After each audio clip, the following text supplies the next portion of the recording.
wakar shi ya so ta dau saiti. Kudin wakar ya biya a dimminti. Bauchi kira dai suke taho wunti. Mu sai Bola Tinubu sai wunti. Olure kuma an sani. Kifi mama remi.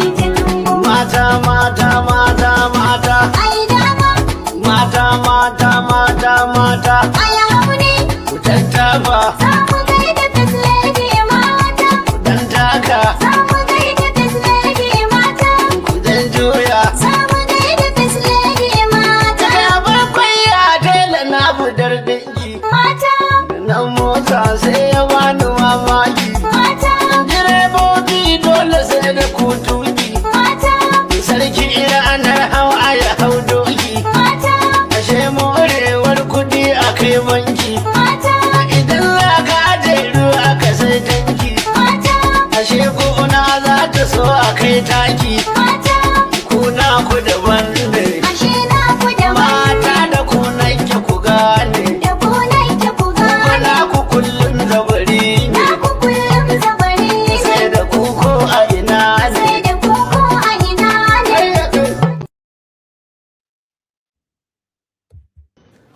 Tinubu Ahmed of the APC.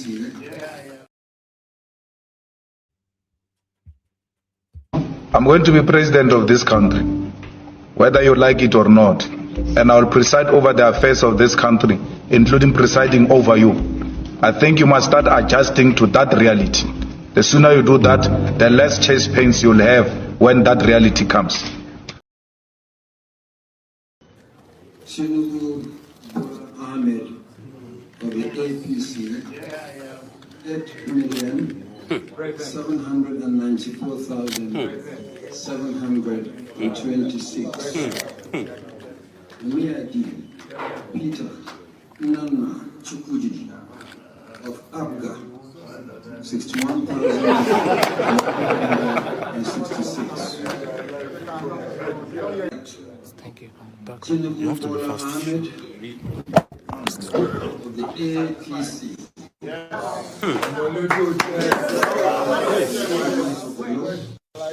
Is hereby declared the winner and is returned.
Jagaban.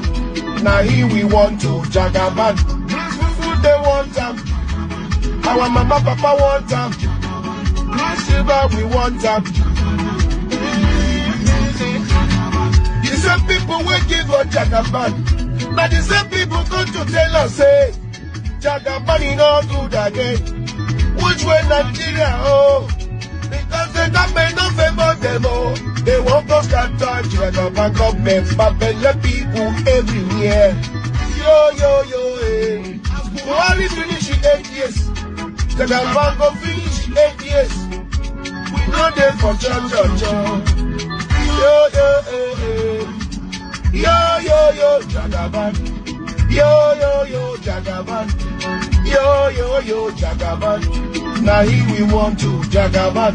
Drugs even we want them. Our mama papa want them. The silver we want them. My country people, me and you know.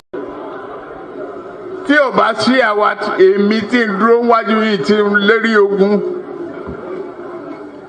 tí ní òkè Buhari nìṣó ká máa bá lọ.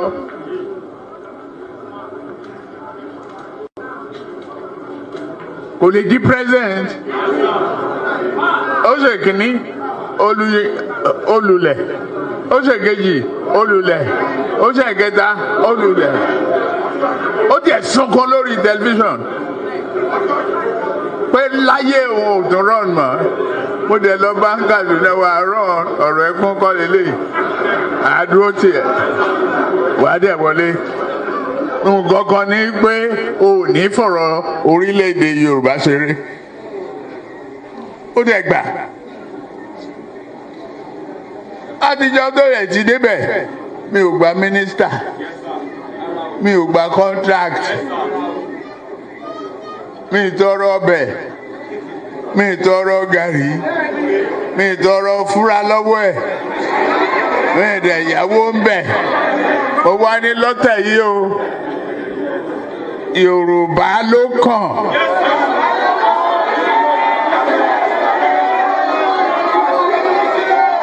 Tá a bá dẹ̀ sa Yorùbá náà, èmi ló kàn.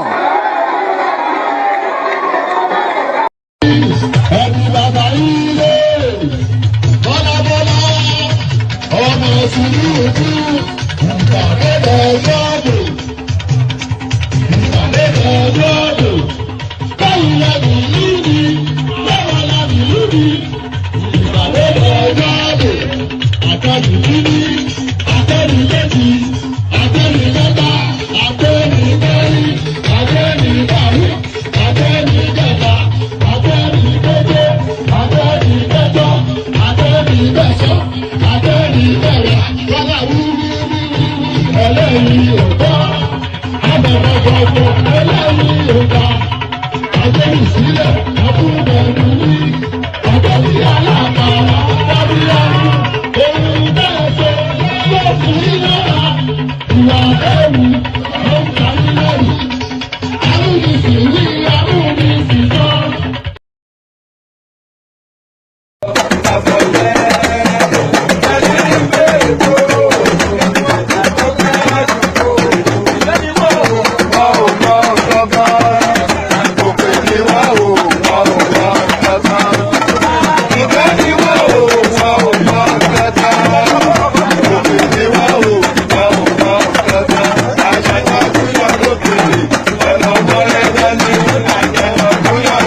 And there it is right there. And there it is right there. Erin koja ẹran à ń fọ̀pá lù. Can you imagine that? You know, erin koja ẹran à ń fọ̀pá lù. So all that. I look tired and worn. I am tired and worn. So erin koja ẹran à ń fọ̀pá lù and all that. Good day to you. Good to be in your company and all that. Let me listen to that song again. Actually, I missed some of the wordings. We'll play it one more time.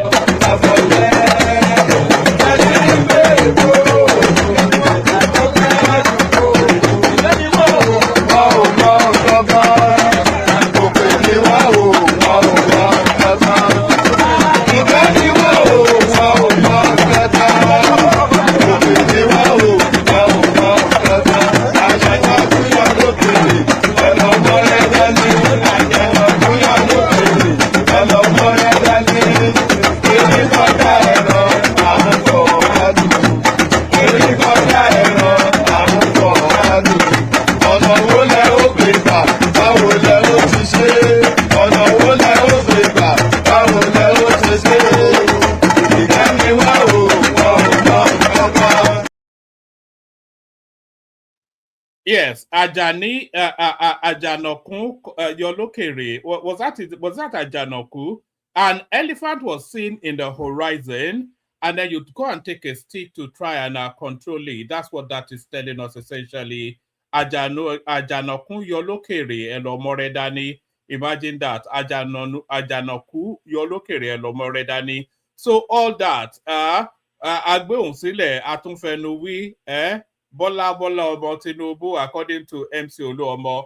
So according to MC Oluomo and according to Now One Man Went to Mow. So good day to you, good to be in your company and all that. Good day to you, good to be your company. The sessions have been somewhat skittish over the last however long. So you just have to persevere as we try to recalibrate into a more predictable routine. But the sessions have been a bit skittish. So I hold my hands up in acknowledgement of that. So skittish sessions, but nevertheless, we're on today. We're on at this hour. So, and I'm thankful that you're joining us.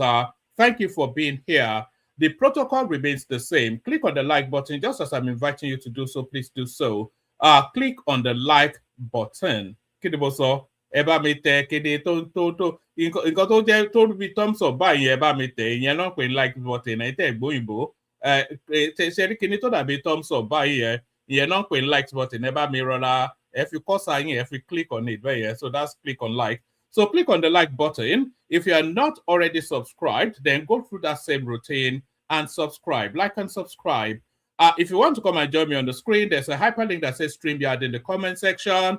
Click on that. That brings you into a studio space. And then, of course, once I've finished fleshing out the body of the talking points, then I'll let you onto the screen. Then I'll invite your thoughts. Then I'll engage you in conversation. That's how it works. That's the structure of the platform. So I open up with a series of talking points, and then I'll invite you into the studio. So you try and populate the studio. And then once I've finished fleshing out those talking points, I'll then let you onto the screen, and then I'll invite your thoughts on what the conversational subjects are. So that's what we do here. So like I said, click on like. I keep asking you to click on like. None of you do it. I don't know why. Do you not? Is there no love anymore? Let there be love. What's that love song again? What's that song by Sisters with Voices? SUV. Is it Sisters SWV? Is it? Do you remember another sad love song? Oh, and let me not do that. So click on the like button is what I'm inviting you to do. So please go on and do exactly that. Click on like and subscribe. And then click on the hyperlink that says StreamYard to come and join me on the screen. Say hello to me in the comment section. Share the links to the stream just as widely as you can. Super chat towards the stream. So do all those. You don't labor too much about the super chats because nobody does it anymore. But at least like and subscribe. You can at least do that. That's not an assault on your wallet, and sharing the links is not an assault on your wallet either. So nothing that if it doesn't task your budget, especially, then there's nothing that disincentivizes you from doing it. So make sure you're doing all those things. So yes, a lot happening in the Nigerian political cycle. Just for the moments that we've been away, El-Rufai has been released from prison on compassionate grounds. But is that acceptable? What about all of the people that he tortured and tormented for 8 years when he was governor of Kaduna State? What fate they applied? So what's the compassion? He lost his mother. Boo-hoo to him. Everybody loses their mother at some point, you know. So is that sufficient enough for them to release him from prison? So what are your thoughts on that? So we'll be talking about that. Peter Obi tells us that the government are bent on, Nigerian government bent on stopping me from becoming presidential candidate. This is Peter Obi, whose whole journey in life is always somebody else's fault. What we are doing to free Nnamdi Kanu, this is an Echefu, an Igbo youth leader. So quite what can be done to free Nnamdi Kanu remains a mystery. A lot of people still pushing for his conviction to be transmuted into a capital punishment. So now the APC just as earlier says, I was actually going to stream it, but I just didn't have the energy to do it. The APC just now had their convention.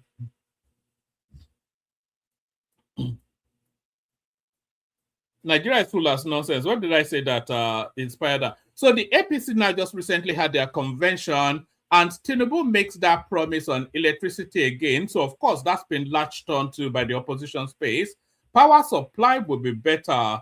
President Tinubu assures Nigerians. So of course, very quickly and very predictably, the opposition will go back to that heavily edited comment that he made in the last cycle of campaigning, that if he's not elected president, they should, if he doesn't provide electricity rather, then they should not re-elect him as president. It says if he's elected president and he doesn't provide electricity within his first term, then people should not vote for him again. So he said that, but he added a proviso at the end of that statement, which they conveniently edit out. He says, unless I can give you sufficient reasonable reasons why it wasn't achieved. So he added that as an addendum, but they always caught it at that spot. So, but Tinubu makes that promise again. Power supply will be better. President Tinubu assures Nigerians. So, not with Ade Dibu or whatever his name in charge of that.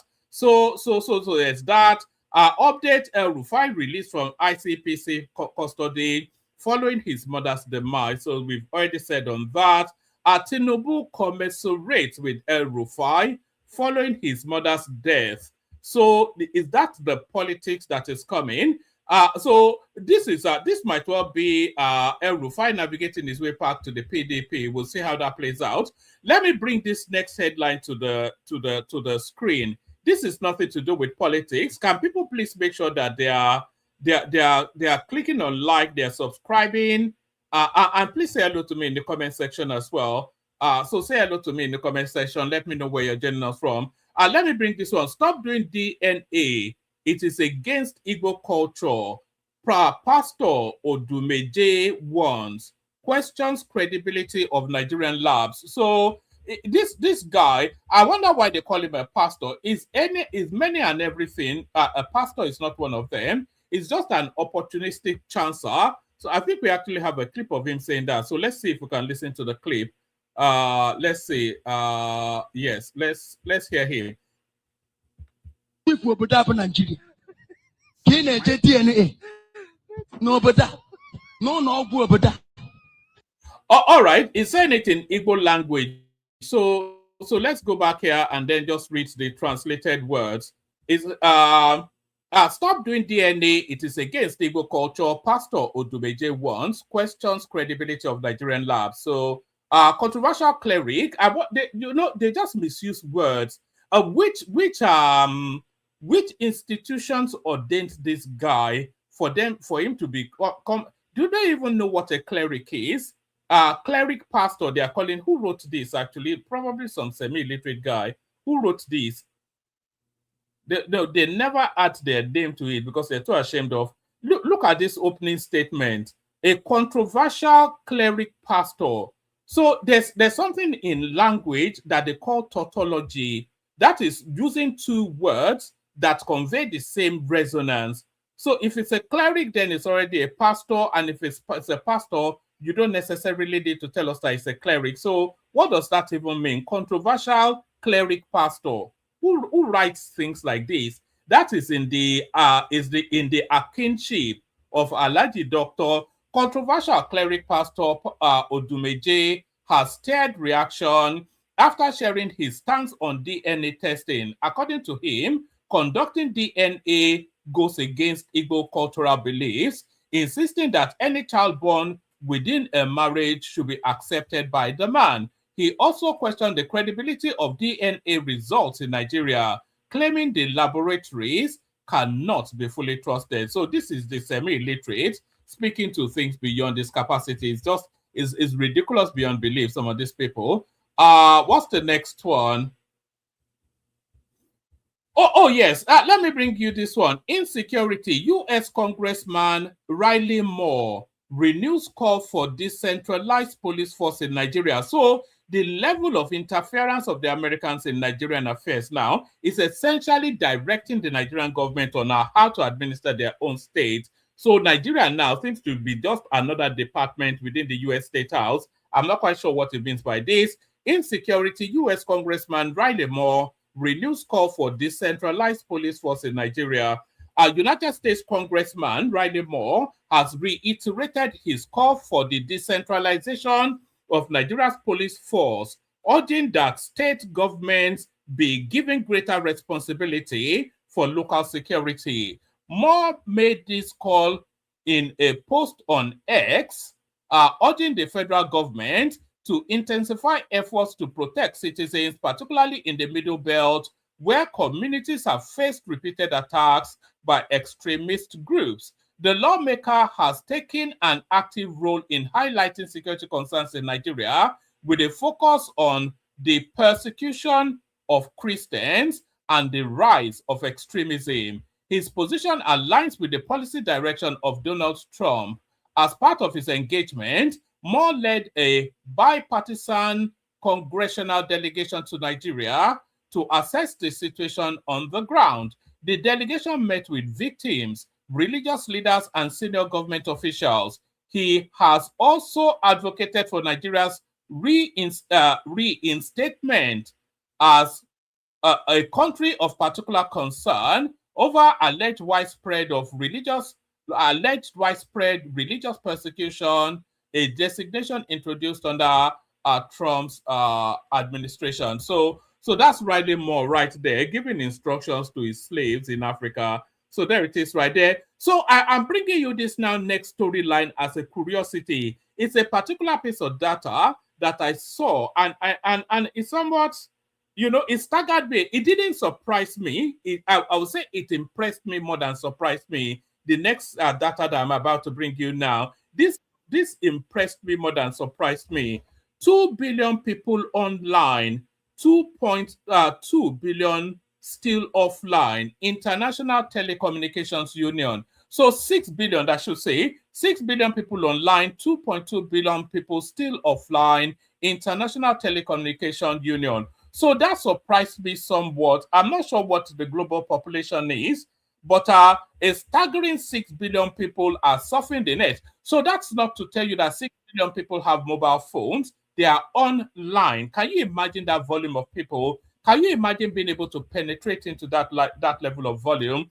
The world's online population grew by more than 240 million people in 2025, bringing the total number of internet users to 6 billion, according to a new report by the International Telecommunications Union. The facts and figures 2025 report shows that nearly 3/4 of the global population is now online. 3/4.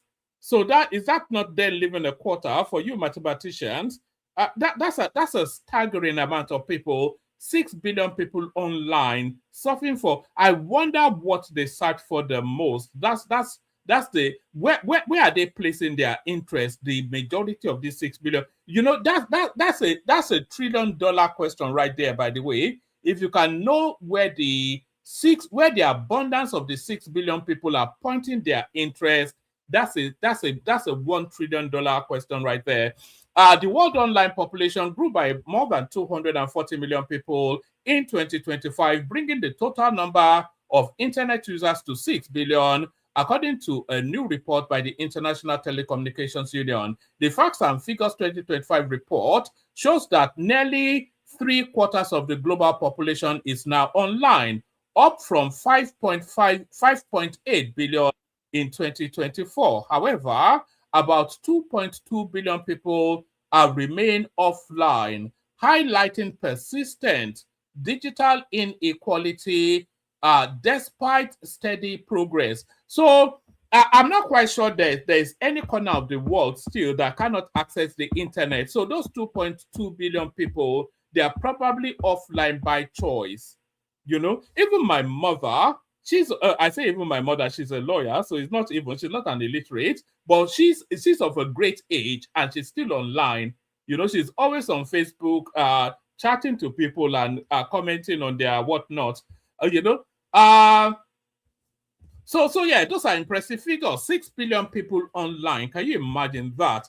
Can you imagine that? So let me bring you now this one. Why I can't oppose the re-election of Tinubu. So this will go like a dagger through the heart of the obedient movement, because of course these are the comments of Governor Alex Otti. Why I cannot oppose the re-election of Tinubu. This is Governor Otti speaking. Governor of Abia State, Alex Otti, has stated that he does not oppose the re-election of President Bola Tinubu. Speaking during his monthly media chat on Friday, Otti asserted that he has no reason to challenge the president's second-term bid, considering that he is also seeking re-election. He maintains that it will be inconsistent for him to deny another elected official the same opportunity. Otti said, I am not in a position to oppose the candidacy of the president. I am not running for president. Why would I oppose his presidency? I am also seeking a second term. Would it be right for me to say someone else should not have theirs? Otti dismissed attempts to frame his position along party lines, noting that governance requires cooperation across all levels, federal, state, and local government. According to him, disagreements may arise, but once decisions are taken within the system, they must be respected in line with democratic principles. The governor also cautioned against what he described as politically motivated narratives designed to create unnecessary tensions, insisting that such position. So this is an aside to the Peter Obi narrative, by the way, because they're always dog whistling, ethnic jingo, and just chaos. They're always trying to foment chaos for reasons that they cannot win an election. So this is their side. They call it an acerbic remark. This is an acerbic remark in the direction of the Obi space. The governor also cautioned against what he described as politically motivated narratives designed to create unnecessary tension, insisting that such positions often do not stand up to scrutiny. On his political future, Otti reaffirmed his commitment to the Labour Party, saying its internal issues have been resolved following a Supreme Court decision recognized by INEC. The party is back on its feet, he said, adding that preparations for Congress and the National Convention are underway. So that's Alex Otti right there. So that would go, like I said, like a dagger through the heart of the obedient space. This one will go like a dagger through the heart of the Atiku space. ADC David Mark's daughter backs Tinubu's re-election. But it's not only ADC David Mark's mother it's not only ADC David Mark's daughter that backs Tinubu's re-election. El-Rufai's son also does the same thing. Atiku's son is a Tinubu boy. So and on it goes. So pardon me.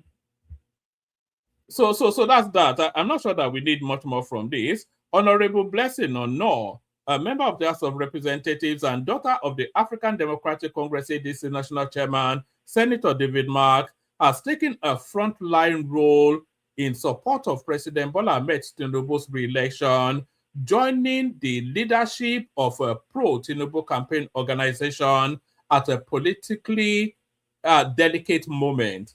There's that right there. I don't think we need much more from that. And then there was also a meeting that took place. I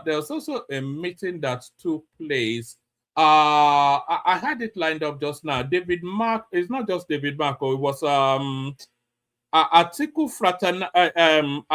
and Kwankwaso fraternizing. So a meeting taking place then there with Kwankwaso likely to hop sticks to the ADC. So what was that phrase by Hillary Clinton? A basket of the deplorables. So a basket of the deplorables are converging. Let's see. Okay, what all right, let me bring you that one now. Actually, let me bring you that one now. I'm just lining it up. Are you people liking and subscribing? What's going on? I'm not seeing the likes go up. Let the likes go up. Let the likes. It's like a beggy something. This streaming always begging people for likes and subscribe. It's like a beggy something. So let me bring you the story. Kwankwaso meets Atiku day after visiting top ex-governor. So if Kwankwaso does join the ADC, then that would be their biggest move. So there's only been two big. That would be the second big move. The first big move was Peter Obi. The second big move would now be Kwankwaso when he does join, because it's in political wilderness now, and his political calculus has landed him in a position now that he has to subordinate himself to people like Peter Obi and Atiku and Rotimi Amechi, etc. Kwankwaso meets Atiku day after visiting top governor. Rabiu Kwankwaso, the 2023 presidential candidate of the New Nigeria People's Party, NNPP, has paid a courtesy visit to former Vice President Atiku Abubakar amidst rumor that the former was planning to dump his party for the African Democratic Congress, ADC. Pardon me. The former vice president announced the meeting on the social media page on Saturday, March the 28th, saying he hosted Kwankwaso, who also doubled as the former governor of Kano State as his residence in Abuja. So what does that mean? He also doubles. How is it doubling as a former? What's the doubling bit? Who are these illiterates that write these articles? Let me see. Who wrote this? It's quite a thing. Oh, right. Badar Yusuf is Badar Yusuf is the name of the author. So that tells you all you need to know. It doubles as the former. Listen to this phrase, actually. The former vice president announced the meeting on the social media page on Saturday, March the 28th, saying he hosted Kwankwaso. So that's fine so far. Who also doubled as the former governor of Kano State as his residence. Doubled as what? What's the other half of the doubling? It's just a meaningless statement. It doesn't cohere with logic, or it's just an inconsistent, non sequitur, just a nonsensical. This is coming the day after Kwankwaso, the current national leader of the NNPP. That's also a lie, by the way. Kwankwaso has been kicked out of the NNPP. Has reportedly met with Rauf Aregbesola, the former governor of Osun State and current national secretary of the ADC, a coalition party, and a coalition adopted party. What does that mean? A coalition? This guy is an elite. Anyways, I don't want to say it's an aboki, but you don't expect much from somebody called Badar Yusuf. Look at this. A coalition adopted party ahead of the 2020. It doesn't even make sense. Kwankwaso's meeting with Aregbesola comes amidst the rumor that the former presidential candidate of the NNPP was planning to resign from his party after he was dumped by his political godson and governor of Kano State, Abba Kabir Yusuf, who recently left the NNPP for the ruling APC. In his attempt to hold his political relevance, Kwankwaso has been making political permutations on the best platform to contest and replicate his 2023 success in Kano State and at the national level. So if Kwankwaso joins the ADC, then that would be a bigger climb down than Peter Obi joining the ADC. Because what Kwankwaso, the criteria that Kwankwaso set for joining any party was that they would either offer him their presidential ticket or the vice presidential slot.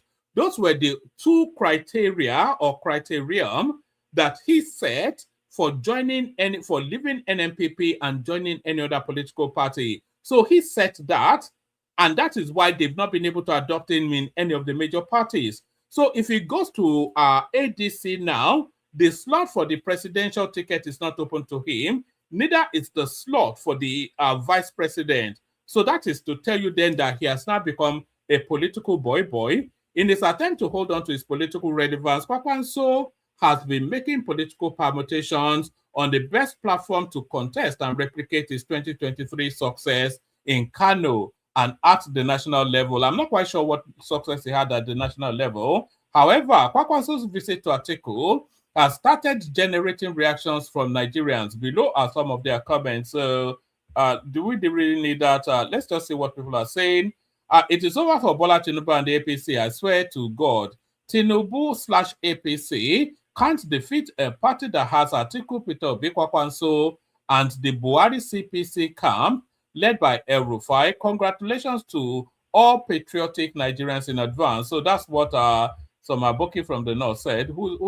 This is from Abdulaziz Niabi Abubakar. So of course he would say that. This is from Amadino. So this is his comment. God bless you as you receive him. We are clamoring for just one thing from all of you, recycling each other up there. Please pity our upcoming children and give us good governance. May Almighty Allah be with you.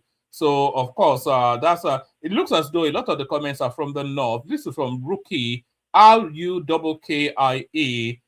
It says, great to see dialogue across political lines. Hopefully, these discussions lead to real solution for the challenges facing our nation. So this is what he's saying. And this one is coming from the southeast. This is Mourn.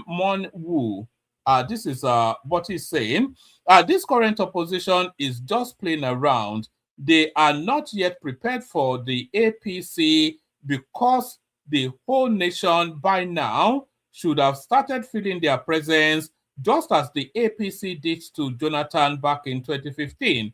ADC, LP, and the rest are just scared to make a political opposition move. So that's just it right there, and that is the dastardly duo of Atiku, the gruesome twosome. Is that what we are calling them? The gruesome twosome. That is Atiku and Kwankwaso, the gruesome twosome. The gruesome twosome. So let's go on from that to the headline piece. So this is El-Rufai being let out of prison. El-Rufai released from ICPC custody. This is one of his sons. Our former Kaduna State Governor Nasiru El-Rufai has temporarily been released from the custody of the Independent Corrupt Practices and Other Related Offences Commission. His son, Bashir El-Rufai, disclosed this on X on Friday, saying that his father has been released from detention. He wrote, my beloved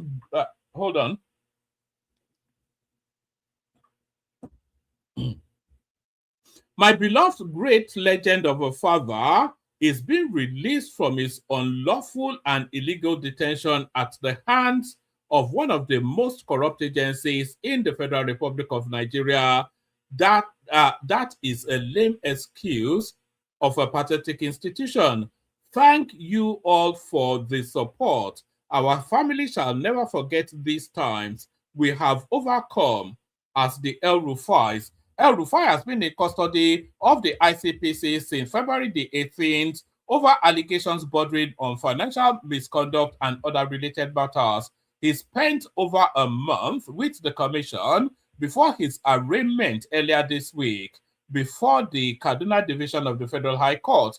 The former governor was arraigned alongside Joel Adoga on charges bordering on alleged conversion and possession of public property, as well as money laundering. He, however, pleaded not guilty, etc., etc. So a lot of it, the rest of it is etc., etc. So etc., etc. So let's go from that to this. This is Tinubu now cutting El-Rufai. This is Tinubu now, pardon me, this is Tinubu now quoting El-Rufai. Tinubu to El-Rufai, I understand the depth of your loss, so of the loss of your mother. President Bola Ahmed Tinubu has sent a condolence message to former Kaduna State Governor Malam Nasiru El-Rufai over the death of his mother, Hajiya Umar, saying, I understand the depth of your loss. In the message, President Tinubu said, Nasiru, please accept my heartfelt condolences on the passing of your beloved mother, Hajiya Umar, which happened today in Cairo. So, you know, they say that this guy owns a vast swathe of estates in Cairo, this El-Rufai. As someone who has also lost an old mother, I share your grief. I understand the depth of your pain, of your loss. President Tinubu described the late matriarch of the El-Rufai family as a mother who lived a remarkable life and raised children and grandchildren who have contributed greatly to our nation. Tinubu said to El-Rufai, losing a mother is a pain unlike any other. I know that no words can fully ease your sorrow, but I pray that the memories of our love, wisdom, and guidance brings you comfort in the days ahead. I also, you know, these are deep words, by the way, but these are also political words. I also hope you find strength in the remarkable life she lived and the values she instilled in the entire family. As a firm believer in Allah, we are convinced that she has played her part in this world as laid out for her by the Almighty and has gone back to her Maker. I join family, friends, and well-wishers in mourning with you. May Allah grant your dear mother, Ijana, I'm not going to attempt it, some Arabic prayer is what he says. So that's Tinubu right there. But those are, you know, these are softening of the tones. So my anticipation is actually in the course of this release of El-Rufai for is it what's that, for family matters, for humanitarian reasons? What's that? There's a particular phrase that they use in this sort of circumstances. But for this release of El-Rufai within this window, I'm expecting to see him in Aso Rock, and he will tell the president that, look, I've come to speak to the president. He's still the president of the country, and I've come to familiarize him with the funeral. But I'm expecting to see El-Rufai in Aso Rock within the next 5 days. So mark my words, you wait and see. So to this one, then this guy that is always somebody else's fault is journey in life. That's Peter Obi, of course, the retard from Oka. 2027 Nigerian government bent on stopping me from becoming presidential candidate. Your friend, not mine, P. Toby. The former presidential candidate of the Labour Party, Mr. Peter Obi, has raised concerns that the federal government is doing everything to prevent him from becoming the presidential candidate of any political party in the 2027 elections. So how is Tinubu stopping him from becoming the presidential flag bearer of Atiku's party? Obi made the remark during a 60-minute interview on Magic FM Aba as monitored by correspondents. He described himself as the most qualified amongst the current presidential aspirants in Nigeria. Obi alleged that the federal government's top priority is to ensure that he does not participate in the 2027 race. The present government is bent on making sure I am not a candidate for any party, he said. He also criticized the electoral law signed by President Tinubu, describing it as shameful for excluding forgery as a crime. It is very shameful for Nigeria that the new electoral law assented to by the president excluded forgery as a crime. The former Anambra, this thing went through the round, so there were several consultations on this, and I'm pretty sure that it doesn't exclude forgery as a crime, but then, you know, Obi, of course, it just tells all manners of lies. The former Anambra State governor added that Nigeria's economic crisis and leadership challenges requires the intervention of someone with experience in business and general administration. And does that mean him then? Right. So that's Obi then, as ever and forever, blaming everybody else for his woes. What we are doing to free Nnamdi Kanu, this is an element called a Echefu, who describes himself as an Igbo youth leader. Look at that. His hair is grayer than mine, but still is a youth leader. Youth never stops till the grave in Nigeria. A 90-year-old is a youth leader in Nigeria.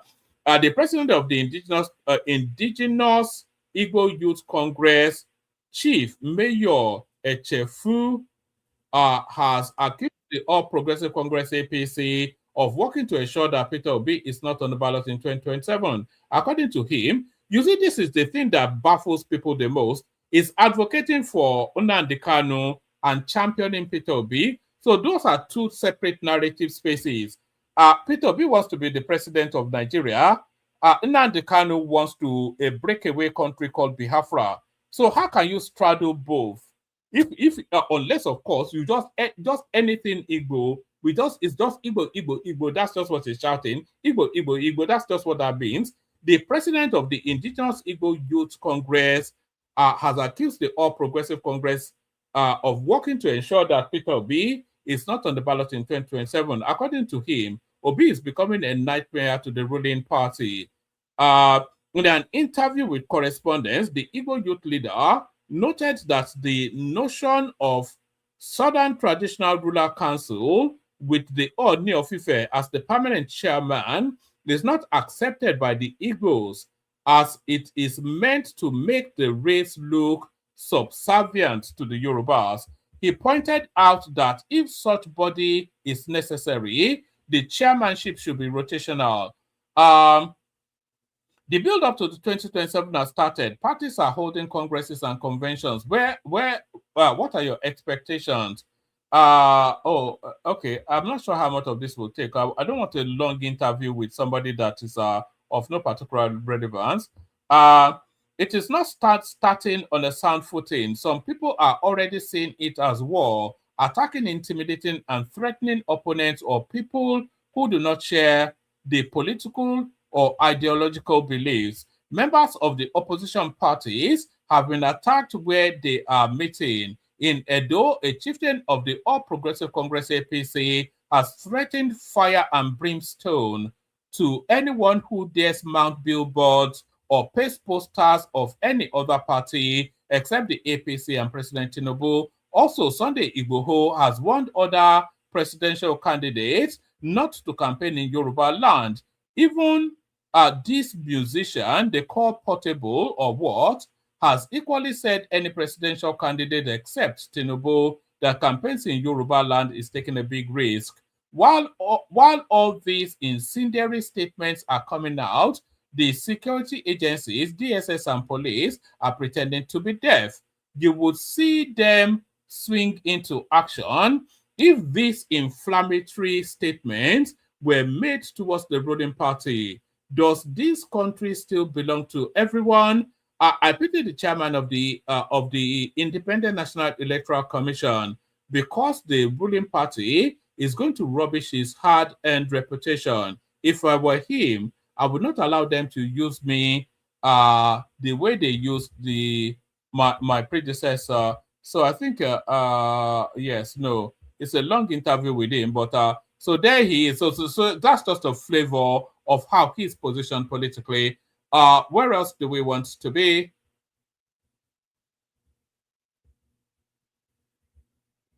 Where else do we want to be?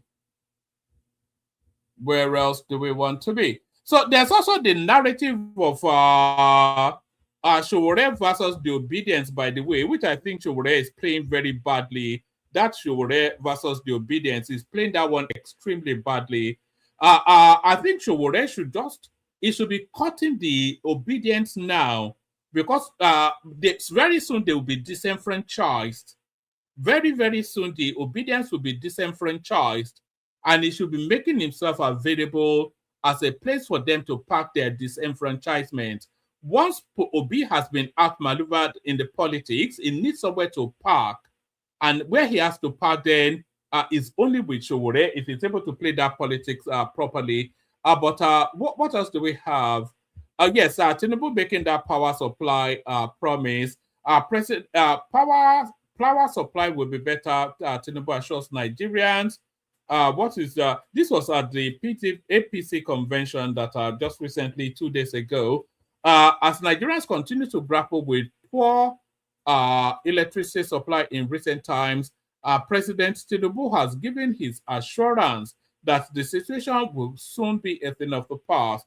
He gave the assurance while speaking at the National Convention of the All Progressive Congress APC held in Abuja on Friday, March the 27th. I assure you, according to Buhari, I assure you, many of you lamenting the problem of electricity and power, we are paying attention to that.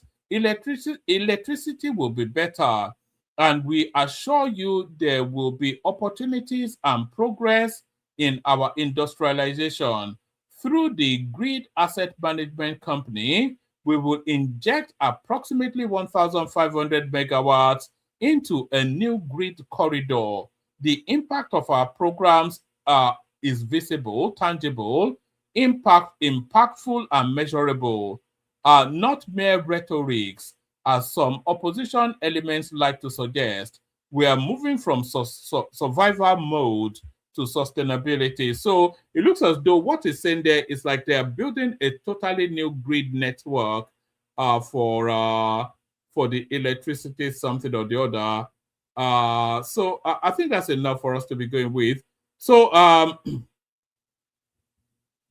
all right, the link is in the comment section. Anybody that wants to come up, come up. Let me send the link again. Anybody that wants to come up, come up. So I'll play you the Kegite music, then we'll see who turns up.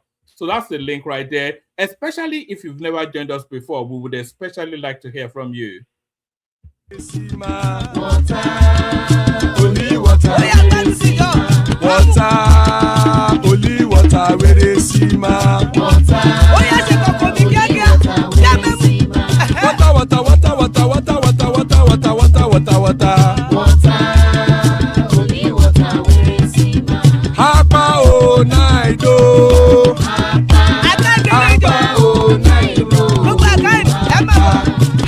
You don't come home.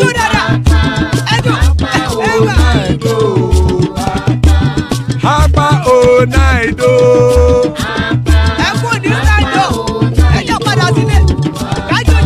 Oro kẹ̀kẹ́ ẹlẹ́mù yé o. Ibe sodi akẹkẹrẹ ẹlẹ́mù re o. Bobby master kẹkẹrẹ ẹlẹ́mù re o. Chief Waila ti kẹkẹrẹ ẹlẹ́mù re o. Eruku lẹ̀lẹ̀ ẹlẹ́mùdé. Eruku lẹ̀lẹ̀ ẹgbẹ́ ẹlẹ́mùdóde ojàre o. Eruku lẹ̀lẹ̀ Ghana ti dé ẹgbẹ́ bọ́dì o. Ọmọ ẹlẹ́yẹ ẹyẹ o ó dilé o. Odúyẹ̀lá ẹyẹ o ó dilé o. Petrosonana ẹyẹ o ó dilé o. Petrosodunke ẹyẹ rẹ ó dilé o. Ẹlẹ́kọ̀ ọ̀run mú ìní o.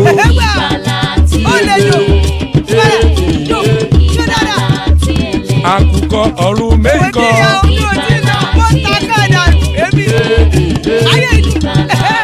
Ikú kò ní rí wà gbéṣe o.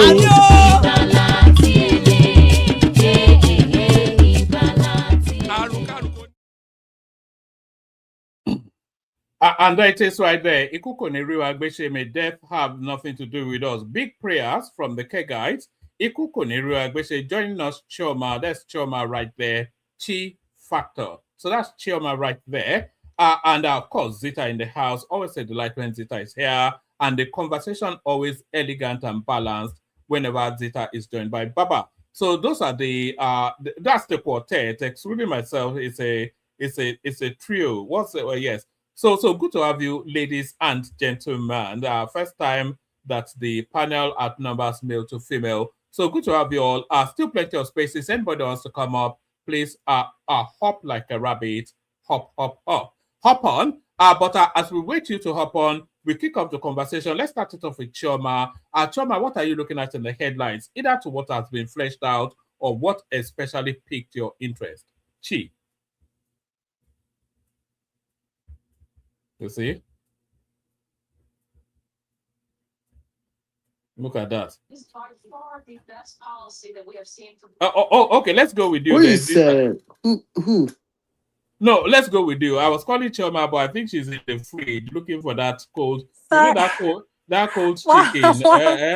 My bad. It's just because Madam Zita was here first. Oh, all right. We go with Zita. Good to have you, No, Zita. Chioma, you can talk. Oh, don't mind Okay. me. So well, I just wanted to educate one man, about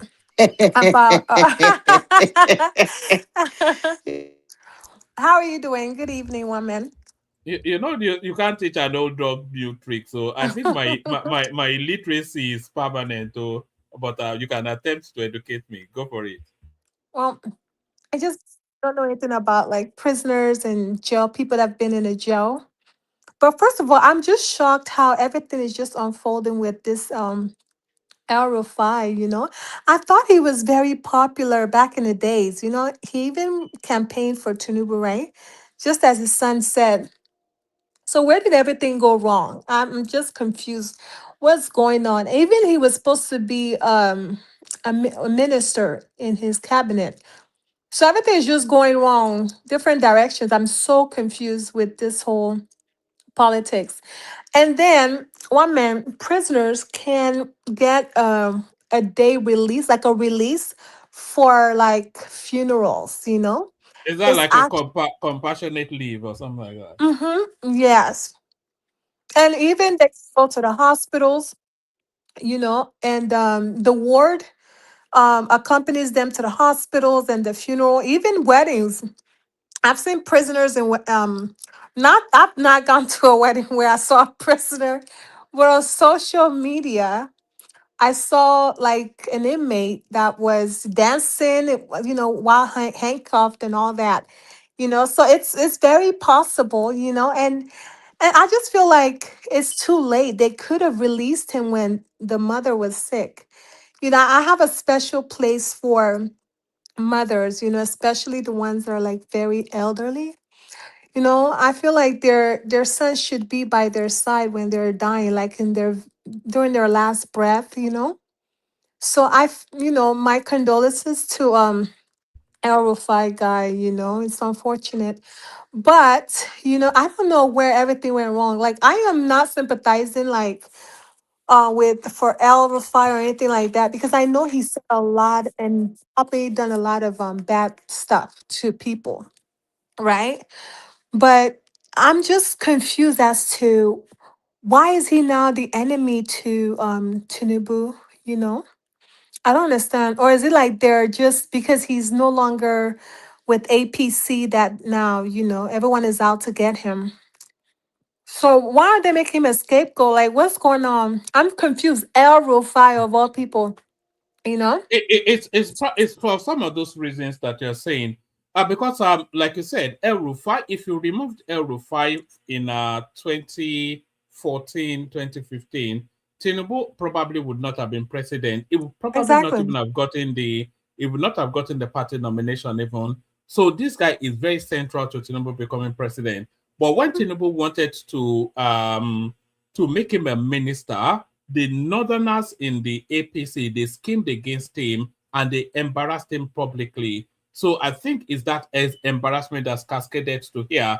But this is incarceration now for corruption and paying people when he was a governor. If he was in the APC, nothing like this will happen. They'll be showering him in laurels and bouquets But and what. the embarrassment is what caused him to join ADC or whatever the other party is.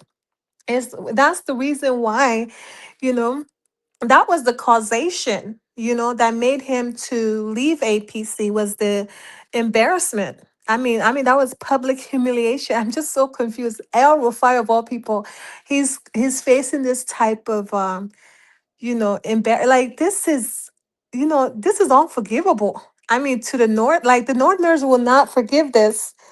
And the thing, what this administration don't understand is, when all said and done, when the dust settles, they will blame Tinubu.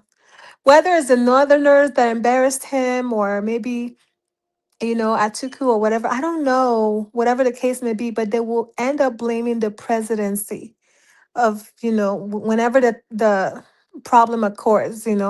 Whoever is sitting in power when all this humiliation is happening is who they're going to blame at the end of the day. So it's unfortunate that Tinubu would get the blame for all of this. But what exactly is the relationship? What is the current relationship with Tinubu and El-Rufai at the moment? Are they sworn enemies? Like, what's going on? One minute. Can you answer that for me, please? They are not sworn enemies. There are so many there's so many ways to theorize. People theorize at this from so many angles. So the ones are already described, the aggrievement of the betrayal. So that's the most frontal and most visible one. There's also people theorizing that uh, um um El-Rufai might well be a Trojan horse, a fifth columnist in the opposition space, in a way that Obasanjo is also deemed as a Trojan horse and a fifth columnist. It might well be some sort of seven-dimensional chess being played. And I suspect that we'll still see the toying of, especially within this window now, and with Tinubu saying nice words, just condolences and all that. So he will acknowledge those words. And then in that acknowledgement, you might well see him in Aso Rock, and then you'll see the rebuilding of that relationship. But it's nobody really knows what goes on. All these people, once they have their 2-hour closed door meetings, you don't know what happens after that. I don't think this will be forgiven. I don't think so. I mean, his mother died. And then, the humiliation when he was supposed to Tinubu be. didn't kill his mother now. His mother was his mother Put is it very in old. context. The mother died in Cairo, Yes. not in Nigeria. Yeah, but still, that notwithstanding, he's supposed to be there for his mom when she was sick. And then not only that, the humiliation alone, I don't even think he has forgiven Tinubu for that. Even though he was not the senators that rejected him for ministerial position. But I mean, I know Tinubu was not involved in all of that decision, but still. I just feel like he had such a great impact in him becoming a president. So I feel like they ought to give him that level of respect. Just a small bit. Even if he was a terrorist, they should at least give him a little bit of respect because he was one of the reasons why Tinubu is the president. First of all. So I mean, Tinubu's a loyalist. So I'm just confused as to what's going on. Like, is there a beef that we're not aware of? Is there like an internal beef between El Rufai and Tinubu? Because I don't know what's going on. It's weird, one man. Don't you think it's weird? Things were not like this before. You know, this is I out of think nowhere. it's just the politics of it. Like you said, outside of him being rejected as a ministerial nominee, they had good relationship up to that point. So I think it's that sense of betrayal. And you know that these are Fulani guys. They're a peculiar sort of bunch. They hold grudges and they hold it deeply, and they take being Hmm. slighted somewhat personally. So I think it's more of I that. know. That's why I say this cannot be forgiven. But I was gonna tell Madame Zita if she saw what happened with the the City Girls movement. The fat one. What's the fat one's name? I forgot. Something priest. Him. Did you Oh, see the humiliation he received in Cubana chief, Abuja? Yes, him. Cubana chief, who humiliated him? They were booing him when he was performing or something, and he had to walk out. It was It quite embarrassing. wasn't you know? embarrassing. It's just the usual back and forth of politics. No, that's not politics. That's at the end of the day, after, signing that little contract and getting that little $5 million deal, he had to face people, he has to go back to work. And now he has lost credibility. No one trusts him. I don't even know why he showed up to that concert. People were literally booing him, and they were saying, "Oh, we know send your papa." I don't speak broken very well, but that's what they were chanting. Like, we know they send your papa. I'm like, oh my god, it was so embarrassing. Oh man, I mean, Madam Zita, I told you, these people don't have credibility. He said, "Oh, they're making a difference in Southeast. They're not making Shikam." At the end of the day, Pete Obi will He get said who was votes. embarrassed in Abuja? The fat one, the chief priest. How was he embarrassed? I mean, they were booing him. Who And he was started bullying him? complaining. The crowd, you know, the Who crowd was that came to the bullying him? show. It was crowd. So there was an event that, he wants he there was an event that, You are He just being a they're attended. supposed bunch. to perform. One man, stop texting. I can't focus when I'm seeing. Okay, Don't try to rush Chioma, me. do you want me to come in on that, please? Wait, so I was gonna say that, at the end of the day, Peter Obi is gonna get the votes in the Southeast. I feel like that was a waste of buses, waste of money, waste of logistics. Everything was a waste because at the Don't end of you the day, think? Don't you think you should wait and see the result? there's no we will see, but it's You just see, like, let's be honest, people are not easily bought. We're not that let me tell cheap, you. you know? You said he went for an occasion and they booed him. Crowd. It's a normal thing. You must really be very young. It's a normal thing. As he's championing that thing, the opposition will gather some people. Hmm? Even Mm-hmm. if they don't gather some people, the opposition can boo him wherever they see him. That doesn't really make any difference. Mm. It I doesn't just make it. want you to Listen, let me know. tell you, Mm-hmm. if you are doing anything in life, you must understand something. That it's not everybody that like what you're doing.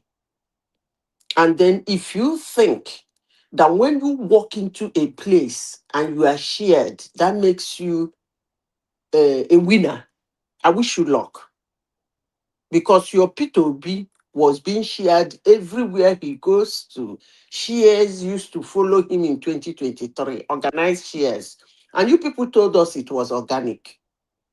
But for him to come third in that election actually was heartbreaking for most of you. So But whatever Madam Zita, I'm happens, I'm shocked that you whatever actually think happens that was is a real whatever election. happens is politics, and then it can only be decided at the end of the day. When the votes are counted, then you will know who is booed and who is not booed. But does Period. votes count in That's why. Nigeria? That's why. That's why people who do not understand politics. That's why they used to ask a question like, "Who voted him?" or "Who voted her?" Because when you make too much noise, try to cancel some people, try to verify some people, they become what they call wardrobe voters. They won't talk. They won't say anything. And you'll be wagging your tail around town thinking that you are the most loved. But on that day, you'll be shocked at what the result will come out. You can boo for all I care. But what I'm telling you is that can you just exercise little patience? The election is down the road, though. Let's see what city boys have to offer in Igbo land. That's all I can say. All right, bring it home, Choma. We'll move it around a bit. Yeah, so that's what I wanted to say. But there was another topic about what's the there's another topic about someone. There's another topic you mentioned, right, woman? What's Is the it other the topic? Odumeje topic? Him saying, or I mentioned Odumeje saying that DNA is not needed, and then I Mhm. spoke, and then we talked about Riley Moore pressing the Nigerian government to create state policing. And then we also talked about, yes, we talked about El-Rufai.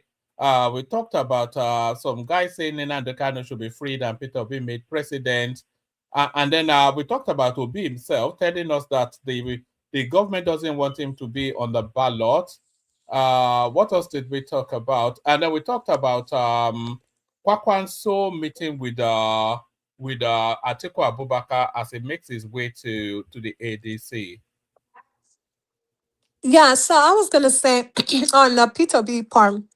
Yeah, I think P2B should just save his money. I just feel like if Tinubu is on a ballot, it's definitely not gonna be a legitimate election. I don't trust the votes. I mean, everything is rigged. Let's just wait, maybe 20 years from now, when Nigerians will come to their senses, then we can have a legitimate election. But as of this moment, I feel like P2B should just save his money. One man. I had Sonny Iboho. Are you hearing what's happening with him? What's He happened has to him? lost credibility He had amongst it the before. Yoruba people. Hmm? I said, did he have credibility before? Yeah. A lot of people supported him, but now he has lost credibility. Like me, I don't mind who anybody support. I don't mind. I'm very liberal.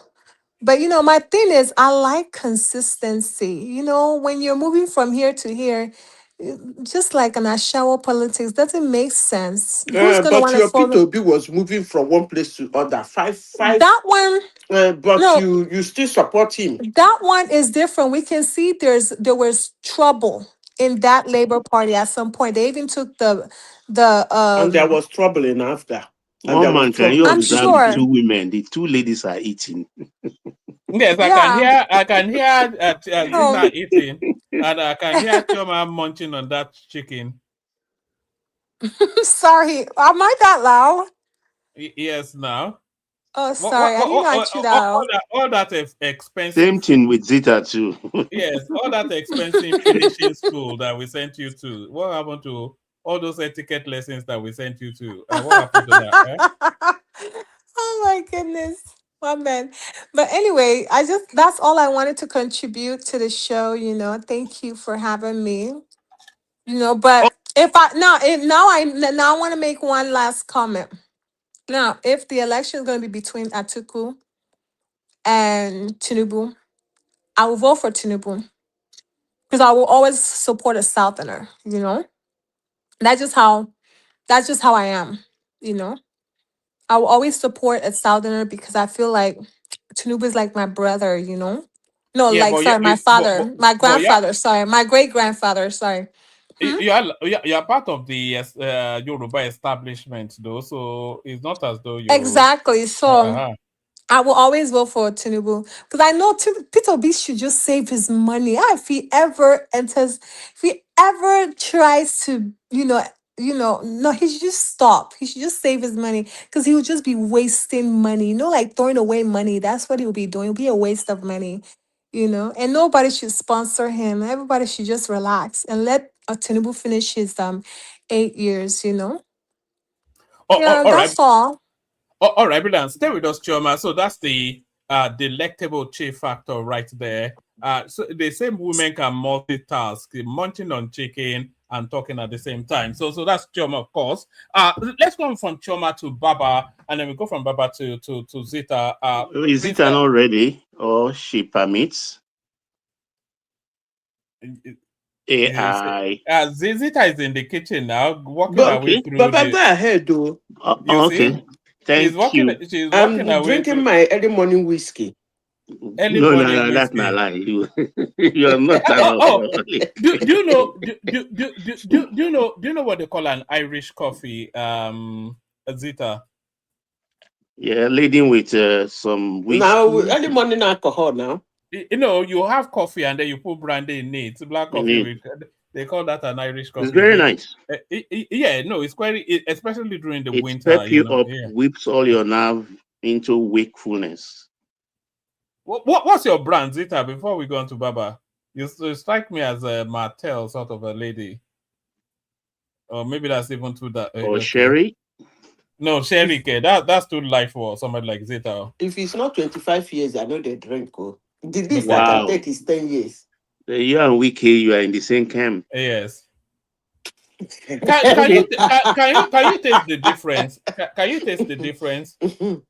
Now, where don't know. Oh, those who know, they know, woman. They know. My own taste buds is not as refined. As far as I pass my tail, I don't really know the difference. So It's amazing. Those who know, they know. It's like magic. And they're always correct when they challenge the pedigree. Okay, woman, let me forge ahead. I salute you all. I hope your weekend is going on very well and very pleasing. My people in the commentariat, Jajon, Kelly, Mike, I see you all. Yet to see other favorites to appear. In the meantime, also, I formally welcome our viewers. I hope you've click the like button. It's important you do that. And if you haven't subscribed, do so also so you can get notification. Thank you.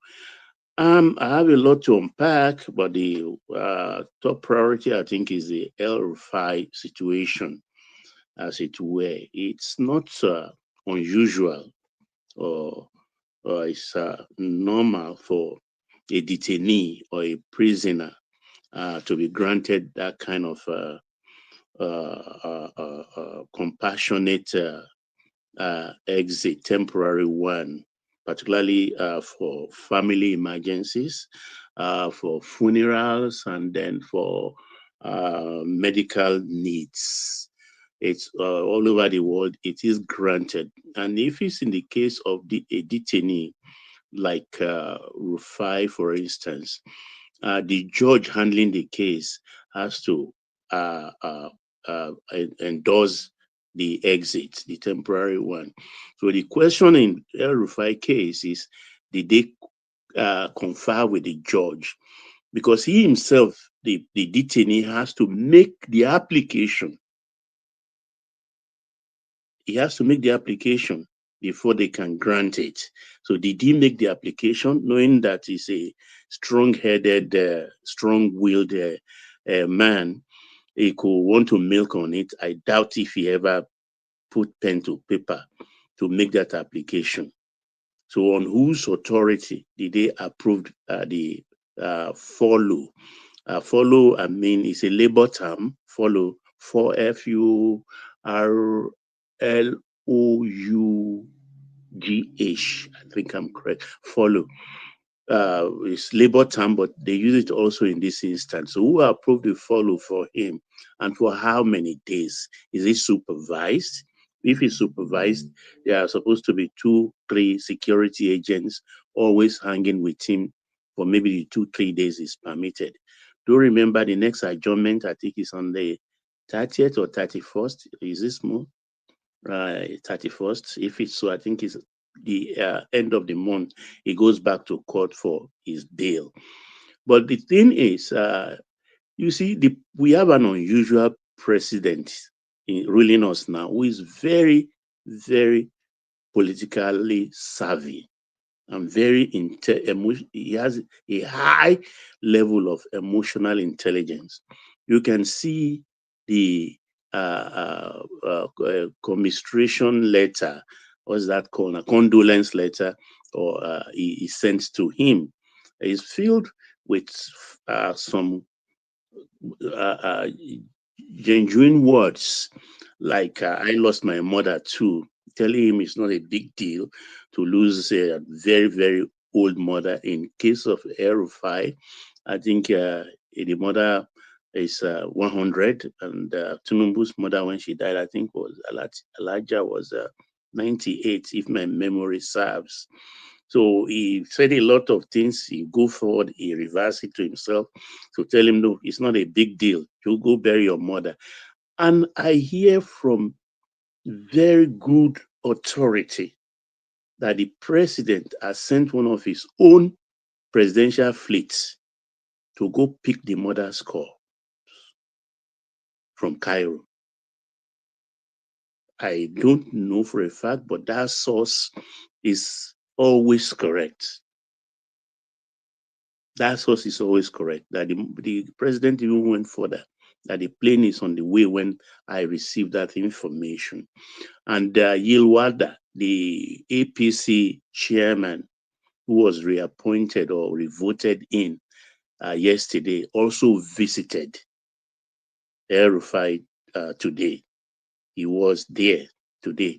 And if you observe, I think it was it Bashir or Bello, one of the sons actually, in all their statements, they rather blame ICPC and the judicial process. They never mention the president. They never situate the blame for his incarceration on Tinubu. So they were very careful Why would about they that. say that? Why would they blame Tinubu? No, I said they did not. They did not mention the president. They shouldn't anyway. Well, you know how people expand these things when they want to be very dubious. But they rather situate their blame at the doorstep of ICPC and the judiciary. So that is for El-Rufai. But I think he should go back to the detention whence he came, because there are three levels of the accusation. The one is in EFCC, they are compiling, he will still go to court on that when they are ready. The ICPC one is in progress, and there is a touchy issue of the phone tapping one with the national security. That file is still warming up, doing press up somewhere. So all this he has to go through. And I think he will not run away. He's not made of that kind of mold, from that kind of mold. He will not run away. He will stay. And I think if that falls true of his character, I will commend him, because he don't run for a fight. He's a man he faced with flight Baba, or fight. what about my suggestion that we're likely to see him in Aso Rock in the shortest possible window? No, El-Rufai is not made of that mold. He is too proud. You know, he's anybody with vertically challenged. You know them now. He will not. Short man devil, have we? El-Rufai will not. Fight or flight, he will always stand and fight. And I like that as a person. Fight or fight, he will stand and fight. I like that as a person. I like that kind of character in a person. That's the mold he's made from. So the mother died in Cairo. I don't think she lacked care.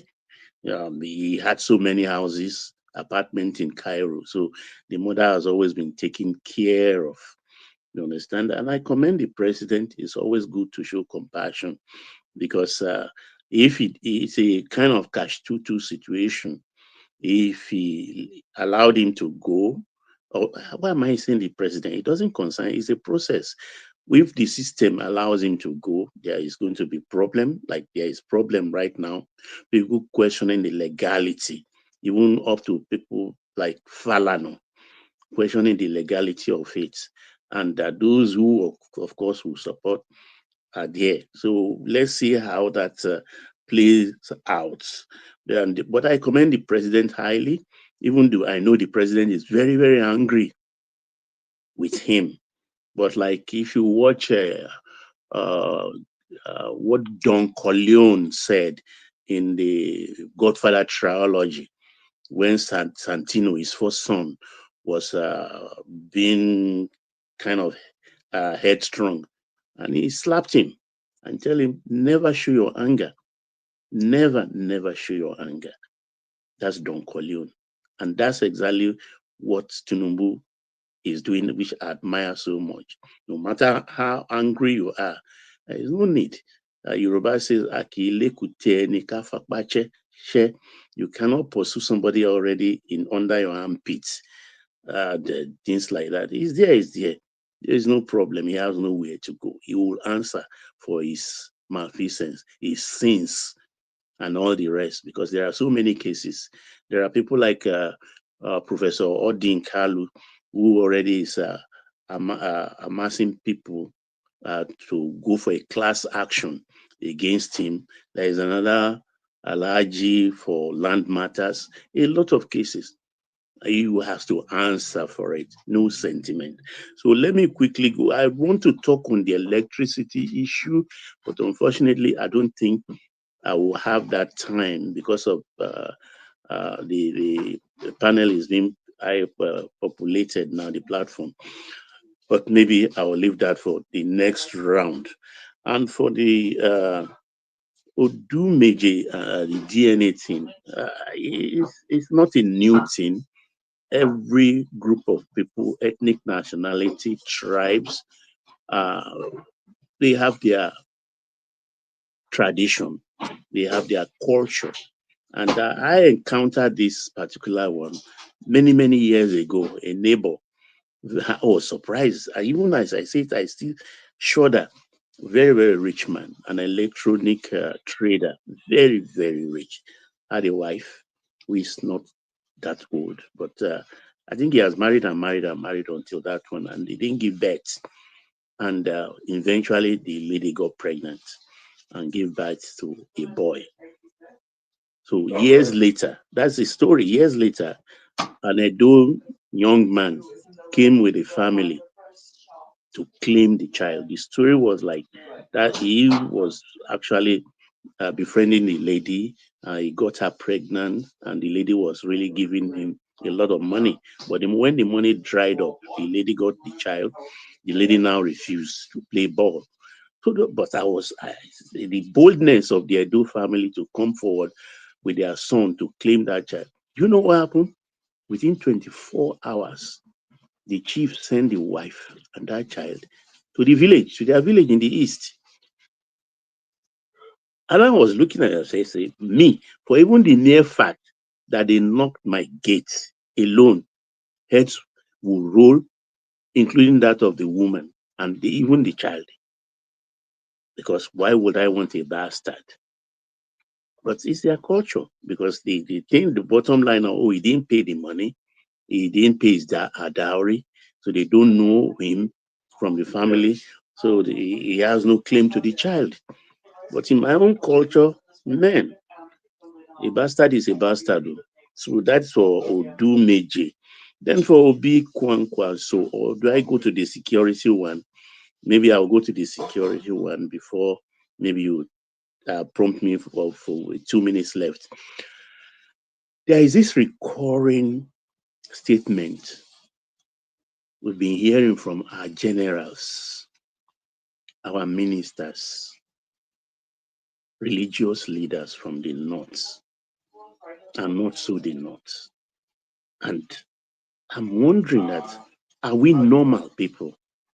I had General Onoja from the Middle Belt said we have to placate the terrorists and bandits. They are our brothers. I heard the Chief of Army Staff made the same statement. He's from the Middle Belt. I had the Chief of Defense Staff, the present one, said the same thing. Even the now Defense Minister, who was the Chief of Defense Staff before, stated the same thing. I don't want to go to that of the NSA and the rest. What is exactly going on? I do not understand. Can an armed robber be my friend?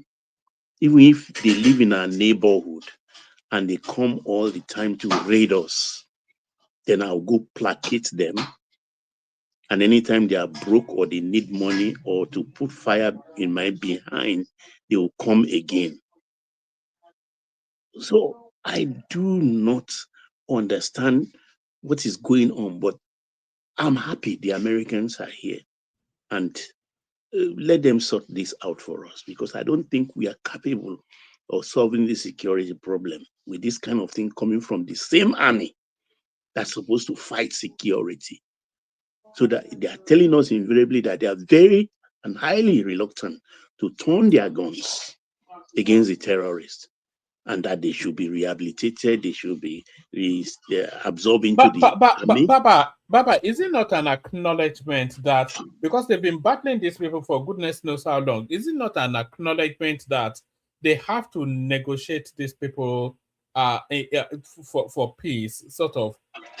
How many of these people have they taken down? They keep on coming on in greater numbers. So clearly the military something is not the singular thing that can solve this thing. They've not been fighting them enough. They've not array our big guns against these people. There is a reluctance. There is a great reluctance to fight. You have to also remember that these people hide amongst civilians. So do they want that Netanyahu sort of slaughter everything approach? Yes, there is that angle because it's always there, because that's one of their excuses that they are among them. And then, okay, can you tell me exactly what do they want? What are they fighting for? Nobody can tell us. They say if it's Boko Haram, they started by saying Western education is a scam. I don't understand what that means. I do not understand what that means. And those, the Gumis, the Yusuf, Professor Yusuf, and the Sultan, all of them saying compensate them. On what ground do we compensate them? Not to fight us, not to terrorize us. They compare them with IPOB, they compare them with the Niger Delta militants and things like that. They are two different things. They are two different. Those of IPOB, those of the Niger Delta militants are distinct and defined. Even a child born today can tell you, if he can speak, that this is what IPOB stands for. This is what the militants in the Niger Delta, they stand for. But what do these people stand for? And that is why I do not actually have sympathy, so much sympathy for the people of the Middle Belt. It is convenient for them today to say, oh, we are not Hausas, we don't want them. But when it was convenient, pre-independence, post-independence, military eras, they will tell you they are Northerners. Yes, they will tell you they are Northerners. They've always voted with the North. They've always sided with the North. And that's why people like Onoja, who is from there, the chief of army staff, I'm not surprised. They are also talking about their brothers. A terrorist cannot be my brother. A bandit cannot be my brother. All right, 3 more minutes, Baba. 3 more minutes. So let me go to the Obi Kwankwaso issue. I can see the obedience and the ADC followers. They are getting erection because of Obi Kwankwaso pairing and things like that. No, that pairing will just muddy the water, and it will worsen the situation generally, because Kwankwaso coming into this, let's forget all their statements in the last 2 years.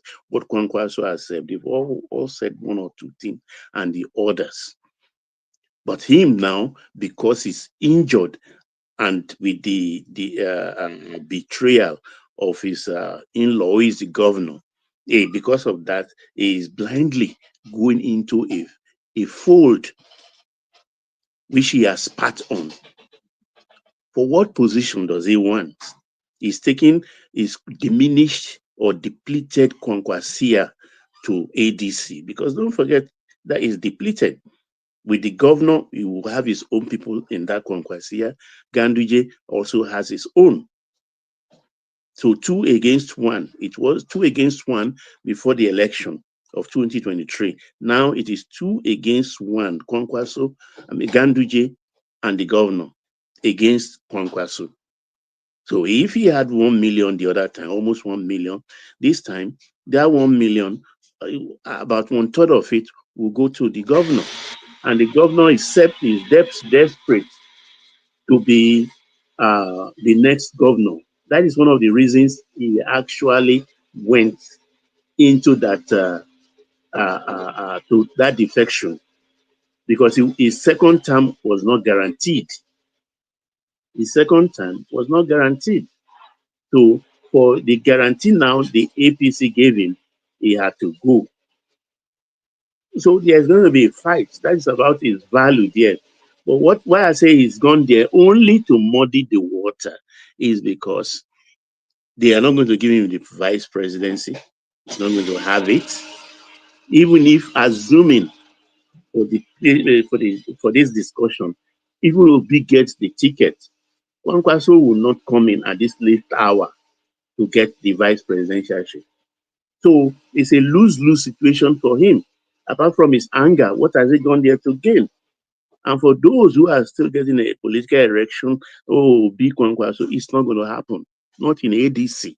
ADC is locked up, stock and barrel for Atiku. It's Atiku Democratic Congress, ADC. So they have to look for their own platform to go run, possibly with NDC, owned by Senator Seriaki Dixon. That's where I suspect they are headed. But there are a lot of political new laws, new legislation, new regulation, new guidelines from INEC. And if they run afoul of any of this, then there is no chance. And because of Obi's habit of flirting with political parties here and there, that's why he's saying they don't want me to run. No, he should be steady. He should steady his bomb in one place and sit down and fight. Nothing should be given to him on a platter.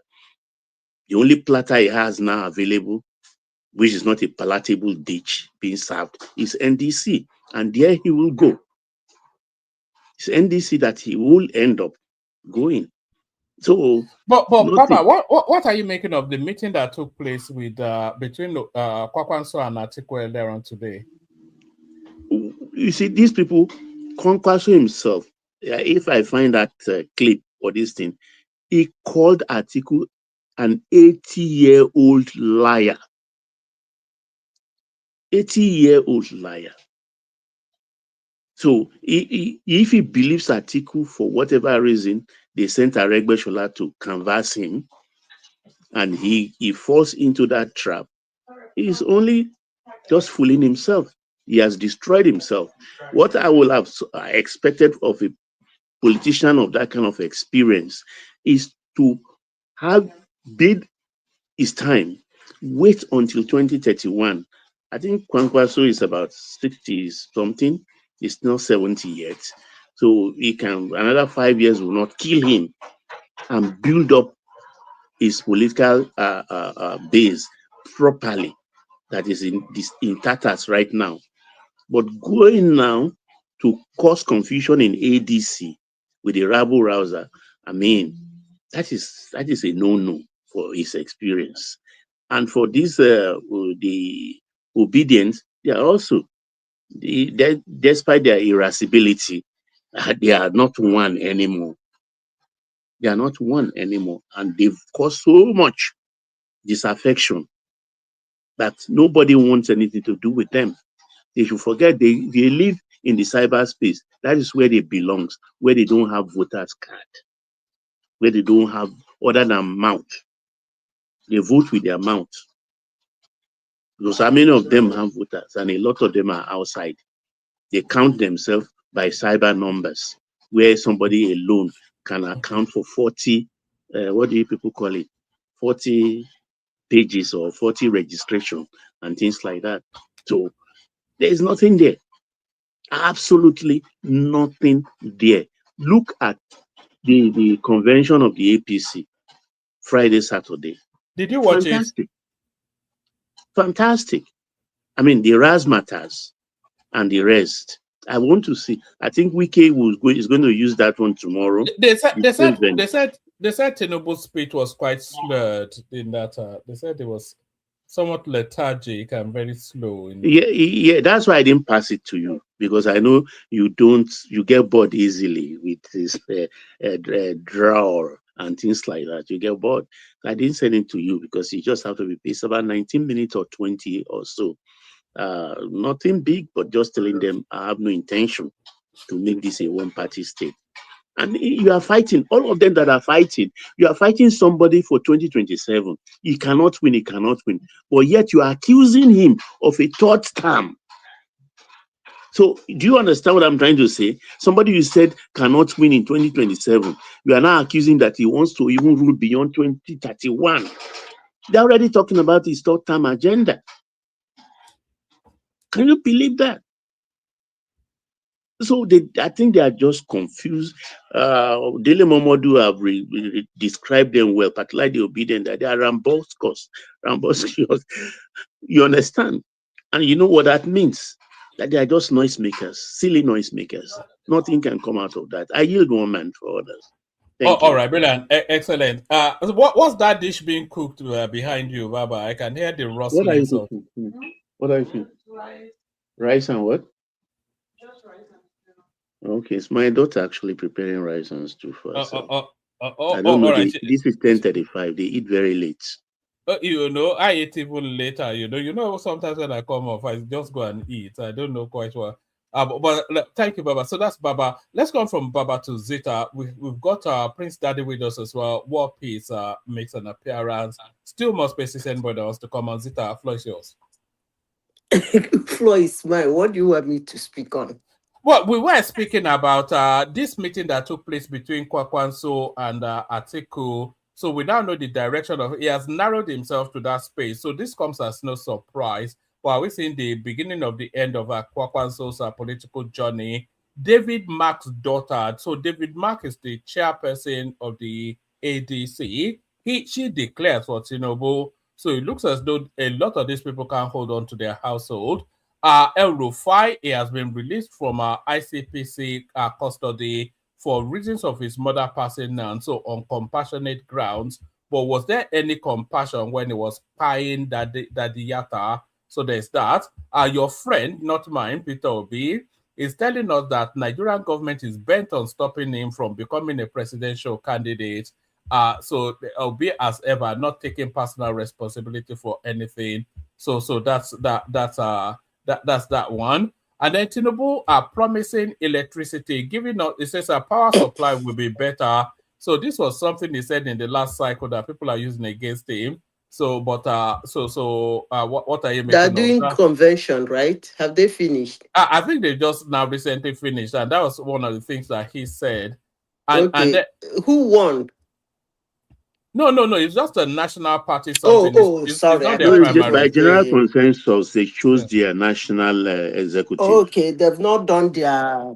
No, the state No, primaries, no. not the primaries, no. Okay. I think Okay. that will be coming in about 4 weeks. And then your friend Riley Moore, the congressman, insisting that Nigeria must decentralize its police force.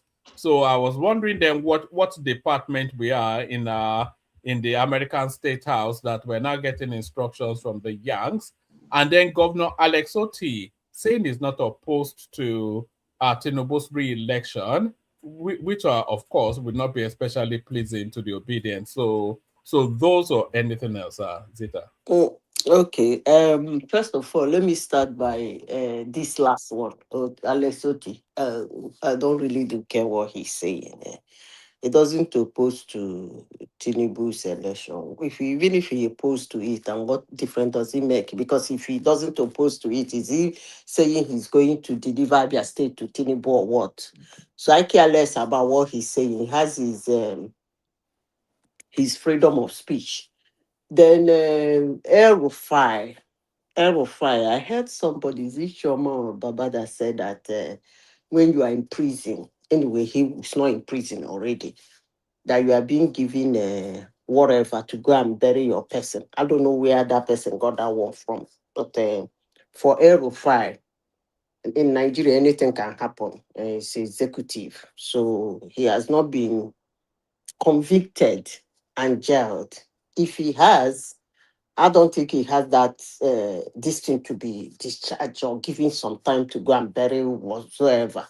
Anyway, I don't know how nice his mother is, but losing someone's mother is a terrible thing. So I don't know whether I will say accept my sympathy. I feel the pain of losing a mother. That's all I can say. Mother is Because around about 90 something to 100, So at some point, it's not. Do you still have sympathy? Our time is up now. At one man, 90, even at if 100, our time is up. no, even if your mother is 700 years old, they sit on air. They sit they sit holding a vacuum. The moment they die, you will see that vacuum. If they like, let them be 1,000 years. But for some reasons, that's the way nature made it. Your parents is as if they're sitting, covering a vacuum. The moment they die, that vacuum will open up. Anyway, that's by the way. So fortunately, he lost his mother. Then Kwankwaso going to visit P2B. I think I've had this argument with all of you here before. Kwankwaso is an unstable politician, and I will keep saying that. Kwankwanzia movement, he owns it for himself. Go and make references to other elections. If Kwankwanzo is on the ballot, yes, they will follow him. They might follow him. But if he's not on the ballot, he's supporting somebody. He doesn't get that crowd. They don't follow him like that. For reasons I don't know. And then visiting Atiku is a normal thing. If he wants to decay to ADC, that's fine. Because he has been visiting Tinubu, he has been visiting Atiku. But one thing you should understand is that Kwankwanzia, in as much as I say he's an unstable politician, he has a movement.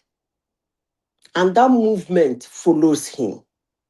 If he's not on the ballot, he doesn't swing the whole of that movement to you, but you might get a reasonable chunk, quite unlike P2P. So there are two different people. That's why he keep having meetings with people like Atiku, keep having meetings with people like Tinubu. They keep calling him because they know he can swing something in a Kano state. So that's his situation. They see him more of a politician, like who has something to offer than your Lord and personal savior, P2B. Okay? That's why that because you can't say that somebody who got 1 million votes is being seen by his fellow politicians as more important than somebody who got 6 million votes. That's all I can say. Anyway, but he can see Atiku. The only problem I have with this opposition is that they seem not to be serious, and they're making this election very boring for me. This is not the election I want to see in 20. Not just you, for all of us. Can you remember? Can you cast your memory back to 2014, 2013, when they were moving to remove Goodluck Jonathan? It was brutal. I said it was war. It was war. They kicked him, slapped him, punched him, and savaged him out of that office. And these ones are drinking tea, and then they are doing. They don't want me to be on the ballot. What does that mean? They don't want you to. Did they want? Did Jonathan want Buhari on the ballot? Did Buhari care if Jonathan wanted him on the ballot or not? Did Buhari care if Jonathan wanted him to win? They slapped him out of that office. Good luck, Jonathan. And these ones are doing it now. They won't let me pass the ball. They are not passing the ball to get out. You know, they are not doing it. We're what? It's so boring. It's in January. There's no activity. Look how we struggle to have topics on the. We should be the press should be humming and pumping this platform on the. They're not offering us anything. Nothing at all. Not a single thing. Atiku has met with the kuli seller in Lagos State, and then the kuli. And on that alone, the cyberspace will catch a fire. Get out! It's just nonsense. These are nonsense people. Okay, back to El-Rufai. There are some notions about El-Rufai in 2023 election, which I debunked here. El-Rufai, they said he was the one that made Tinubu to be president or get Northern support. No, one of the factors. They always say one of the factors. One. Yeah, they said one of the factors. He was outspoken. That's the word I would use. What they were planning, he was the one that came out to speak. That being said, I usually give references. And when I make references, it doesn't necessarily mean, anyway, some people will say I'm putting so much power in somebody's hands, or I'm ridiculing somebody, but that's not the case. Please remove the names and remove hate and love and listen carefully. You see, in 2014, 2015, Tinubu, with his conglomeration of gangsters, they brought Buhari and they fought. Please don't forget that word, fought. It was not easy. They didn't win that election in a platter of gold. They fought. It was as if Nigeria was about to come down. Now, will I use the word? Let me use the word. Let me give it to them. Let me use the word propaganda. The propaganda was like, was Tinubu that gave Nigeria Buhari. Then immediately they won that election. Only heaven knows, because no hard feelings, but Yorubans are like snitch. Sometimes they are snitch. They snitch. That's a professor, vice president then. Only him and God knows what he discussed with Buhari about Tinubu.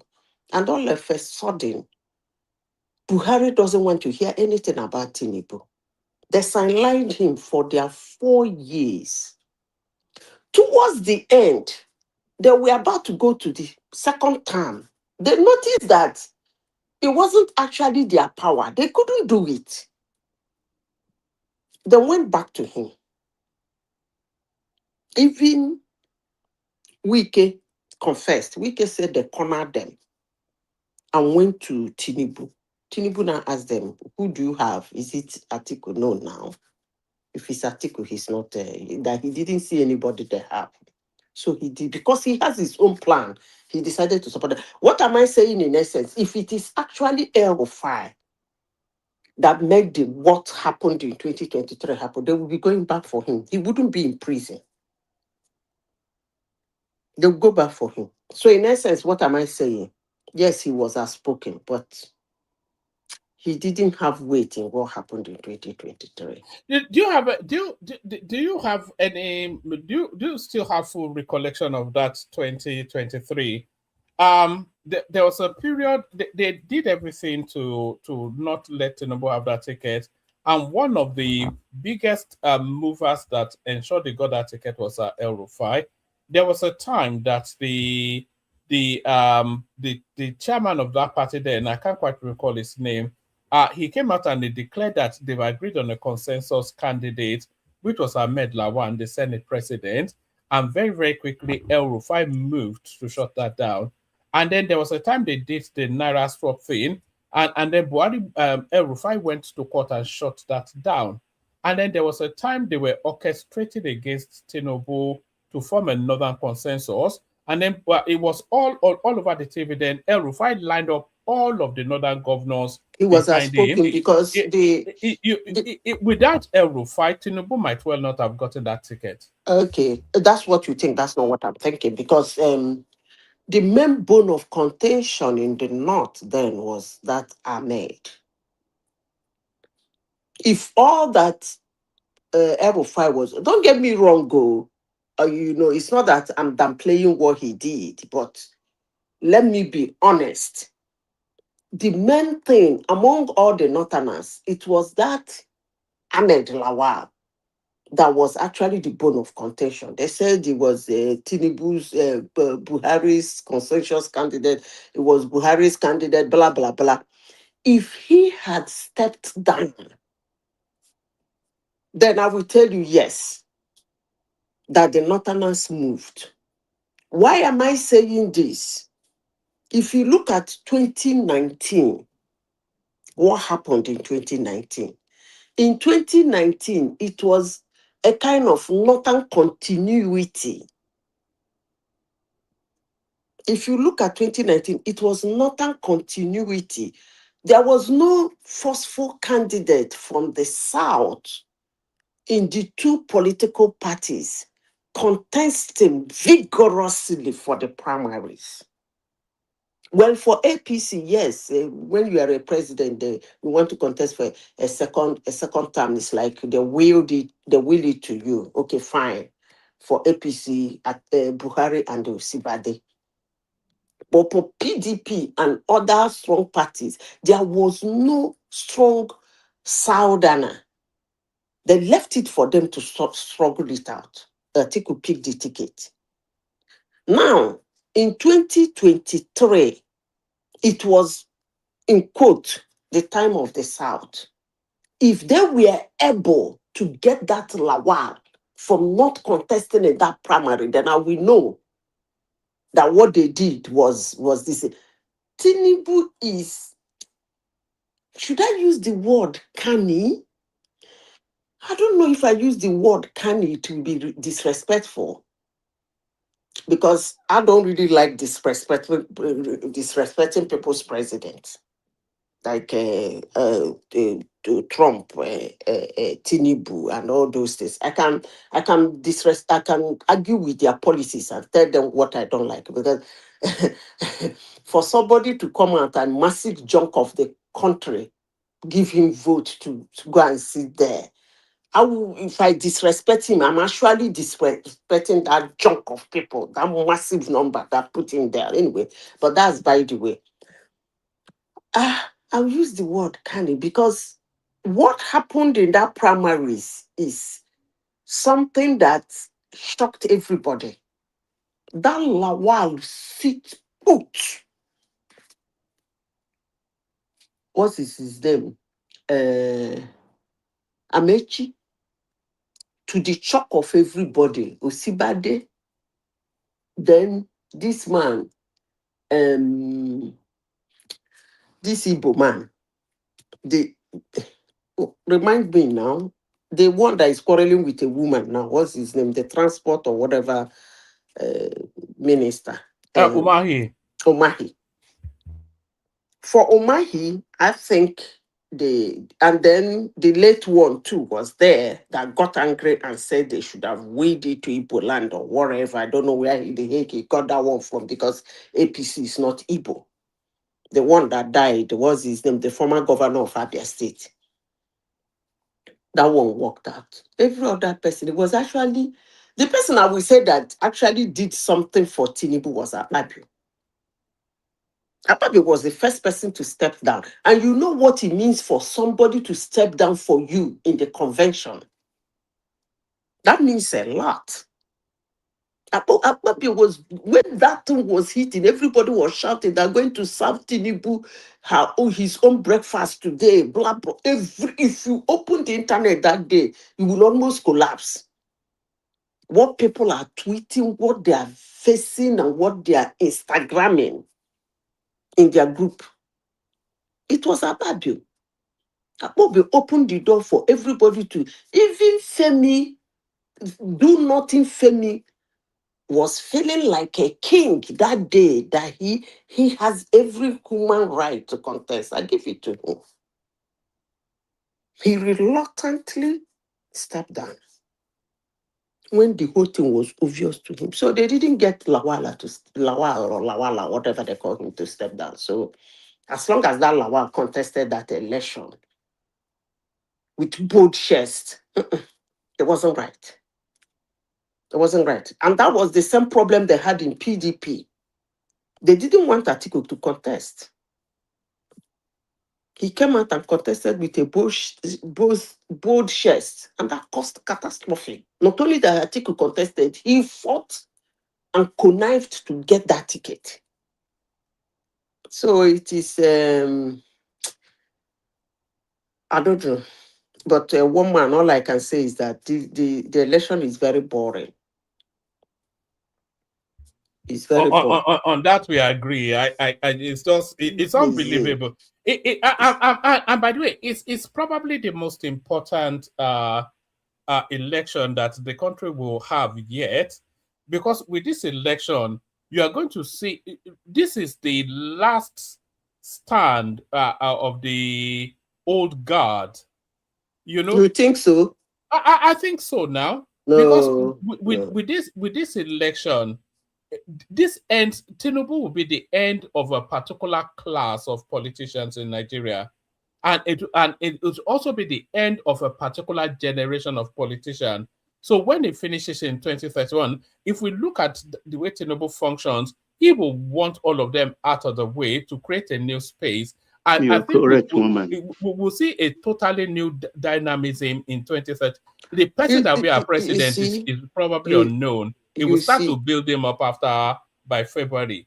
No, you see, anything from 1999 to 2010 in Nigeria, if I see them in Aso Rock, I'm not pleased. Anybody who participated in politics as a local government chairman, as a councillor, a House of Rep, House of Assembly, senator, governor, whatever, chairman of a party, blah, blah, blah. Why am I saying this? They have a structure, and their structure is to share our common wealth among themselves. Anytime this same group of people, I don't know how Nigeria is going to get rid of them. It's going to be hard. Honestly, sincerely speaking. Anytime this same group of It's not people, is that what? Yes, Tinubu that will get rid of them. Like woman said. Don't worry. Who is he going to get rid I of? feel like woman said, it's not Nigeria that will get didn't rid of understand. them. You didn't understand me. Tinubu will get rid of them. You didn't understand me. If you understand me, you will know that it's difficult. Because 80% of the people who are in the Senate and in the House of Assembly are coming back in 2031. No, I disagree. Are we going to bet money, inshallah? No, coming back where? Coming back to the Senate or coming back to contest for the presidency? No, coming back to politics. Like either winning senatorial seat, House of Assembly, being chairman of a party, blah, blah, blah. No. That's not what I was suggesting. I don't think we can get rid of the whole political stock. But the people ambitioning, you know that it's always been a particular class of people and a particular set of names that are always in contention for the presidency. If you look at the Nigerian presidency, what names have we had? We've had Obasanjo repeat, we've had Buhari repeat, Tinubu is of that class as well, Atiku is of that class. Even Peter Obi falls within that generational loop. Aregbesola, look at David Mark that truncated the last republic, the third republic. It's not so all of these sort of characters. This is their last stand at the OK corral. Okay, they're going. They're all gone after this. Let me share something with you people. Why I said it will be difficult. Let me share something. I worked in a company, still working in one, that when you talk of an ideal is something too good to be real. But when you talk of an ideal company on earth, you can use them as an ideal company. Do you know how they do this? When they have a group, a set of people who have a particular ideology and how they do things, if you keep mixing them, putting new people into them, they keep training them under that ideology. So what does this company, what they do is, after so many years, they will do what they call SSS or SVS. SVS means selective voluntary severance. And when they say voluntary, you think voluntary is that you will be the one to go and tell them, I want to leave the company. No. Voluntary is that they will tell you to leave. But your letter, your discharge, let me use the word discharge letter, is not going to be, if you read it, you will almost slump with laughter. They will write that letter for you as if you are the one that wrote to them, telling them that you are done with them and you have to leave. They should give you all your benefits. But the other one they do, they call SSS. That one, they won't give you that letter. So when the time comes, they will present the two and tell those group of conglomeration at that time that they feel are doing a particular thing that is hurting the company. They will say, choose the one you want. You want voluntary or you want SSS. You will see all of them put my name, because they pay them all their benefits, pay them. In fact, they even make more money from retirement. So the only difference is that if you are, but they don't give it to people who are close to retirement, funny enough. They will leave those ones that have 2 years, 3 years to retire, they leave them. Then the rest, they have to give them. And this thing I'm talking about is a company downsizing 1,000 staff without noise. Then after downsizing, you say, oh, they're having issues. That's why they're downsized. For where that's not true, they're not having financial problem. Neither are they having issues. Immediately they finish downsizing. 1 month, 2 months, 3 months later, you see massive recruitment. But with this, you are making one man's case for him. The way I see it. I'm not sure that Zita gets what I'm saying. What I am saying, let me add names to it. After 2027, we will no longer, and I think people continue to erroneously say that as long as Atiku draws breath, he will always contest. No. After this cycle, Atiku is done. After this cycle, Peter Obi is also done, because this cycle now sets Peter Obi back for 12 years. And I don't think he has 12 years more in politics. So Peter Obi is gone. David Mark is gone. Rotimi Amechi is gone. Rauf Aregbesola is gone. All of these sort of names. Kwankwaso is gone. So all of these people will not factor for the politics to come. So what we will have is a new class of politicians. There'll still be somewhat names that are known, but not to the same level of the colossal juggernauts that we've always had. So those class of politicians go with this election. Obi, Aregbesola, Amechi, Atiku, David Mark, El-Rufai, Kwankwaso. Do you remember as early as Goodluck Jonathan's era, we were talking about Babangida Aliyu and all of these sort of names? Where are they now? They loomed so large over the Nigerian firmament, you thought that life or death depend. They're in the political wilderness now, the political graveyards now.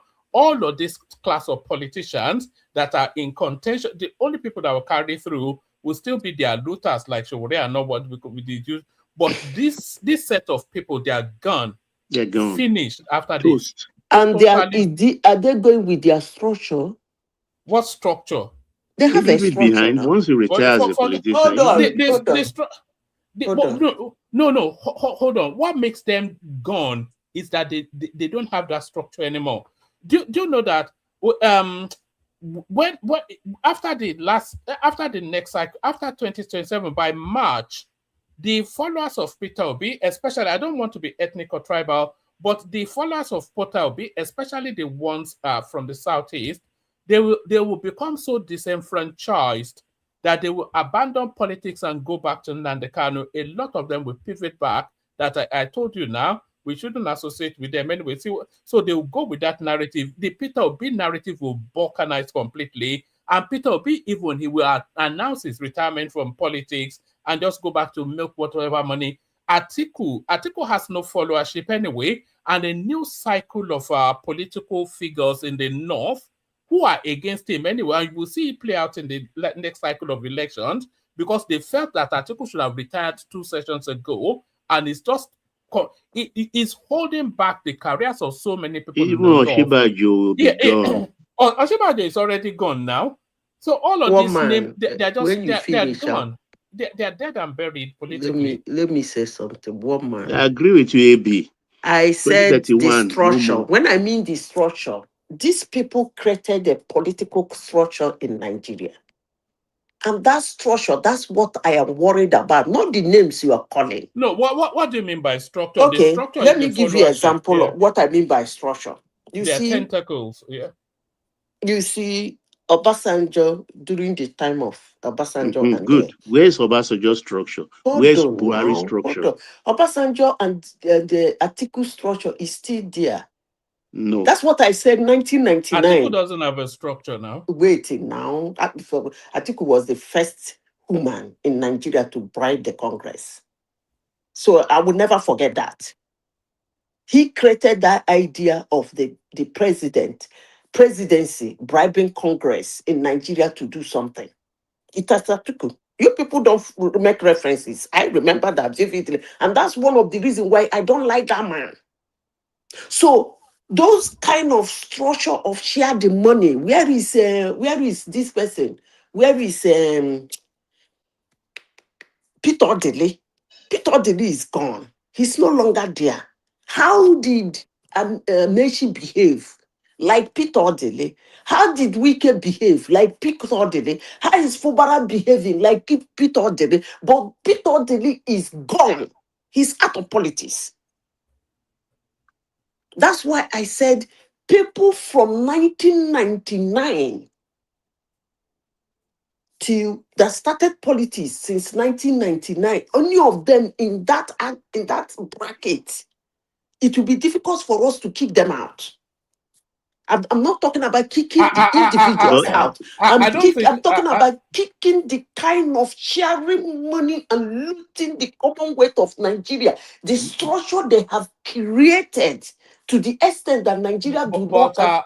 That's not structure. One man, please let me say this before I forget it. Almost like Please let me say this before I forget it. Yeah. To the extent that up to today, Nigeria gained independence in 1960. In 1963, they become a full-blown country. And up to today, they don't have constant power supply. That's the structure I am talking about.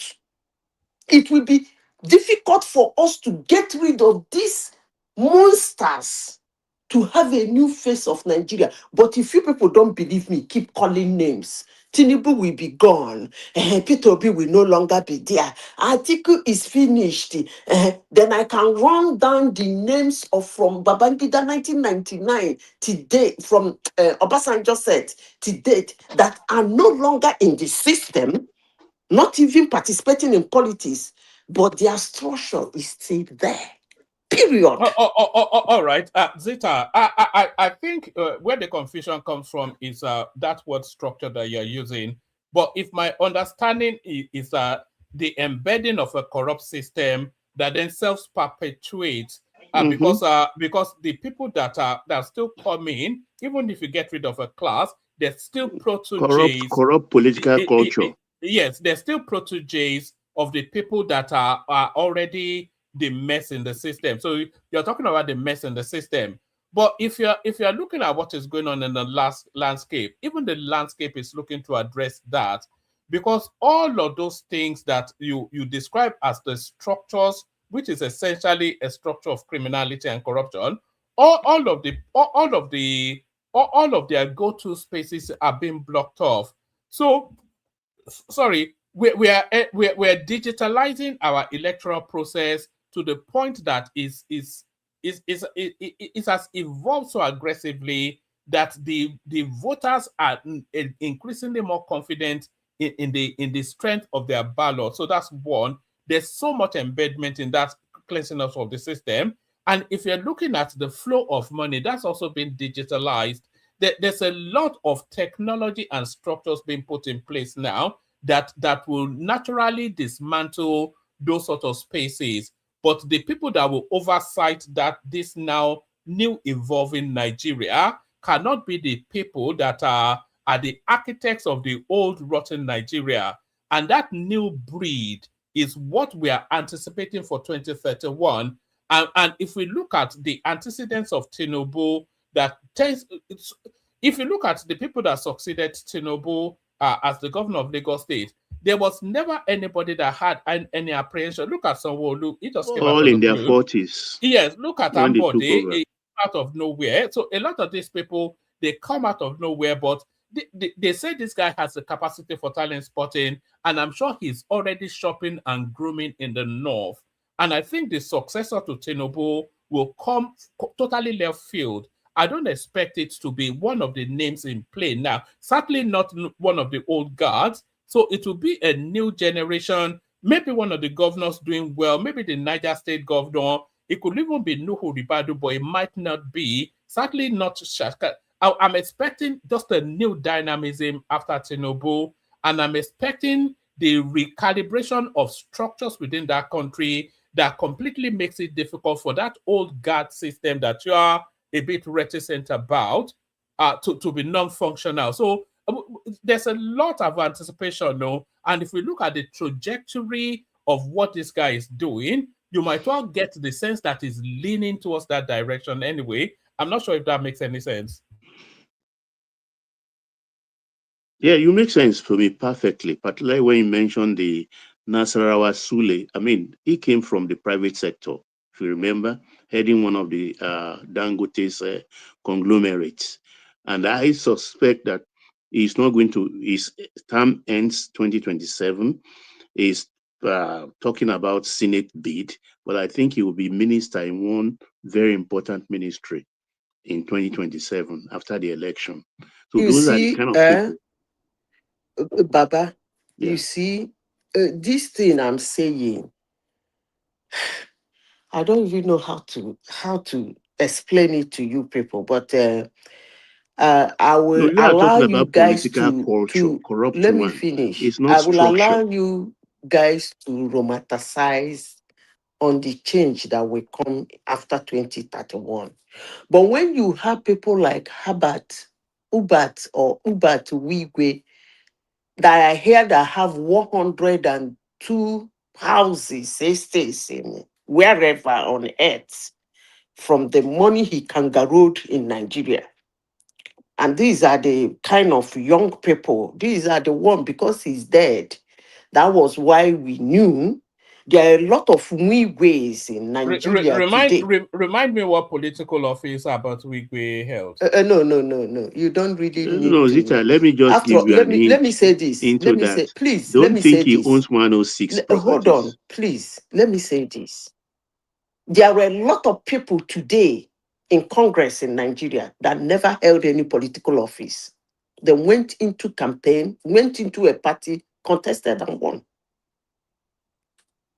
So I'm just trying to tell you the kind of and this Wigwe is the one that, according to one man just asked me, can I tell him his political position or political this thing he held? But this guy romanticized, has romance with politicians in Nigeria. After all, that was how he was able to garner the money he garnered.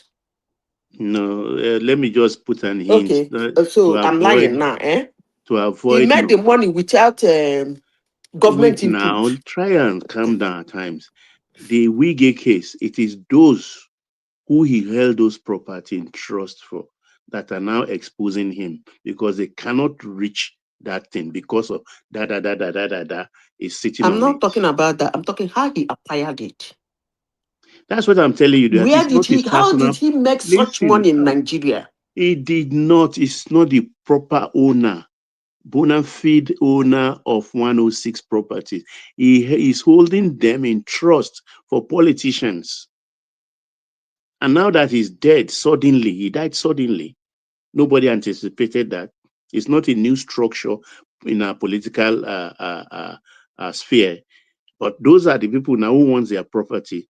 And so people are fighting that he didn't leave any will, even though he did not die intestate. Too many things in that financial thing that robs on many people. So leave that. Then they say he has 106. It's not his own. Totally. Zita, in Yoruba land, we say Isaleoro Olegmi. Baba will explain what that means to you because he understands Yoruba better than me. But Isaleoro Olegmi, if you control wealth at the level of Wigwe, it's not a Nigerian malaise, it's a global phenomenon. If you look at the background of every wealthy man, there's always just a bunch of shady stuff that went down now. Which wealthy man is not a bit shady? So if Wigwe is a bit shady, then it's consistent with the level of money that he controls. But Zita, give us about 2-3 more minutes. Prince Daddy, we got World Peace, and Echo joins us as well. Zita. They can continue. All right. This Zita always gets the hump when you don't agree with her. Look at that, Zita. I get it for. Thank you, Zita. So that's the excellent Zita. Of course, Thank you, AI. One Thank man you don't say very that. much. Don't say that. No. That's no. You see, one thing if I don't want pushing an idea a lot, more especially when I'm very sure of it, I just drop it, and anybody can argue around it, debate around it, romanticize it. I don't care. It's better that way anyway. So you I've just leave the said what public I to want to decide. say. Yeah, I okay. said You it will understand. be difficult. I'm not saying it's impossible. The word I use, it is difficult, but it is possible. Nigeria to weed out this set of humans. Because not only that they created that structure in the politics, they spread it among young Nigerians who have businesses, banks, and everything. They make sure that you don't succeed unless you play by their rules. So if you pick any of those people to come back to contest, to hold position, it is the same structure of sharing our commonwealth. But if you people think I'm blabbering, that's still okay. I'm not budging out because you didn't disagree, you disagreed with. No. I made my point, I am good with it. Good. So All right, let's but, wait. So Inshallah, 2031 or 2031. Let's see that sense that Tinubu, Almighty Tinubu, is going to bring, who will give us electricity, because I'm sure he's going to leave that seat without electricity. Trust me. Let's see who will change Nigerian as at least electricity. I'm waiting. I'm not dying soon. all right. So that would be the defining thing. Oh, so Choma, I didn't see you there. That would be the defining two things of the Tinubu administration: the electricity and insecurity. For anything else that he does, if he's not able to do that, I don't think it will count as a success. But Prince Daddy, sorry for the long wait. But floor is yours. So to the conversation, your contribution, Prince Daddy. Hello, man. Hello, man. Hello, everyone. Hello, Prince Daddy. Yeah. Um, I heard some of the topics, I guess, but I was gonna comment briefly on the El-Rufai thing. Okay. Um, Maybe I should start. Well, El-Rufai as a person, as a character, as a snake. Okay. Bottom line, and I think Baba is gonna help fill in the gap. And I'm saying so to say that remember before right before the election in 2023, right?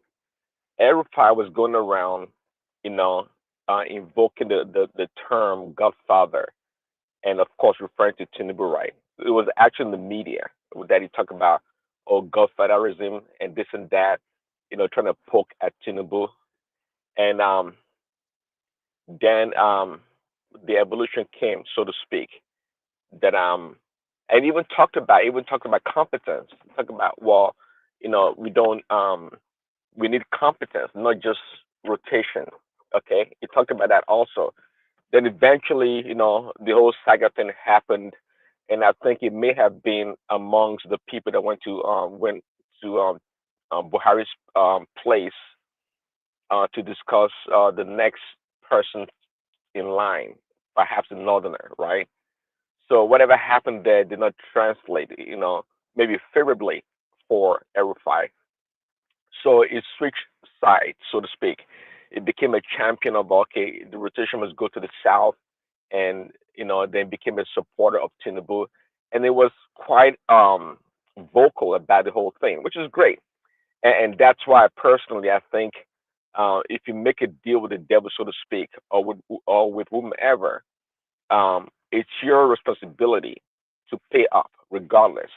So if you go to a thief and borrow money and you know the person was a thief, you're going to say you're not going to pay the money back because the person is a thief? No, I don't believe in that. It's a universal principle, I would say. You have to pay because you know what you were getting into. So when it denied El-Rufai the opportunity to become a minister of power or whatever, I thought that was kind of shady, somewhat. But it wasn't Tinubu. I don't believe it was Tinubu. I think it was those guys around that pushed El-Rufai out of it. But I think he should have been compensated for his effort in supporting Tinubu in the last election.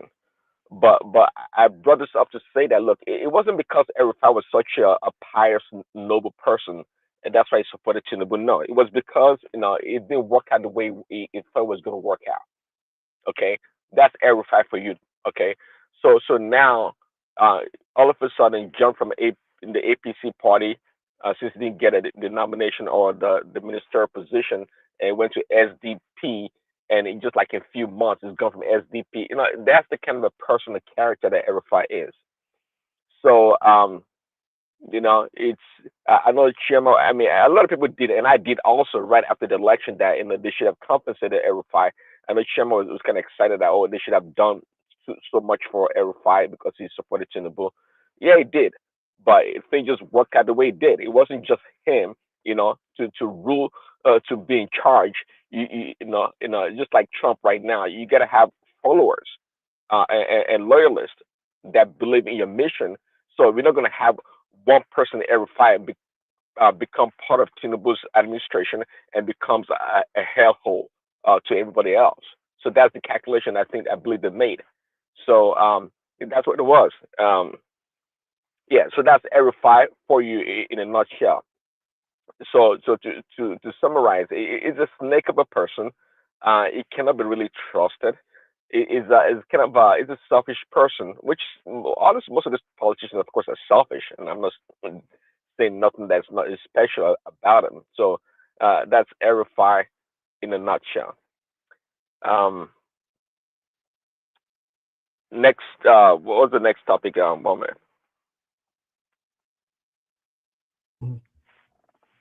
I was So gonna so ask. I was so, gonna so ask you, the question.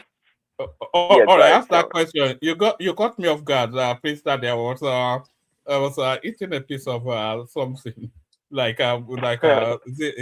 carry on. Zita, John, ask your question. Yes, I want to ask Prince Daddy because I feel like Prince Daddy is usually very neutral in most of his submission.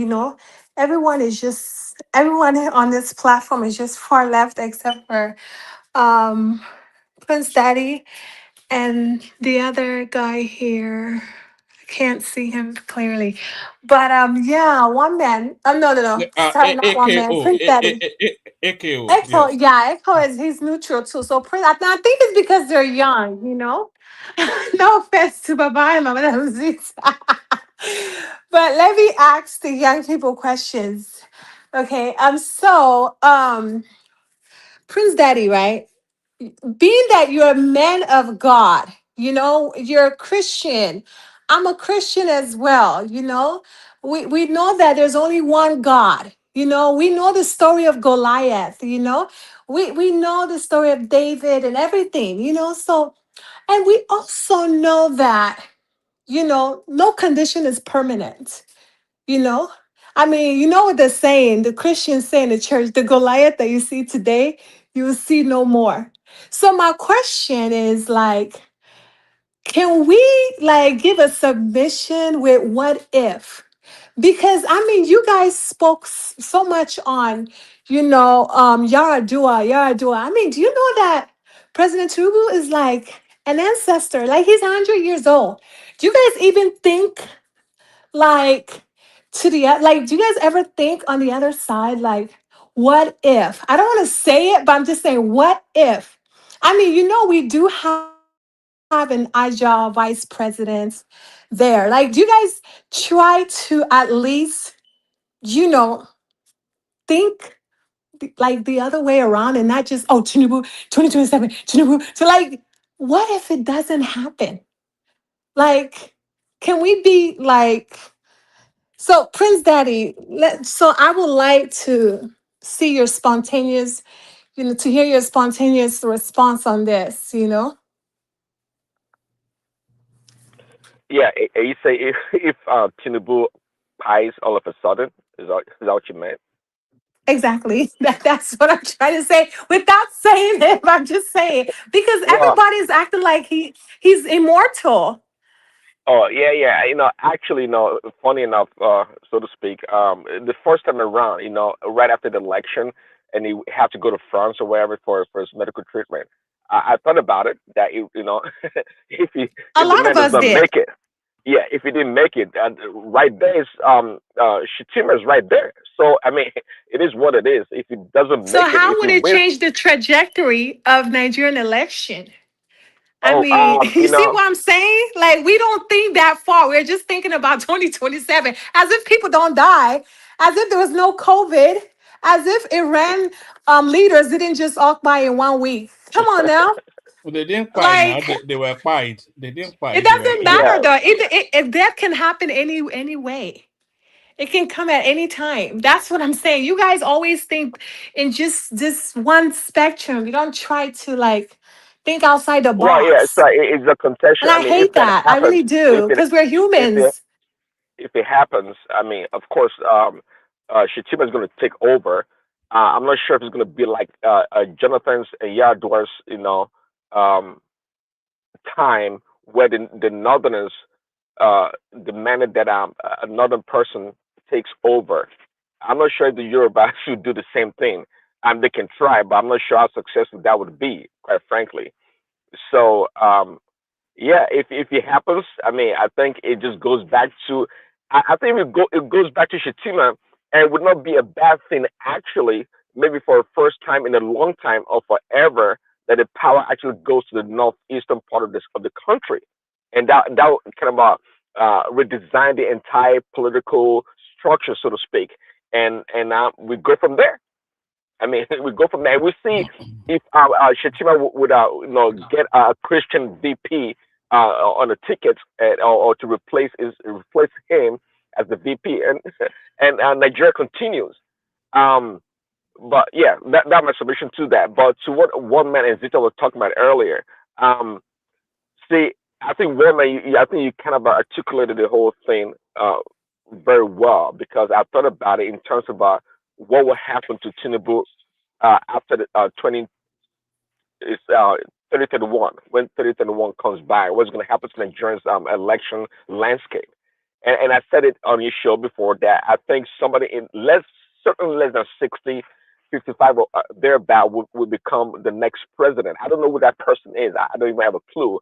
But I think there's going to be what do you call it, a shift in the Nigerian political landscape. There has to be. I think the time has come.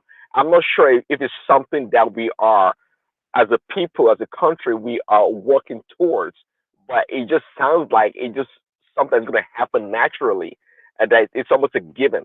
That's what's going to come next. And we talk about structure here. What Manazita was kind of contending earlier sounded like what Sinbad also suggested like a few months or a few weeks ago, that there's going to be a vacuum in Nigerian politics. And I was against that notion. I know there's not going to be a vacuum. The whole system may go away, but new systems are going to come by, and new candidates, and everything's going to be afresh, so to speak, and we're just going to move in a different direction. Yeah, Tinubu and Atiku may be the last of the Mohicans, quite frankly, in the Nigerian political space. Those people you mentioned, if Peter Obi is going to be gone, for sure, it's going to be gone. um, of course, Tinubu gone, and this is where Atiku also, all these old people will be gone. Something new is going to come about. Now, that something new is going to be, I don't know, better. Hopefully, that's what we hope for. But I mean, it's maybe something that will actually galvanize a lot of people to participate.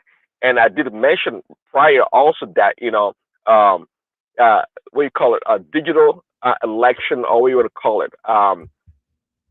digital election, as we are trying to, put our electronic registration in place, is going to become more robust and more solidified along the way. And the new crops of voters are going to participate, and online, online, what do you call it? Participation in an election is going to be more real, more vivid on the ground than it is today. You are putting it excellently well, my prince. Carry on, please. But Baba, let me ask, why should we even be discussing this kind of scenario? Anybody can die at any time now. So you No, shouldn't it's even just you be guys are talking not about aware. I wanted you guys to know there's possibilities. Like young it people are is not dying from people car don't die by accidents, age. It's not even just something like that we're supposed to bring up. Joshua Anthony, You Joshua don't bring Anthony's them into a friends, discussion. Don't just like bring them Joshua into a Anthony's discussion. friends died in a car crash. Anybody can die. People don't die by Yeah, so age. you guys can be versatile with your It's not. discussion and not just be thinking. You don't bring death No, I'm just into saying be any discussion. When versatile. you are Be planning something, versatile with you the don't plan discussion. death. You don't plan death. So stop it. Okay.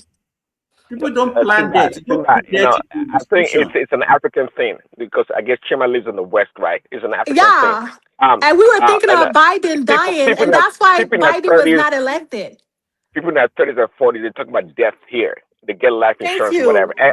And Tinubu is at that age, quite frankly, and his health condition, if he has a chronic one at this point in time, for us to discuss, is definitely part of the discussion, and it should be part of our discussion right now. Who knows? Let me ask you. Sorry, Simba. One Tinubu man, is people were actually afraid of Biden dying, remember? no, nobody cares about Biden, but Tinubu is actually relatively young. If you want to consider contemporaneous longevity, Tinubu is 74. I think they were just celebrating his birthday 2-3 days ago now. It's just But 74. it's his One health, man, not just is that the football age, the age? health also. His health. It's his health in repose. Please, Daddy, I've known some people that have chronic illness right from their teenage age, and they still live. So I don't know why you people are bringing this. In fact, for some people that are even relatively healthy, they die. How many people have died in our National Assembly? How many people have died? All the people that wish that said that Buhari died, how many people died before him? Why we always? I don't know why people bring it and then you say, okay, well, I've seen several scenarios. People, there was even one platform that I was listening to them. Some people are even speculating that he had cancer, he has been flown to. Why are we always like this? Because Anybody he's an can old die. man. Old Obi people can get die, sick. Kwankwaso can die, Atiku can die, even you. Anybody can die. Of course, yes, of course, and I'll go to heaven. So But what it's I'm not something saying that you have to is be that bringing into the people equation get that sick, because things somebody happen. died. You will go to heaven with the life that you've Yes, lived, and I will go to heaven. with the But life we that you have have to put lived, that Go to into heaven. consideration and not just have with a the life that you one-sided have lived. argument. All right, back to you, Prince. Back to you, Prince. Yeah, I got a couple more minutes if something else to talk about. I think that's it for me, really. Should I rattle through the list so you see if anything piques your interest? El-Rufai, of course. I think you've already spoken on that. You can still expand on that if you want to. Peter will be telling us that the government is trying to stop him from being on the ticket. So as ever, it's always somebody else's fault with Peter Obi. Tinubu at the APC convention promising electricity to Nigerians, which is something he promised in the last cycle of campaigning, and that came back to bite him because they've been chanting on that endlessly. And then this one's somewhat of a curiosity. Let me put it on the screen. It's your friend Pastor Odumeje Ndobisky. Is it the liquid metal is what he calls himself? He says people should stop doing DNA because it's against culture. So if you just any child that lands on your doorstep, just accept it as your own. Insecurity. U.S. Congressman Riley Moore renews call for decentralized police force in Nigeria. So Nigeria now is just a department in the State House in the United States, and this one completely off left field. 6 billion people online, 2.2 billion people offline. So 2/3 of the global population are actually online now, which is quite a statistic to conjure with. Why I can't oppose the re-election of Tinubu. This is Alex Oti, the Abia State governor, going the roundabout way to actually tell us that he's endorsing Tinubu. So those are the things we're speaking to. Yeah, okay. Maybe one or two quickly. I don't know that pastor. I think if I see his picture, I would know who he is. I don't pay too much attention to him. This pastors, I'm not sure. I didn't hear when you read the article or what is actually said about not doing DNA and the reason behind it. You don't know Dumeje, the liquid metal in the Bosky. You don't know in the Bosky, this guy. Yeah, I know him. Yeah, that's what I'm saying. I know him. But it's part Babalawo, part content creator, part chancer, part everything, part this, part that. He's a 419 guy, some sort of thing. Yeah, these people, they're quick to open their mouth, thinking because they're pastors or whatever, they have something tangible to say. Really, I'm not sure why it would say DNA is not necessary. Yeah, Christ died 2,000 years ago, but we're not living in 2,000 years of ways of doing things. And trust me, God is quite aware of our reality, and God has good humor actually. So, I mean, unless it's trying to show a biblical verse or scripture that talks about it, then I can listen to him. But if not, if he just submitting his own human intelligence or knowledge in this matter, he's not a smart guy. Let's put it that way. Um, what was the last thing you said? The last topic, woman. Was it the American congressman, or Oh also yeah, there's meetings taking place between Atiku and Kwankwaso, preparing him to join the ADC. So these are so desperate times for desperate guys. yeah. These guys, they make headlines. They make the news, right? So, and at my age, I've kind of learned not to outrightly dismiss somebody or an opponent. But left to me, if I were doing this politics, I wouldn't pay too much attention to Kwankwaso or Obi, quite frankly, because we have finite resources and time and effort and money, to do things. These people, they have no future. I mean, they just the next election is nothing for them to show up for. Really, they have nothing.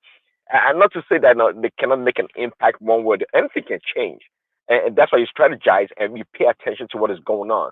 But don't dedicate. I hope APC is not putting too much, you know, too much effort or time in these people because they don't know what they are doing. It's quite clear they don't know what they are doing. You don't want to the ADC party. They want to fill it up with all this big heads, so to speak. People normally would want their own ticket to be the head of the party. But you bring in Conquest. Well, I guess they do so. I took to me. I said he's a really poor tactician, poor politician. It really is. But if you I think his goal is to bring these people into the party so he can get the votes. And somebody said earlier that people will vote for Kwankwaso if he was on the ticket, but not not him just being a member of a party. And I think I believe that. Uh, you know, People like to vote for the candidates. It's same thing for Peter B.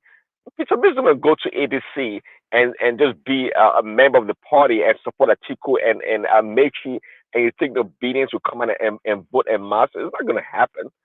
I'm not sure. I mean, I could be wrong, but I just don't see that happening. It's just, again, with all the moves that they make Atiku rather Tinubu stronger, and they become weaker, and people will complain that Tinubu is trying to stymie opposition. This is the kind of knucklehead moves that they make that that make them weak, and people trying to blame Tinubu. It's a conundrum. What can I say? It is quite comical. They blame Tinubu for their weakness, and people see it. I mean, Tinubu's not telling them to do what they are doing. It's not telling them to strategize. This is the way they are, but they keep doing the same, dumb stuff. And the APC and Tinubu become stronger, and they're complaining. No, you said it well. To my last point, you said it well regarding that American senator, Moore. Yeah, what department of what department is Nigeria in Americans political system? You said it were one man. What department are we? Now it has come down to telling us to have what decentralized policing, which is fine. A lot of people want it. We think that's the best way to go about it, anyways. But this, the relationship right now, which I've been trying to avoid, is this master slave relationship. And as the giants of Africa, Nigeria, this and that. Now, this senator from whichever state is coming from is not even a big time, senator. It's not well known in the political space. If it was, I don't know, Lindsey Graham or Ted Cruz and all those big senators, one would understand. But now Nigeria has come to a point whereby we have to listen to this more guy tell us how to run our country. And at the end of the day, I don't blame them, because I mean, what are we doing? What are we truly doing to to save and secure our people? Okay, and I guess somebody made a comment earlier also about or these terrorists are embedded or they live amongst the people, therefore we cannot do nothing about it. What is it called? Zambisa Forest? I thought that's where they have their headquarters. Or they moved already. How come we never attacked them in Zambisa Forest and try to pie them and destroy them there? Of course, they live among the community. We know that. What is the intelligence doing to gather information or intelligence to go after these people? So, it's always one excuse after the other. One excuse after the other. We're not doing nothing.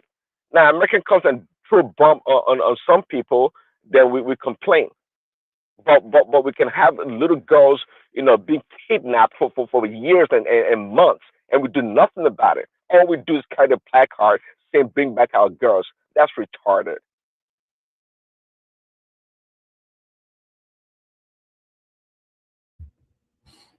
All right, thank you, Prince. So that's Prince Daddy, of course. That's Prince Daddy. So from Prince Daddy, I suspect that he may not be fully with us as well. Let's see if World Peace is still with us.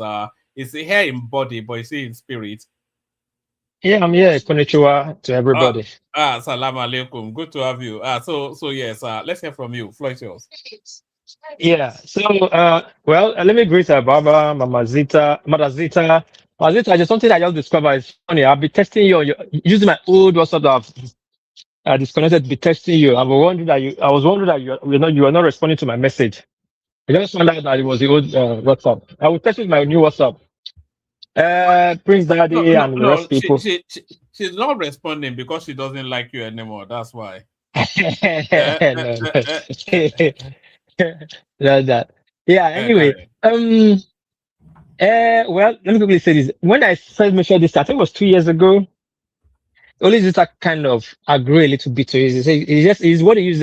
What she used was maybe, let's see. And I did say that Tinubu will not want all this brouhaha that took place in 2023.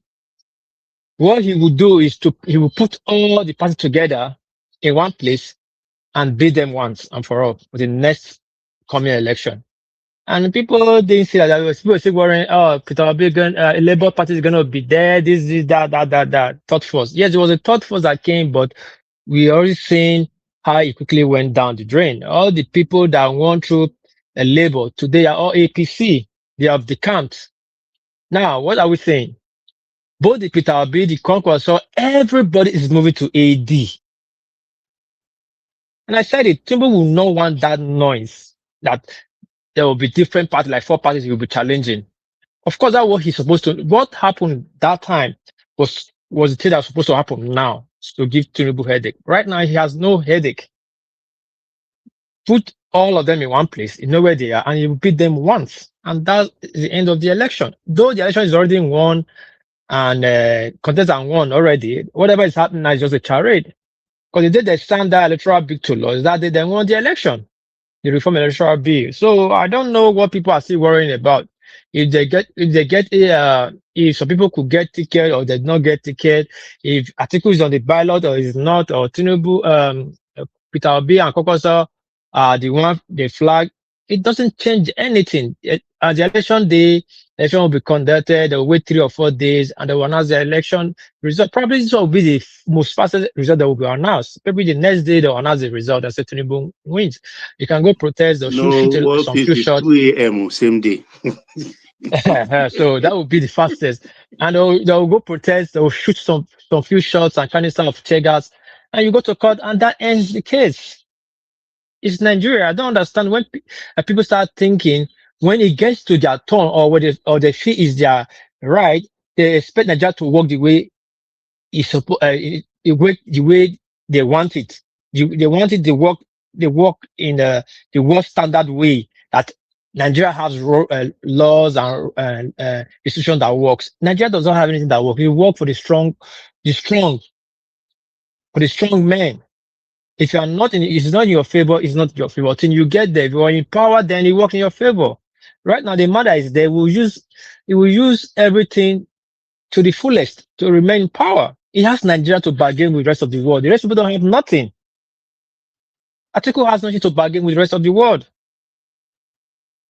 Toby has nothing to bargain with the rest of the world because here's just a ragtag of people, religious militias that is running around Kano and some places. That is nothing when it comes to international politics or geopolitics. They have nothing to bargain with the rest of the world. But Tinubu can decide to them and say, Mali, I'll give you Adamawa. And they will shoot anybody across the border for Tinubu. But Tinubu cannot do that. So people should understand, wake up. Man, it's beyond what people are thinking. All this mere childish talk, oh, this one will win, we will set Tinubu. Nothing will set him from there, except that was a set of session. I want me a set, not dead. I said the world power decide to change the order, just like they did to Jonathan. And Jonathan could not negotiate a chicken out. People like Tinubu, they will not chicken out.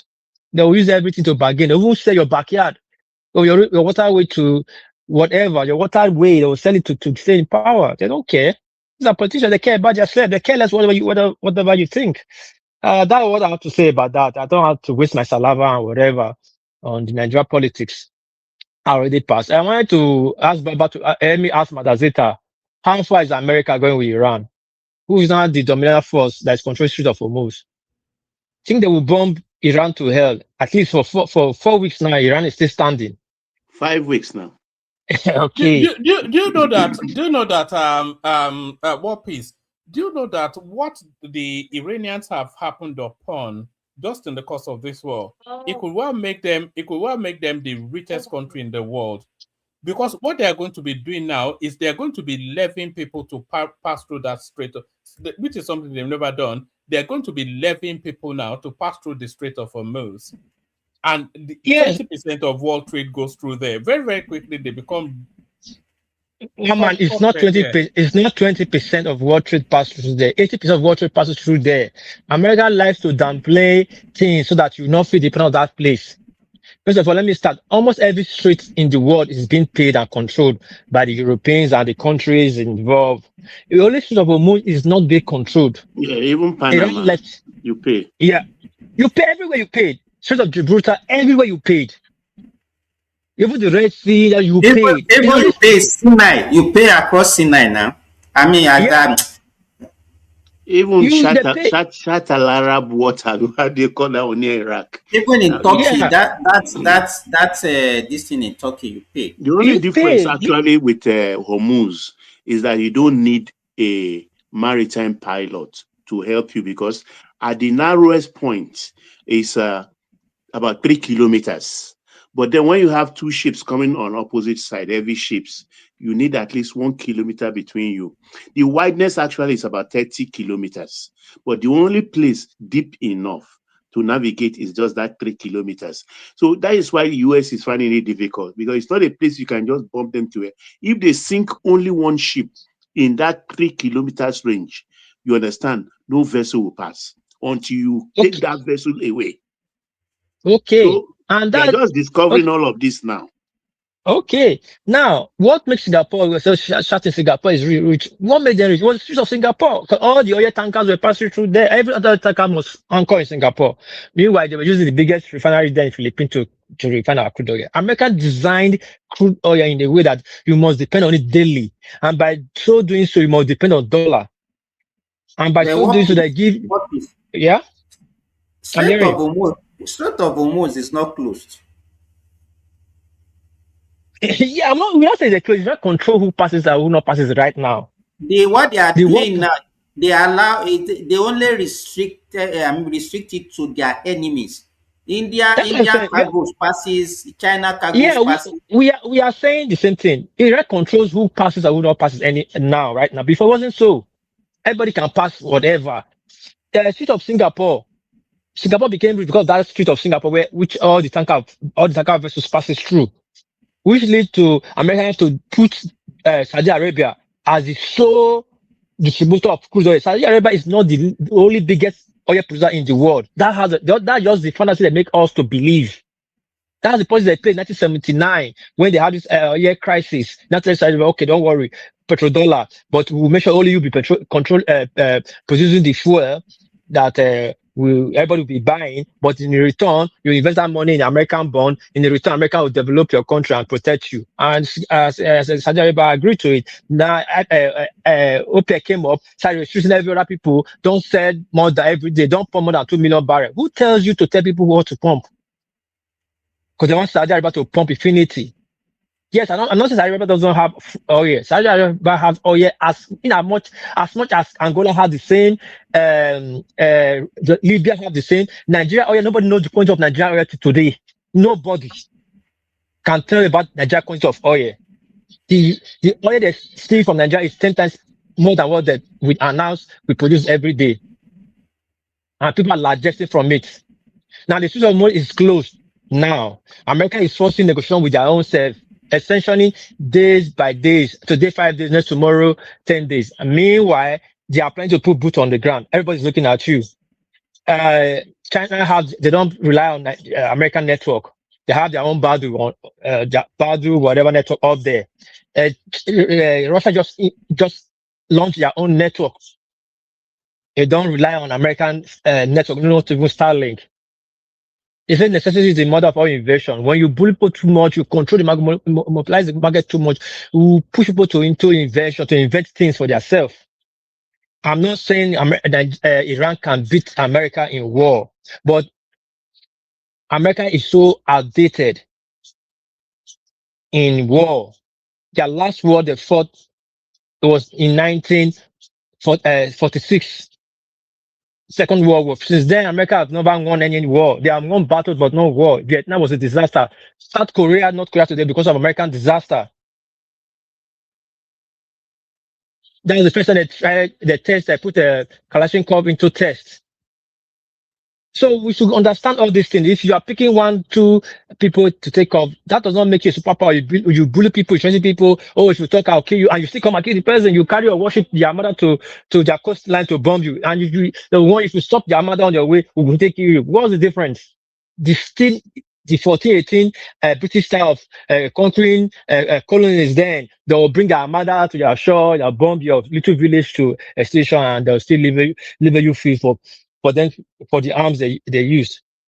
Now we are seeing that the American armada is old, heavy, outdated. Nobody fight that kind of modern warfare, that kind of war anymore. The modern warfare and expensive to maintain. Those ships, you know how much?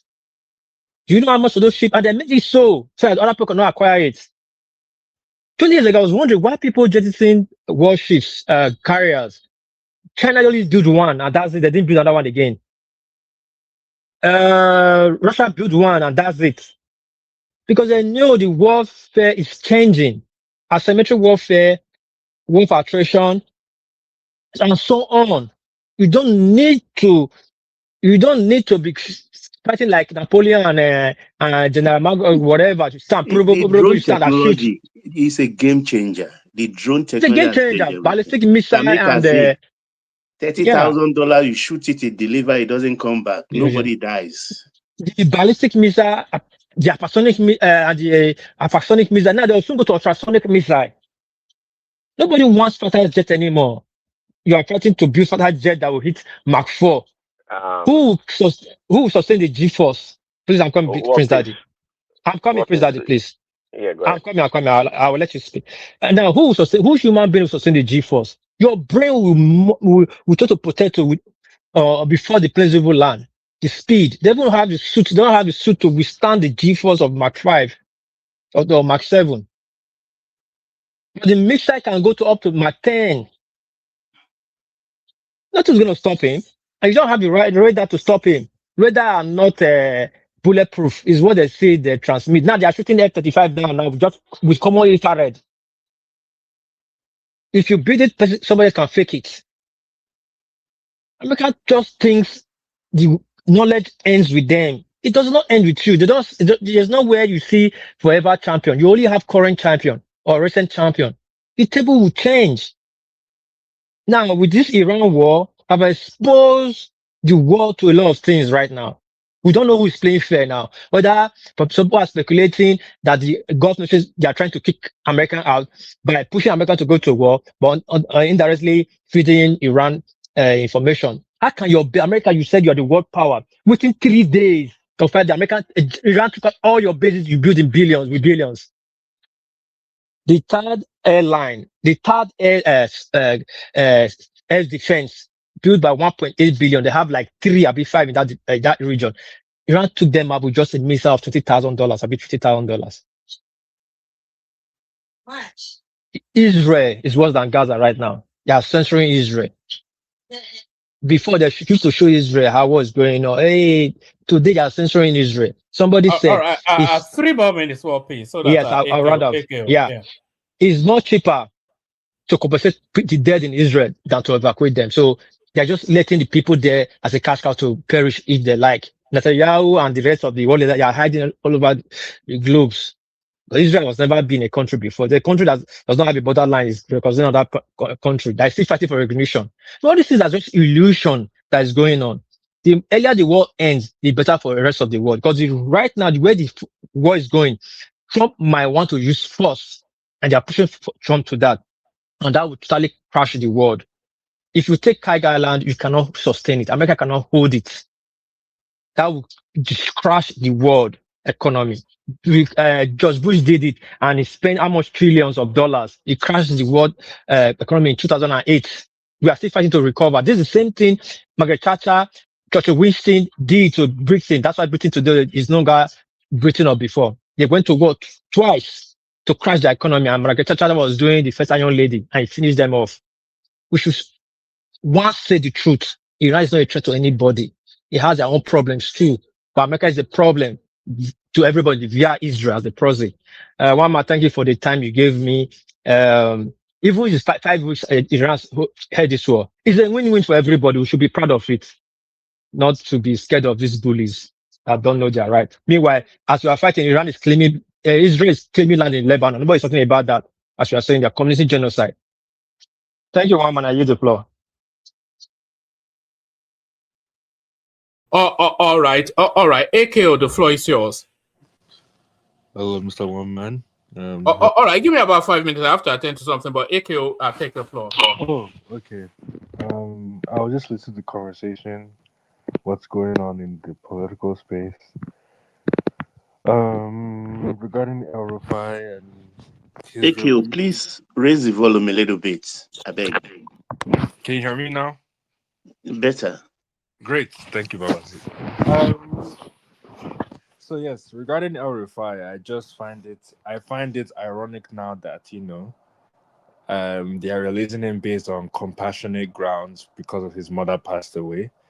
To be honest with you, I don't think that should be the yardstick for on which you want to release somebody. When he was killing people in southern Kaduna, they didn't think about the people. He didn't think about the mothers of the people that he was killing.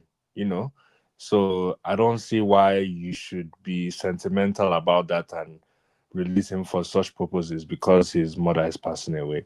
Not to say that I trivialize. I think mothers are very important in people's life, but I think it's a trivialization of the matter at hand. he's under investigation for certain crimes that were committed. So he should face the music. That's just the hard truth about it. Not being sentimental about it. So, but anyways, I don't even know if they had the legal recourse to actually even let him from jail, because normally once you're in jail, you become property of the court, not the ICPC. So I don't know how ICPC how that was able to happen, anyways. But whatever, that's set aside. The other topic is regarding Tinubu and 20. Well, I think it's foregone conclusion that Tinubu is going to win 2031. All the powers that be are converging towards Tinubu, whether internal or external actors. They are all supporting Tinubu for 2027. So that has to happen, whether we like it or not. I do agree with the sentiment that Tinubu is the last of his political breed. He's a thoroughbred politician, and he's the last of his breed. And I think once he's done with this second term, I think certain political class will definitely be will no longer be in contention for politics. So I agree on that as well. I don't think I have any more to add to this. However, there's something I want to talk about particularly. Somebody mentioned Herbert Wigwe and the 106 estates that are under his estate. They're technically under under his what's it called, in trust of him, right? But he's not necessarily owning all the properties. Some higher powers in Nigeria have, they own the properties, but he's just holding it in trust of those people. But now that he's passed, that has created a very legal jumbo now. However, it is to say that people like, Hebo Wigwe was a very nice man when he was alive. I know his family personally. Our families know each other personally. So, but what I would say is that all the bank, I think this has been an open secret in Nigerian sphere of discussion. All those back end MDs you see are beneficiaries of the system, and they are the ones who do the FX round tripping, and that's why you see people like Elumelu and the likes of Elumelu, the Agbajes, the Hey, okay, slow down. Yeah, can you hear me? You understand? Slow down. Yeah. Carry on, please. So yeah, they are, they benefited from the system. That's all I'm gonna say. It's an open secret. So I'm not sure why anybody's surprised by, those revelations and whatnot. That's I'll say that's that. And what other topic is there for today?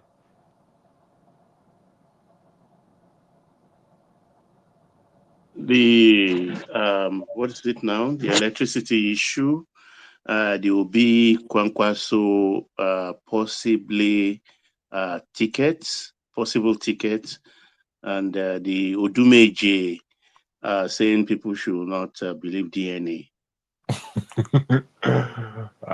Pastor Odumeje. Yeah, Pastor Odumeje, he's a very eccentric fellow. Yeah, very controversial, has his own strong opinions, but when he makes stuff like that, I just throw that away, because he doesn't know what he's talking about, to be frank. But the problem is that in the country that Nigeria we live, where we've been taken hostage by religion. So people who are religious adherents, they will take what he's saying as the next thing to slice bread, and they will follow through with it without no critical thinking, or no, which is the danger. Do you see him as a religious figure or as an entertainer? Because I see Odumeje more as an entertainer. He's both. Yeah. He's also a musician. He released an album. Am Yeah, I with correct? Flavor. No, yeah. He makes song with Flavor. A Flavor, collabo, yeah. a collabo, yeah. But yeah, he's very eccentric, very, but yeah, he does have some controversial opinions. But like I said, the problem with people like that is when they don't know how to control their speech, and when you have a populace of Nigerians who are his congregation who believe in what he says, they take it literally, which is the danger. And I think it's high time that the government does something about people like Odumeje and people like across all religions, basically, because these people, they cause havoc for us, whether we like it or not. For the Nigerian, they are the ones who cause complications for Nigerians as well. So that will Odumeje. Regarding Kwankwaso and Obi, I don't know what to say about that. I think it's a foregone conclusion that this election is not winning it. But there's a new permutation emerging also, that because as early as yesterday, Kwankwaso and Atiku met and had like a 2-hour session, and Kwankwaso came out that Kwankwaso that called Atiku a liar. If there was one person that we're all sure that Kwankwaso hates, is Atiku now. He cannot stand that guy, but it's just the level of desperation we're seeing playing out. I'm shocked that he's actually went to go and meet Atiku, somebody that he called a liar. Wow, that's interesting. As what's the phrase? Anywhere belle face, in that front. So, I'm not. This is actually news to me. I didn't even know that. That is actually crazy that he went to meet Atiku. I don't know what they're trying to do, but it's whatever. It's not going to work. Like we're going to win this election flat, hands down. There's no. All the permutations are pointing towards Tinubu. Yeah, but we're also looking at the consequences of Tinubu's win. Because what Pete was saying earlier, that all the other politicians are converging into one umbrella, and then what happens in 2031? Because we were just having like a heated back and forth with Zita that by 2031 we will never be permutating with names like Obi, Amechi, Atiku, Kwankwaso. All of these names, their careers end January 2027. Their career ends the moment Tinubu is announced re-elected. We would never have to ever give consideration to these people again. But what will the so do you agree with that? And if you agree with that, then what do you anticipate the landscape would look like in 2031? To be honest, I can't even tell what the landscape. I do know that those people are Atiku. Like, for example, Atiku, this is his last election. It's either do or die for him, but he's never going to win this. So I don't know he's wasting his time. So, but for people like Atiku, after this, they become politically extinct. So they'll just fade to the back. Maybe what I can see them do is that they bankroll new candidates. That's probably what they'll do. Or they'll try to be some sort of kingmakers, basically, for any new candidate that comes through. But I think Tinubu has probably seen that already, and he probably has something in his pockets to kind of address that, to basically address 2031. I think that's what Tinubu is having in his calculus right now. So, but yeah, all those people, they're going to be gone 2030 to 2031. I don't see them lasting till 2031. Is that a good thing for all of these people to? Well, you always need a purge, right? You need a purge and you need a paradigm shift. Yes. Law of gravity says. So which of those do you? Down. Yeah. Which of those do you anticipate that we have in 2031? A purge or a paradigm shift? Because if you have a purge, if we don't have a paradigm shift, then it's still the same cycle. But because somebody was actually suggesting that by 2031 we may be surprised with and by a president round about the age 50, they're about a very fairly young person that just wipes away So is that the and that's what people are pushing for as well. Oh, they are fed up with all of these old names. Tinubu, Buhari, all this Obasanjo still enough of all this nonsense. Are you anticipating a real complete leap, generational shift, paradigm shift, a quantum leap from because that's what people are demanding. Do you see that coming through in 2031? I think that's gonna, and the reason why I think Tinubu is thinking about that is because Tinubu has really gone back in history and he's looked at the antecedents. For example, he wouldn't want to leave a legacy like Obasanjo's legacy in Nigeria. When Obasanjo had the chance to put somebody, he puts Yaradua, somebody that was ailing, that was sick, and look at what happened to Yaradua. Unfortunately, I think Tinubu has learned from that lesson, and whoever he's going to groom or pick, he's going to make sure that person is, sound and fit to run that office, and is ruthless enough to run that office, So I think Tinubu is thinking about that, about who's going to be running for that, who's going to be running for 2030. Now, in terms of the political landscape, yes, you might probably still have the ADC, but I probably think the ADC. I probably think after this election, probably the ADC will try to basically. Some of them will try to go back to APC. Some of them will try to form a new party, new coalition. Some of them will. I think that's what probably would happen. I don't see how ADC will be a monumental party. However, I do see that a party that might resurge is PDP. I do see they probably will be a PDP resurgent, because of Wike. But ADC, I don't know about ADC, to be honest with you. I see that party dismantling after the primaries, the ADC will hemorrhage a lot of people. If Rotimi Amechi doesn't get any role, he will leave. Kwankwaso will probably leave after the primaries as well. I'm not even sure Peter Obi will be there up till the primaries. So they will hemorrhage a lot of these names. This fair weather coalition, it will hemorrhage a lot. And I suspect that after the primaries, after the elections, the party will revert back to Dumebi Kachuku, who is the original owner of that party. Yeah, exactly. And at the end of the day, foundation is very important, right? And ADC doesn't have a strong foundation as far as I'm concerned. APC had a strong foundation because of Tinubu and Buhari at the time. They came together to form what we now know as APC, right?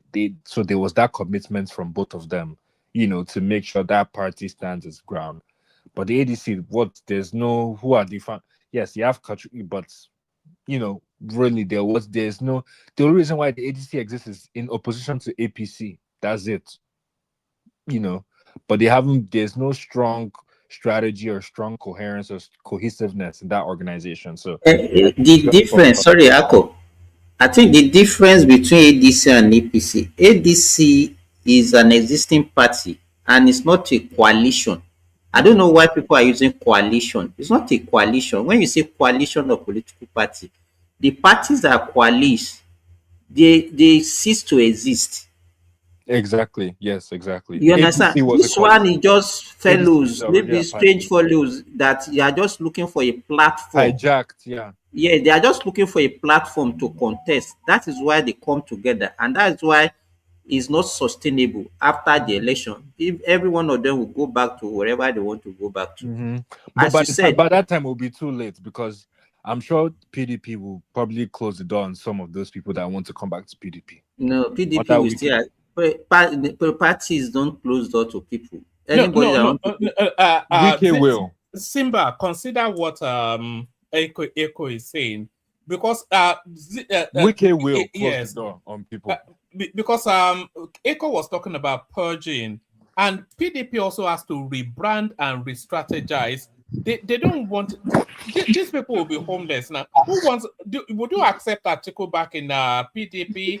or Peter Obi or Rotimi Wike Ameti. will never You don't want those Right. sort of people. And after you've gone through cleansing and then you bring them back, even what's his name, Saraki. It's not cleansing. All of them, they left willingly. Nobody asked them to leave. It's not cleansing. Why are you saying cleansing? Wait, what Let do you me mean tell they left you, willingly?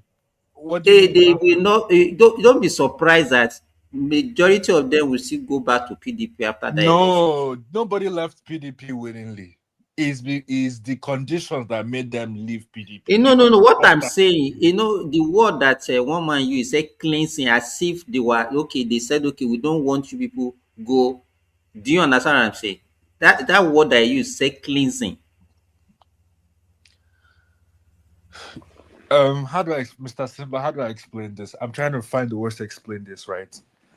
This idea of forcing, cleansing, to say that they left willingly, nobody that left PDP left willingly. The reason why I say that is because even in the corporate world, once your employer wants you to leave, right, they make the environment so untenable that you end up taking the decision and say, okay, you know what, I'm going to leave.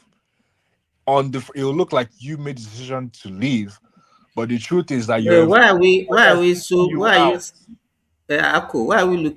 we making it to look difficult? Majority of them left because they thought that PDP cannot actually provide that platform for them to contest. That's why they left. Exactly. So it's not as if it was okay. Wait now, because the way you are making it to look as if this thing was orchestrated by some people to make them to leave. No. Are you saying Wike did not orchestrate Atiku's departure? Yes, thank you. Wike is the one that drove Atiku out of PDP, whether we like it or not. You cannot say that. You cannot say that it's not Wike. Wait to Ako. Wait, please, wait. How did Wike do that? The condition is power must shift to the south. Atiku didn't allow it. And they came back and said, okay, if you contest, the chairman of the party cannot still come from the north. So tell Ayu to vacate that seat for a southerner. Atiku refused.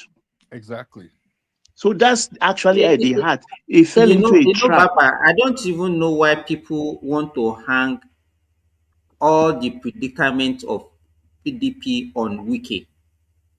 These Atiku, and even the like of Saraki and all, they were the one that started the demise of PDP. No, they were the one.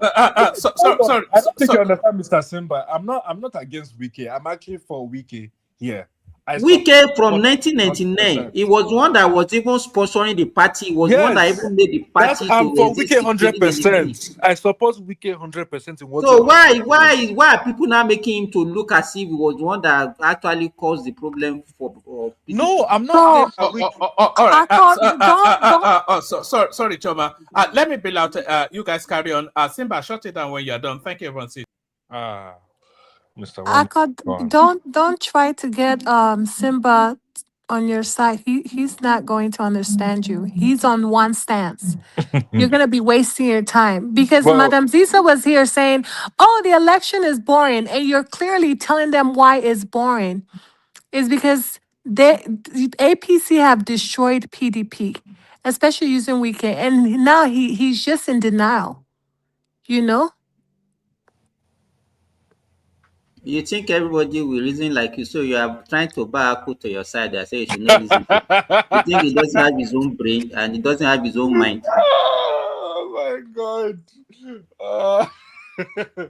But Mr. Simba, what I'm trying to say is that, Wike drove. You might say that, yes, Atiku did not agree, but at the same time, there's no way Wike would have let Atiku stay in PDP.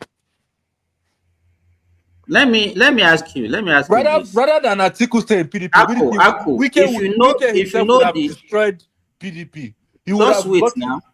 What did Atiku did in 2007? Who drove him away from PDP in 2007?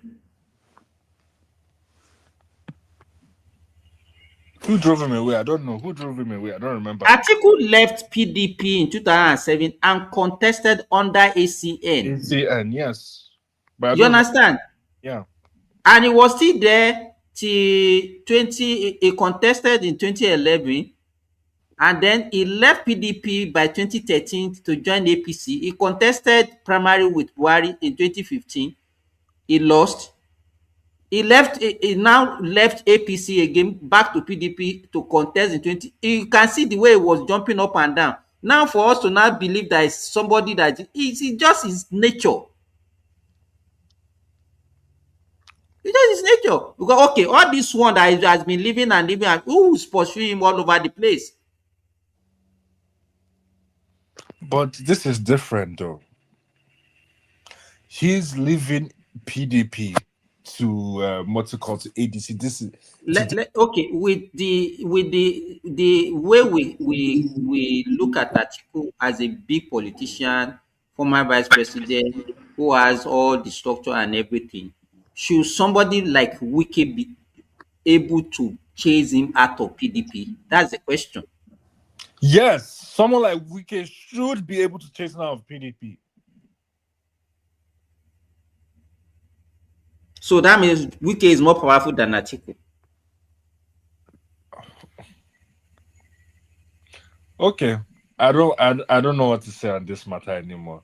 If you think Atiku is more powerful than Wike, then I don't see the reason why. You know, I'm not saying, I'm not even comparing whether who is more I think powerful. you're underestimating Wike. I think if Wike let Atiku stay in PDP, right? It's not even let. If Atiku decided to say I'm going to decide to stay in PDP, right? Wike would have completely destroyed that party. What we just saw, what he did with PDP is just child's play. He would have decimated, destroyed that party that we call PDP. Would have been no man's land. That's what he would rather burn everybody and himself. That's who Wike is. That's the type of person Wike is. That's my opinion of Wike.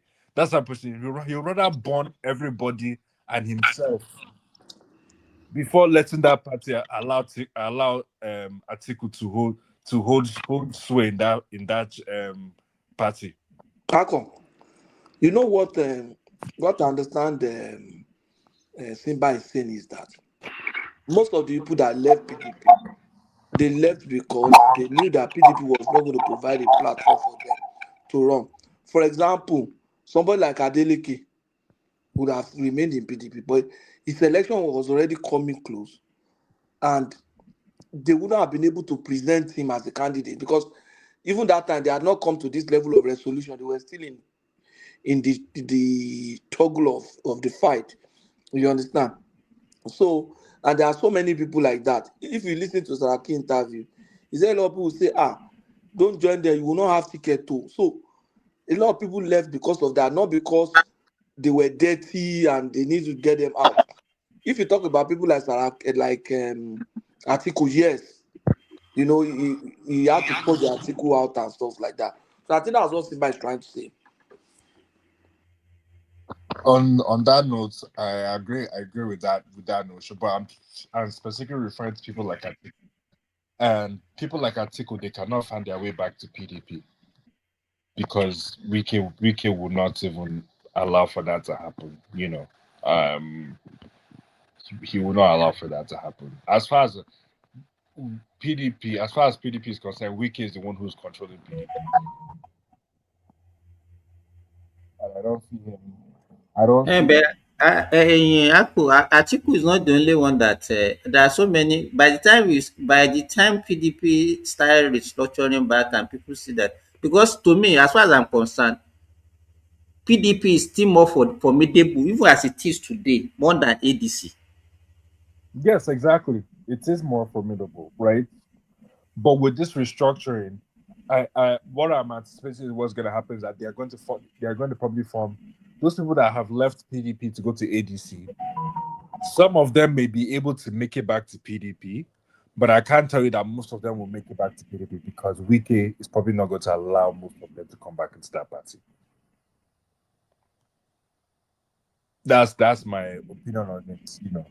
Even when I look at people like, I think Saraki, for example, Saraki moved to APC, right? And he eventually moved back to PDP, right? After he noticed that, things were not going well in APC, right? Until today, what is Saraki's influence in PDP? He doesn't have any influence in PDP, and that is because of Wike. But Saraki is a wicked person now in PDP. What do you mean, Saraki? Saraki is not a wicked person.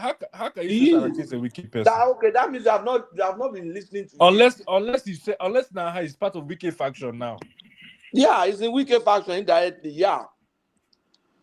Okay, that's a different story. I didn't know that. If you listen to his interview, you will know. Even Sean confronted him. That means he understood then. That means he's just following rank and file basically. But he was trying to manage the interview. It wasn't actually he couldn't come out full chest And say he's against under Wike. But you will notice from that interview, you see that he's pro Tinubu in that interview. Simba, did you notice?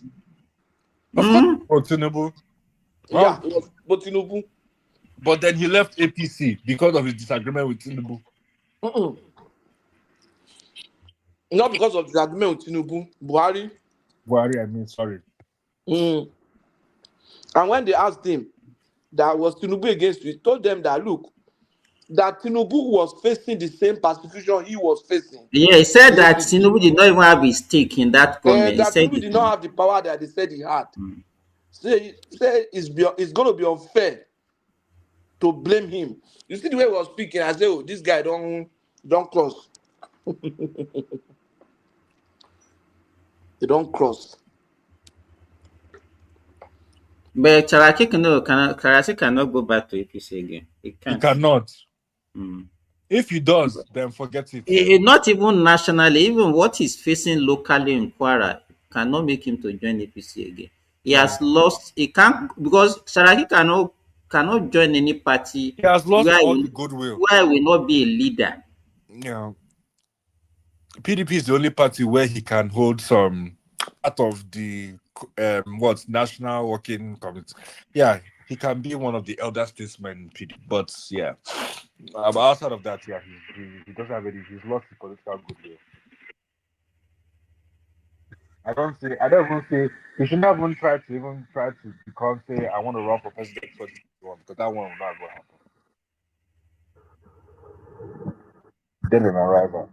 I think what they are trying to do now is to salvage whatever is left of PDP to provide platform for whoever want to contest on that PDP. But I think they will still field maybe some other, but president, I don't think they will have a candidate for presidency. No, they'll probably put like a paper candidate for this. Okay. I think basically it's Wike's party now, because the day Natasha shifted to Wike's faction, and she's a very good calculator, that's when I knew that Wike has won. Yeah. Because Natasha will not stupidly just go into Wike's party. They are not in the same camp, but she's calculated that that's the only place she can get her ticket confirmed. On that Wike. Yeah. We don't see what Wike did in Abuja was even a joke. That election that they did. And they are holding their convention tomorrow. He gave all the traditional rulers and land, and then oh my God, he has made some of them first class chiefs now. Yeah. That man, who can beat that? Then what do you have to offer them? Exactly. That man, he's very smart. He knows what he's doing. He has the judiciary in his pocket. He's a mad politician. Yeah. The way we have mad scientists. Yeah. And he's very ruthless as well.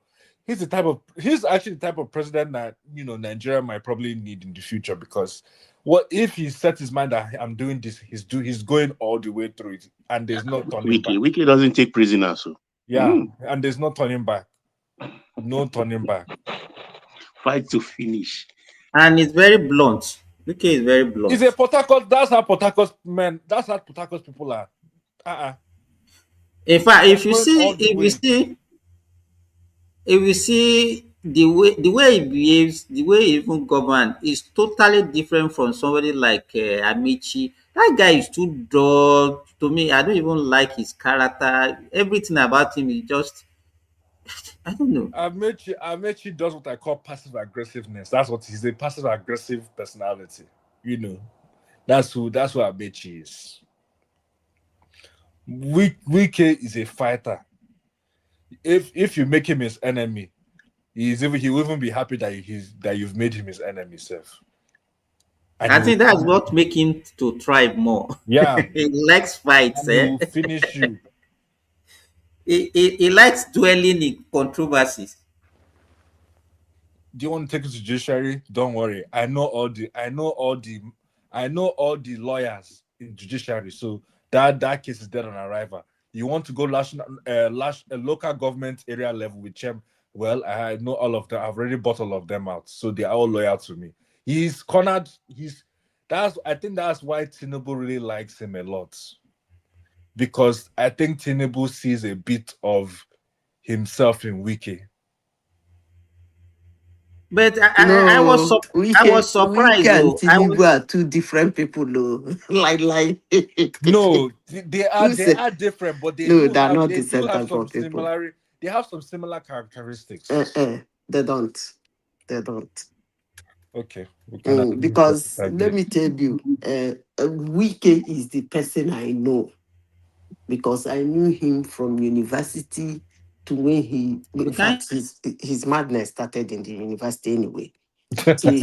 He went to later on find himself and then become the chairman of Obiakpo. Yes, God Obiakpo of local mercy. government area. Yes. Then he took over Ameshi's war and fought it. Wike and the only thing is that they are not similar. They don't have any characteristics that are in common. Let me tell you. You see,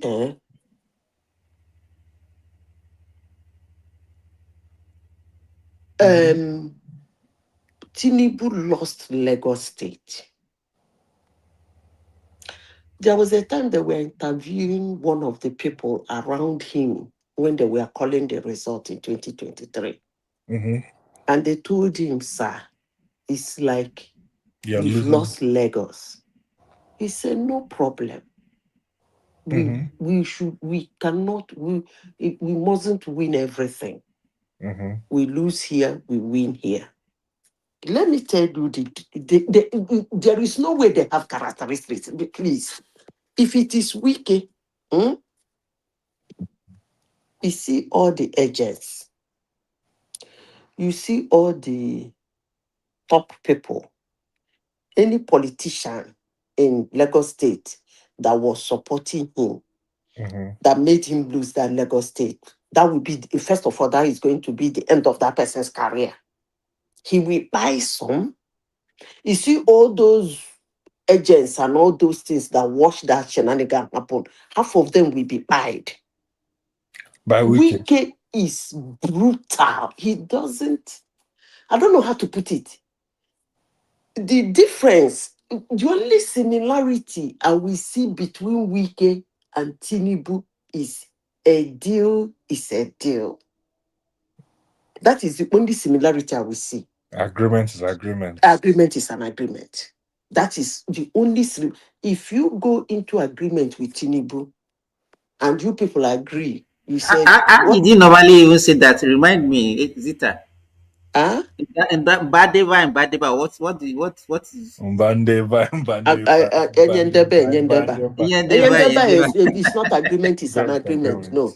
Eyendeba is a little to the left, a little to the right. That's not agreement, it's an agreement. Okay.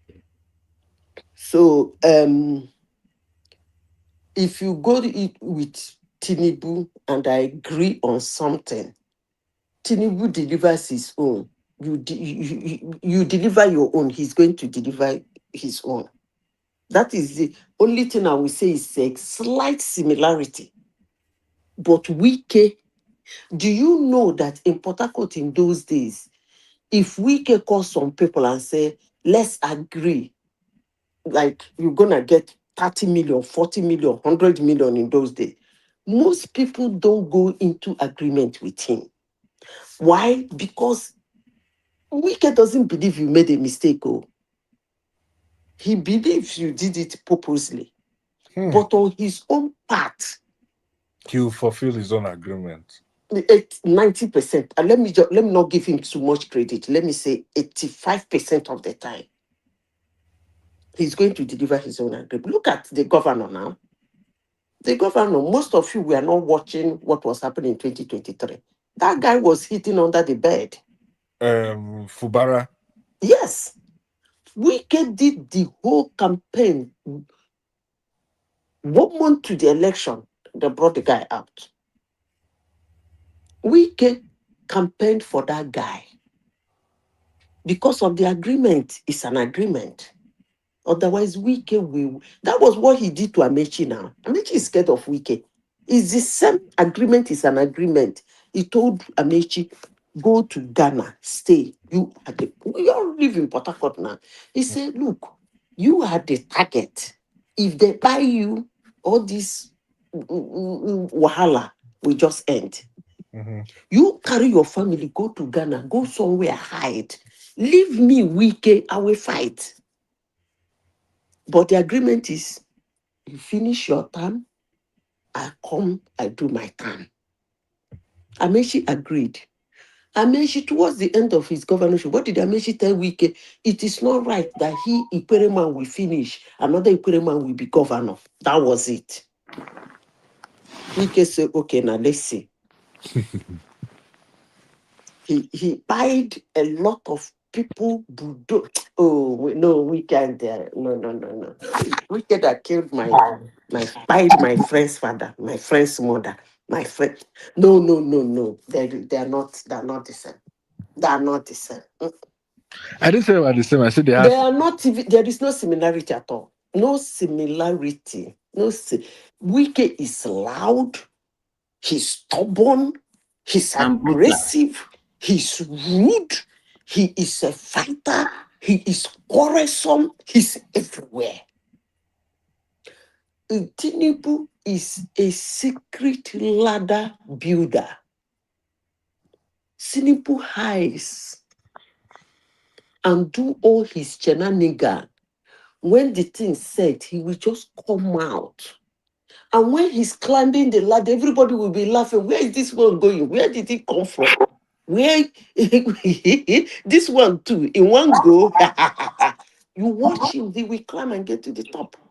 But Wike, from the beginning, you will know that he's already started planting ladder and he must climb it. So they're not the same people. There is no comparison. Even though this one I'm saying a day, they say that's a normal thing for a decent. Wike has no decency. I beg. Wike doesn't have a decency. But when I came to this platform and said So, what I Madam said, Zeta, most people say I was supporting Wike. I'm a Wike person. I don't even know why they said that. then Huh? Tinubu and why? How come Tinubu and Wiki have such a strong relation? Do you know why they have a strong relationship? I think it's the vision, not personality. I have people around me like No, that. it's because Wiki is a deliverer. He delivers. He's a Uh, mailman. When you have, there are a lot of people who deliver, Sha. When you have the same vision with somebody, you agree to disagree, and you disagree to agree. You find yourself in a common ground where both of you can work together. That's it. And if you notice, Tinubu gave him that Abuja and try as much as possible to stay away from Okay, that what he's doing. yeah. That way you work with Wike. If you see Tinubu, Minister for FTC, what's making that noise? Minister for FTC, he left him there. The same way he used Obasanjo's pattern with El-Rufai. You know, when Obasanjo met El-Rufai, the Minister of FTC, he just left him. Yeah, he left him to do what? When people run to Obasanjo, Obasanjo will say, why are you complaining now? He even bulldozed my house, so why are you complaining? He left him to do the job. And somebody like Wike, if you give him a job and start monitoring and controlling what he's doing, That's where you fall out with him. You fall out with him. He's delivering. Wike delivers, though it's at least I'll give him 70%. He delivers. But he's everywhere. He's everywhere. Wike pied his hitman. I'm telling you, No, wow. Joanne, Wike pied his hitman. That is how mad Wike is. You don't even there is no basis for comparison. Wike is somebody who builds a monster. He will create a monster, send that monster for mission. When the monster finish the mission, coming back for him, he will wire him. That's how bad Wike. No, Wike. I don't even know if But he's doing anything with it. Zita, I think the arrangement that Wike and Tinubu had was just shortly before that election. Because prior to that election, nobody even knew where. No. You people are not monitoring what was happening. No, they He knew each has other been before communicating with Wike. for a long Listen, time. Yeah, do you know how many times Wike has visited Tinubu Tinubu in Lagos, self. in Lagos during 2015 till 2019? They have been having political alliance. And the only thing I will say is that two of them, I've forgotten how my father used to say it. Somebody who can easily identify somebody's virtue, make appropriate use of that virtue, ignoring the vices. You see, Wike as a human sees Tinubu as a kingmaker. Honestly, sincerely speaking. Because on several occasions, he has gone to tell Tinubu to join them. He has personally gone there several times to see if him and him will have political. They've been doing that till even before 2020. That was why in 2023, now Obi was going, Tinubu was going. They didn't listen to Obi. He prefers him and his dancing governors to have meeting with Tinubu because he saw what is in Tinubu. He didn't want to have. But can you imagine Obi going to themselves to support it? Nah, that will be self. People actually. When I talk now, you people will abuse me. You see, I don't know what Obi was thinking. it's good to have guts. It's good to have guts. But you have to be able to back it up. It's good to have guts. It's good to be bold. It's good to be, you see, be very courageous. Like, you always face what needs to be faced. That is a very good characteristics. But if you have that spirit, one thing you have to control is the timing, the place, situation, circumstances. You have to use it. Otherwise, you will ruin your life. Honestly, sincerely speaking, you will ruin relationship, you will ruin your life, you will ruin help, you will ruin love. You start repelling people. I won't sit down here and tell you to be bold is wrong, to be courageous is wrong. Facing what needs to be faced is wrong. No, it's not wrong. But what is wrong is the timing. when to use it, where to use it, how to use it, or most importantly, who to use it on. And that is one of the problems my people have. Who are you? And what you face anybody and anything and talk to him boldly. No, now. Come on. I know it's most of our, it has to do a lot with our culture and tradition. We don't have a Yes, who king. are you, Ibonyi? Yeah. We don't have a king. Ibo. The moment you have money, you are a king of your own. Yeah. And therefore, you can talk to anybody, That's Igbo culture. anything, Yeah. without respect, proportion. No, now. I used to tell people a story of my skin. There was a time I had a terrible breakout. I don't know if those who are in the US, I don't know if Shoma is here. You will know a place called, the people that make powder called MAC. Yes, now Mark, the makeup, yeah. I know. Most people don't know they have a hospital. They have the hospital for skin. I was taking the MAC all about faces. I went there, spent money. In fact, they didn't have to remove the skin where God create me for this life. They have to remove it because they couldn't work on it. It was that bad. I have to share this with you people. They have to remove that skin and incubated another skin. You know, skin has layers now. The skin I'm wearing today that everybody say your skin is nice. It's not the original skin, no. That was the skin that is on the layer on the original that I came with. That's where I can't start soon. There are some certain things I can't stand. They gave me medicine, both oral and tropical. When I got to Nigeria, do you know what I was doing? When I bath in the morning, because of the way my skin and my face was looking, I rub those medications, I take the ones I will take, I will make up to cover it.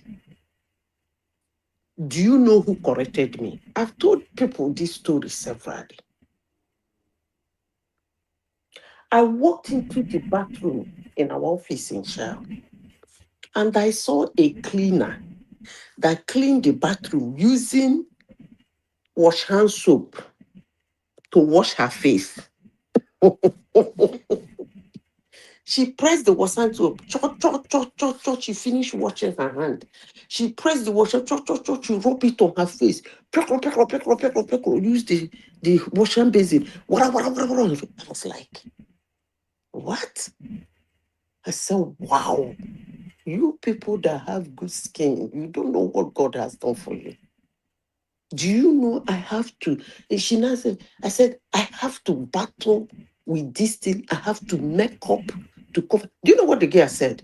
He said, Auntie, no, now.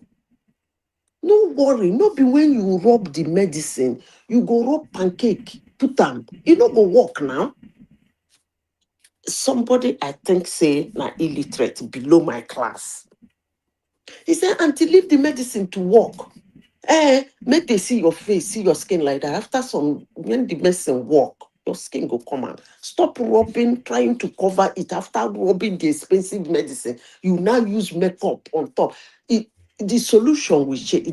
The solution is no longer the solution because you have mixed it with makeup. The thing hit me, bam. As I was driving home that I said, this girl is right too.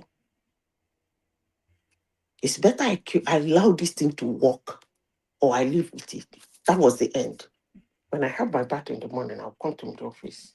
The first 1 week was disaster. People will come, what happened to your skin? What? I don't answer them. That was how the thing worked like magic. Why am I saying this? As I said before, to be bold, to face what needs to be faced, is a very good characteristic.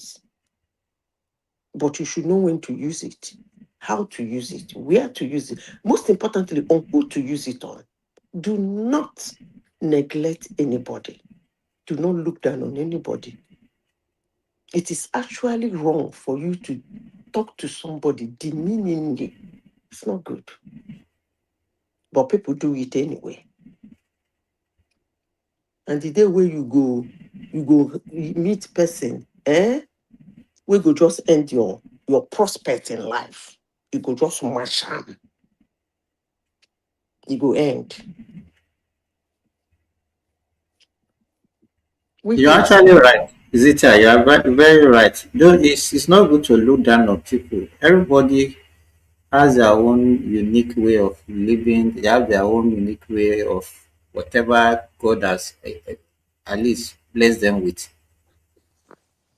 Yeah, you don't. Yeah, what she told you was actually right, because if you apply the medicine and then you are applying whatever makeup, whatever, it first of all it will change the properties of that, That's what she was saying. Yeah, it and didn't then occur to me. even dilute it. It will not work. Mhm. It will not I work. was In interested in fact, trying to what cover. is fine, it can even form another solution that will be more detrimental to your skin.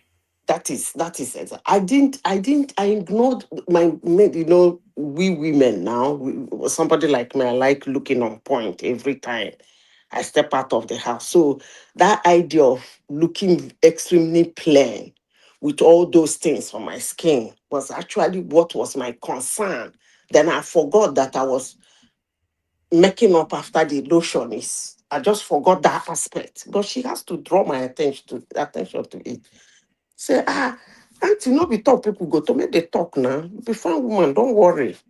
After some time, the thing go, you no go spend that kind of money, the raw pancake put on top.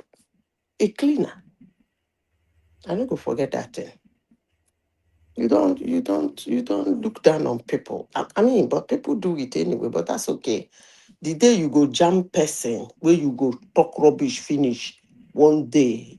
I remember when we were in the university, a professor looked, three of us, three friends, we are three then, three musketeers. People that know me in my university know I did a lot anyway. So the professor looked at us in the face and What told did us you that do? What did you do, Zita? nothing. Look, one of our professors looked three of us in the face and told us he can never get the help from us. Like, what will he ever ask us? That he did this since he's a visiting professor in University of California. He's this, that. He drives hey, what's this car? Not Vibu. no, that's a low car now. This guy is a big guy. It's not Lamborghini. I will remember the car. One, he has a lot of cars, but he drives that particular one. Posh. Is it Porsche? I think it's Porsche, sky blue Porsche. Yeah. So one day, these three Ketia, we don't go our cheat finish around like 1 a.m. in the morning. If you see rain, Port Harcourt is known for rain now. If you see rain that day, hi, now Professor Moto enter water. Nobody. The road was empty. This man was sweating. Three musketeers has gone. See, Professor. We say, okay, Professor, wait. We go do something. One of us run, go carry stick, dig the sand, like build, make a trench so that the water will flow off, so that the water will reduce. We now lift. Women know we lift the car small because the thing enter the water. We noticed that he couldn't move because not only that he was in the water, the thing was in the mud. So you know those expensive cars, they're not meant for those kind of terrain. So we have to actually lift the car for the professor to start it. When he started the car, as we lift them, the car start. We push the car went off. Thank you. Now I hit the car. I said, Professor, wait. Wind down. I say, sure, you see these 3 musketeers. He say, remember what you told us the day we came to your office, that you cannot get help from us. We don't help you today now. He said, I am sorry. I've said it in anger. I said, no problem. We go still come later. Tomorrow we go, today, when they break, we go still come meet you for office again. Make you tell us that thing when you tell us the other time. Say, we know if he help you. He laughed. He said, you are welcome. You can come. And so it takes off our problem. You look human being where they breathe. Say, you can never ask for help from him or her. I don't even know how people talk about whether you say it in anger, but that's too deep. That's too deep. You don't say a thing like that. The world is a small place. It's very tiny. This planet Earth, very, very tiny. It looks big, but no, it's not that big. It's small. It's a very small place. Look, human being, we do breathe. Say you know go help you. Let me, earlier on when you were talking about Wige, it's like one man, Baba, even Ako, they disagree with you that that guy is stinkingly rich. Those guys, they made a lot of money during Buhari regime, especially from that forex, what arbitrage, whatever they were doing that time. I'm not surprised that in fact, if he has even if he has 2 million houses, I can somebody that owns a university that has the effrontery to even start advertising that university on CNN, and it was even charging in dollars. Those guys, they made a lot of money. They have, as you said, we have a lot of them like that. Emefiele, I say Emefiele, Elumelu and all those guys, they are stinkingly rich. Those guys made a lot of money. Those guys in banking sector. For Nigeria to be saved, I think it will be the ages of 19 in Nigeria now. For Nigeria to be saved, so we are talking about something like 2050. That's if Nigeria, I'm not saying it's impossible. It's possible, but it's difficult. Because all these young millionaires and billionaires in dollars and naira in Nigeria, they made their money from the government, from the corrupt system. 99% of them made the money from the Nigerian. That Wigwe, what was his salary? What was he doing that he built that massive university? But that God waking that man, the God waking that man wicked though. I dey tell you. The God waking that, but we be wicked. Well. Invest that God well. The God of killer, killing wife, killing son. That's a wicked God now. If what happened to him in Nigeria, that accident, they will say Nigeria happened to him. But when it happened in the US, everybody just kept quiet. In their mind, do they know what it means for Nigeria to happen to somebody? The man is actually the people America Nigeria happened happen. to him. Yeah, now. Huh? America happened to him now. No. People that when you say Nigeria happened to him, it's actually that Wigwe and Dangote them and the Denuga. Those are the one that they do mail. Those are the people that and one of my cousins who is in the village, who is a billionaire now. He did all Those that are the people that Nigeria happened to. Nigeria happened to them because all of them benefited from Nigeria corrupt system. There are the people Nigeria happened to. But if you think Nigeria is happening to you in a negative form, I wish you luck. But I tell you that what they are doing, we weigh them. How they made their money. If they try it in these countries I'm looking at, they will be in jail. Of course. But Nigeria happened to them. Why is it that Nigerian billionaires are not living abroad?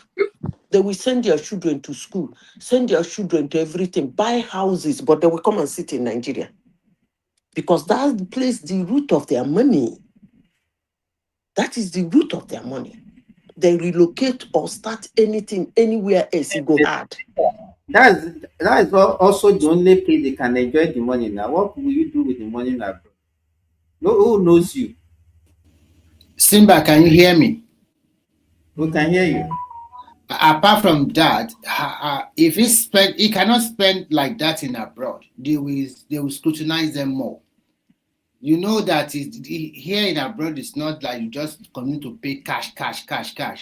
Even here in the bank, they also give you allowance of cash you can withdraw. You cannot just be withdrawing like Nigeria anyhow and spraying money like that. So that kind of formal system does not. You see the same now. I mean, that is the only Nigeria they can enjoy the money now. Yeah. In fact, if you have money, they allow you use cash buy something for them. Nigeria is the best place to enjoy your money. So where you dey? Let me ask you a question. Where you dey? You fit carry cash, just go buy something, pay cash, waka come out. No. You cannot do that. You cannot do that. Most everyone by card. Yeah. No, here self, if you want pay cash, you go pay cash. But you go, the moment you finish buying, they go ask you, when they do the thing finish, it will ask you cash or card. You say cash. The system will want you to swipe your card, your ID. You see, that means they want to monitor now. Yes, before you now put the cash down. So that money you paid will be registered in your name. So you cannot come and buy things blind and walk away. And you cannot be spending cash like that day in, day out. They will definitely they will I fly. tried it when I came here. I tried it after some time. You go get warning. Yes. You go get warning. I think you guys are talking about Wicked the last time. I think this guy, they really, what do you call it? Loyalty is very important to them.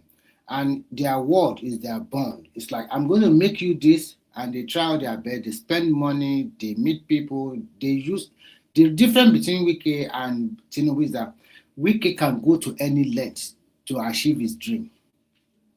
If it's money, he's ready to spend money. If it's to connect people, if you want to use Agbero, talk, everything, he's ready. So, but the other politicians, most Nigerian politicians are just opportunists. Some of them, they don't want to put in the hard work at all, and they want to reap the highest reward. How can you be like that? So, and they know one another among themselves. They know that you are an opportunist, and they know people that really work hard, that really achieve it. So look at the template now. If you want to now put all of them side by side, the only thing Atiku have for himself is that to be the VP of Nigeria. And he used the system to make himself, extremely wealthy. And at the same time, he also used that particular system to bring people around himself. I think he's also good at that. But the only problem is that Atiku don't have people on his side, though. No, what I mean is that during that it's now that he's trying to create people. Let me see what happens. He didn't breed anybody now. He didn't breed anybody. But during that, no, I say it's now what that of Peter Obi?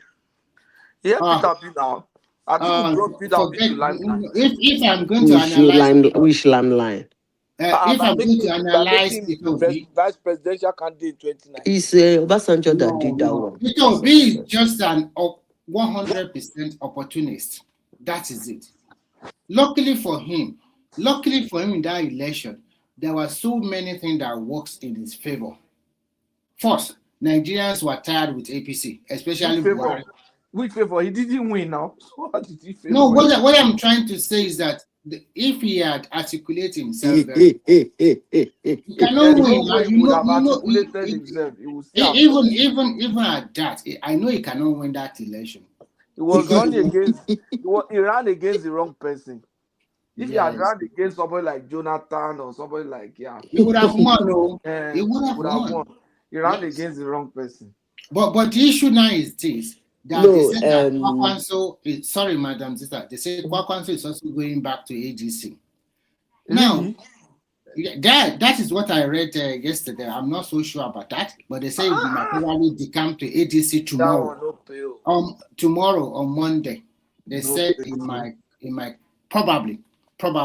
So if he did, now decamp to APC, now look at what he did. He went to Atiku yesterday, and he's going to decamp on Monday. So it's quite glaring that he's just going there to support Atiku. And the thinking that I had is that he is eyeing the Senate president. So Obi going there is not. It's not going to jeopardize Obi. Forget it. So So Obi don't. he said he's going for Senate president. Is he going to yes, contest for senator? yes. That is it. I don't think so. That would be shameful. No, Anyway, let me say this. because look at it this way. He went to the owner of the party. The owner of the party is Atiku. Atiku will never step down for him. That is the truth, unless we are deceiving ourselves. If he's so sure for Obi will not also be junketing around everybody like that. So if Atiku is their presidential candidate and Amechi will be their VP, then for him not to lose out, he goes to the Senate and becomes the Senate president if they win. Remy, Yes, sir. can all of you agree with me that this election is very boring? Yeah, it's going to be very boring because they already checkmated themselves. And I also see Obi might opt out and go to another party. Luckily for him, the INEC have given them 1 month, they said by May 15 or 18, all the registered party must come up with their register. So if he sees that nothing is coming from anybody, he can jump ship again now. Why not? I am not afraid of people running around to form opposition. No, in as much as they're not serious. Tinubu has won them before. Tinubu won all of them when he was not in power. So that is a plus for him. And secondly, they are not serious. They're making this election boring. Come on. 2014, 2015 was war. Even 2019 was war between Atiku and Buhari. That Atiku came crying. That was really tough. That was tough. It wasn't tough anything. 2019? No, it was. It wasn't tough anything. The only election that was tough was, do you know what it means to kick out a sitting president? 2015 election was madness. So it was, you don't know how much this guy, stupid drunkard Jonathan spent on that election. The money Jonathan spent on that election can construct all the bad roads in Nigeria, the whole Nigeria. The money that man spent on that election to sit in that seat. So you can imagine somebody who has the key to the vault of central bank can spend that kind of money. Then you can imagine the kind of money Tinubu them spent to kick him out. Leave that 2015 election. Nigeria will never have that kind of election again. I'm telling you, not with these serious opposition parties around. Number one, APC was a new party. Very new. It wasn't like it's an old party that went to join or like they stole ADC now. No, that one was just created. They gathered themselves, they created a party called APC. And they begin to install party offices, the whole Nigeria, every local government. Do you know what that means? Within a space of 2 years, and they won the election. Come on now.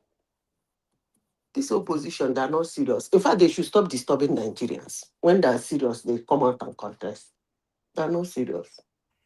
Every time, Obi reacted, Atiku reacted, reactors. El-Rufai that started the madness is in prison. When he finished burying his mother, he will go back. Nah.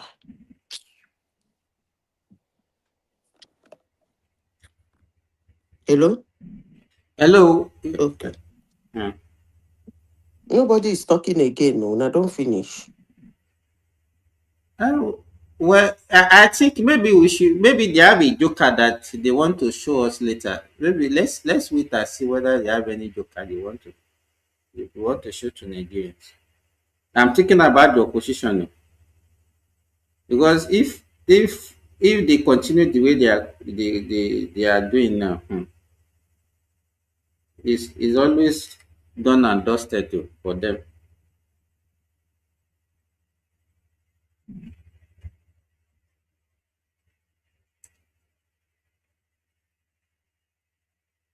Remy, are you there?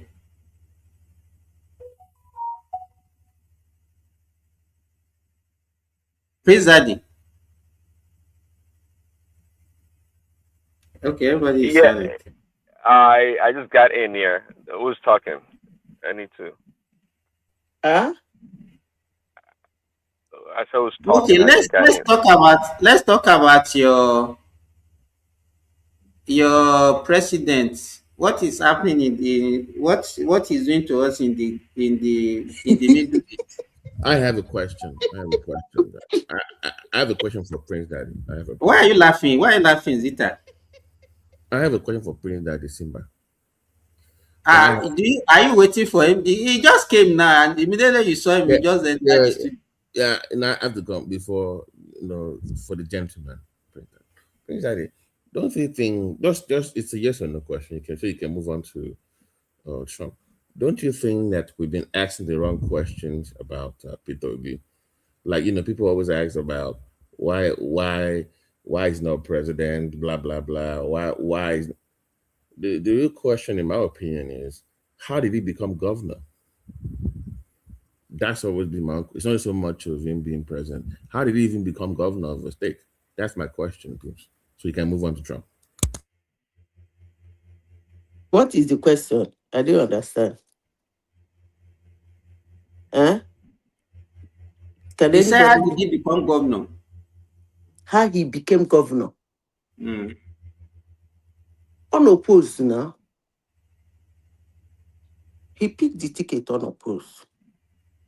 The first time was the person that asked the question have left. Ah, he picked the ticket now, and Ojuku supported him. He went there, he didn't perform. Ojuku got so mad with him, had a problem with Ojuku. They went back and begged Ojuku so that they keep Afghan. That was how he became governor. Who asked the question now? Where is the person? It's a BT that has the question. I think he will still come back. I Mm. think he has a reason for asking that question. Maybe when he comes by, he will come and explain to us why he asked the question. Let him come and tell us why he asked the question now. Then back to your question. Which question did you ask again? I said maybe the opposition. Okay, I'm talking about your president. What is doing us in the Middle East? What is he doing, you people? He said, "What is it? Why are you asking me? No, You now don't I know what want to he's know. doing to us. You don't It's know what he's not. doing to us in the Middle East." Huh? Because what I'm feeling now is that I think they are trying to instigate the Middle East countries to fight themselves. No. Yes and no. But the thing is that those people, you see, when you, I don't know how to put it. When you are a bad guy, eh? You go like a bad guy. You see, people are saying the news now is that UAE, Saudi are telling America to not to stop the fight. They should finish it. But that news for somebody like me, I think I said it here 1 month ago or 2 months ago when that thing was brewing. I said those people were even the ones telling America to harm Iran. That if they don't, it will embolden them. But first of all, let me say this. I'm even just like one man said on one of the prime time, he said they shouldn't mind them. They don't want to accept the fact that they knew that this will happen. Because if they accept the fact that they knew that this will happen, people will ask them, the world will ask them, then what strategy did you put on ground to make sure it doesn't happen? Everybody knew that Iran behaves this way. Period. They know. And that's why, even as much as you don't like Donald Trump, I still salute his guts. He's been on the table for 47 years. For Israel, he's been on the table for 40 years. But any president who come will say, no, now, do I want to deal with this shenanigan, this mess? Because they know it's going to be a big mess. But if you don't do that mess, they will share a nuclear weapon like candy. Just as they are sharing their missiles like candy. One day you wake up, they will share nuclear weapons like candy. So it is what Tita, it are you is. Let not the world tired deal with of, it. are you Huh? not tired of every time giving reason? What do you learn from it? That was the Let me same tell you something. Number one, information they Donna, gave us to attack Iraq, and then at the end of the day, they said there was no weapon. I mean, listen, let me tell you. Let me tell you. If you think he doesn't know what he's doing, the joke is on you. they might You have see, some other reason, but given wait that now, let reason, me finish. In a situation whereby, let me start with United States government, then I'll go to the media. When they say United States is the most lobbied nation on earth, they are not joking. You see all those people that in their Congress, both the senators and the Congress, they have their phone in their hands. They will call you. Look at, I don't want to go into what just happened. They will call you and tell us, we want to know. They will call, what do the committee for foreign affairs committee, they will call the defense. Come and tell us, what is your tactics? What is your end game? What do you hope to achieve? Then they will take their time to explain to them. As they're explaining to them, the other party, their phone call is ringing in that country. The same Congress people that force you to come and tell them what your mission is, what your action is, what you want to do, how you want to. We need to know. We need to know what you are doing. We need to know. Tell us what you're doing. You don't have a strategy. We want to know your strategy. How can you be going to war or conflict? Some group of people are asking you to tell them your strategy. Come on. He should go and sit down with the Congress.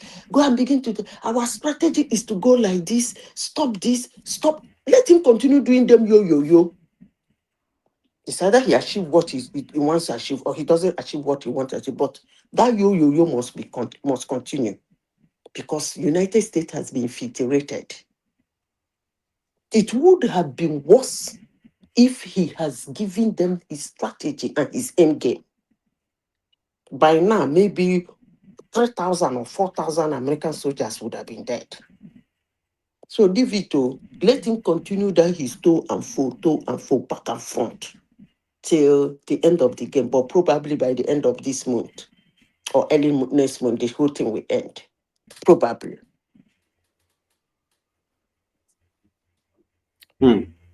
Maybe. are you sure? Maybe. This month has already ended now, so it Yeah, can't end at maybe. the Maybe by But next I month the think game. we are in for it for a long time. Huh?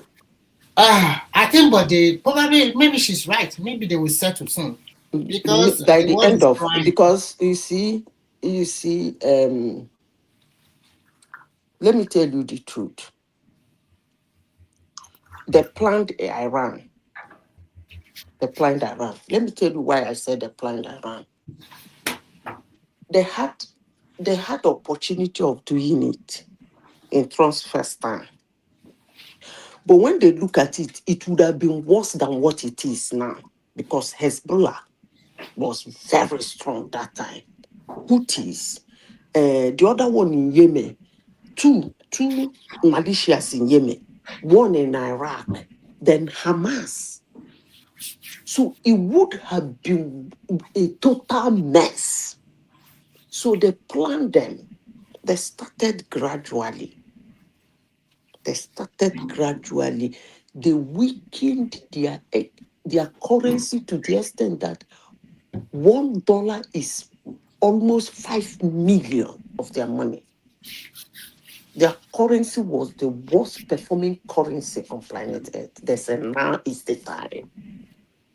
So now, not only that infrastructure, blah, blah, blah, has been destroyed, they need that relief, economical relief. In as much as they heard the Strait of Hormuz, blah, blah, blah, they need that economical relief. As it is now, if US and Israel pull out, and those sanctions are still in place, that country will collapse. So they need that economic relief. They need those sanctions to be removed at least to a reasonable number so that they can breathe. Otherwise, their country will collapse. So they timed them. They got them at the wrong time, at a very wrong time. But all I can say is that, you see this conflict, it must happen. I have told everybody who cares to hear. He said, it must happen. And it's better it happen now than it happen when they have candies in form of nuclear to share. I rest my case.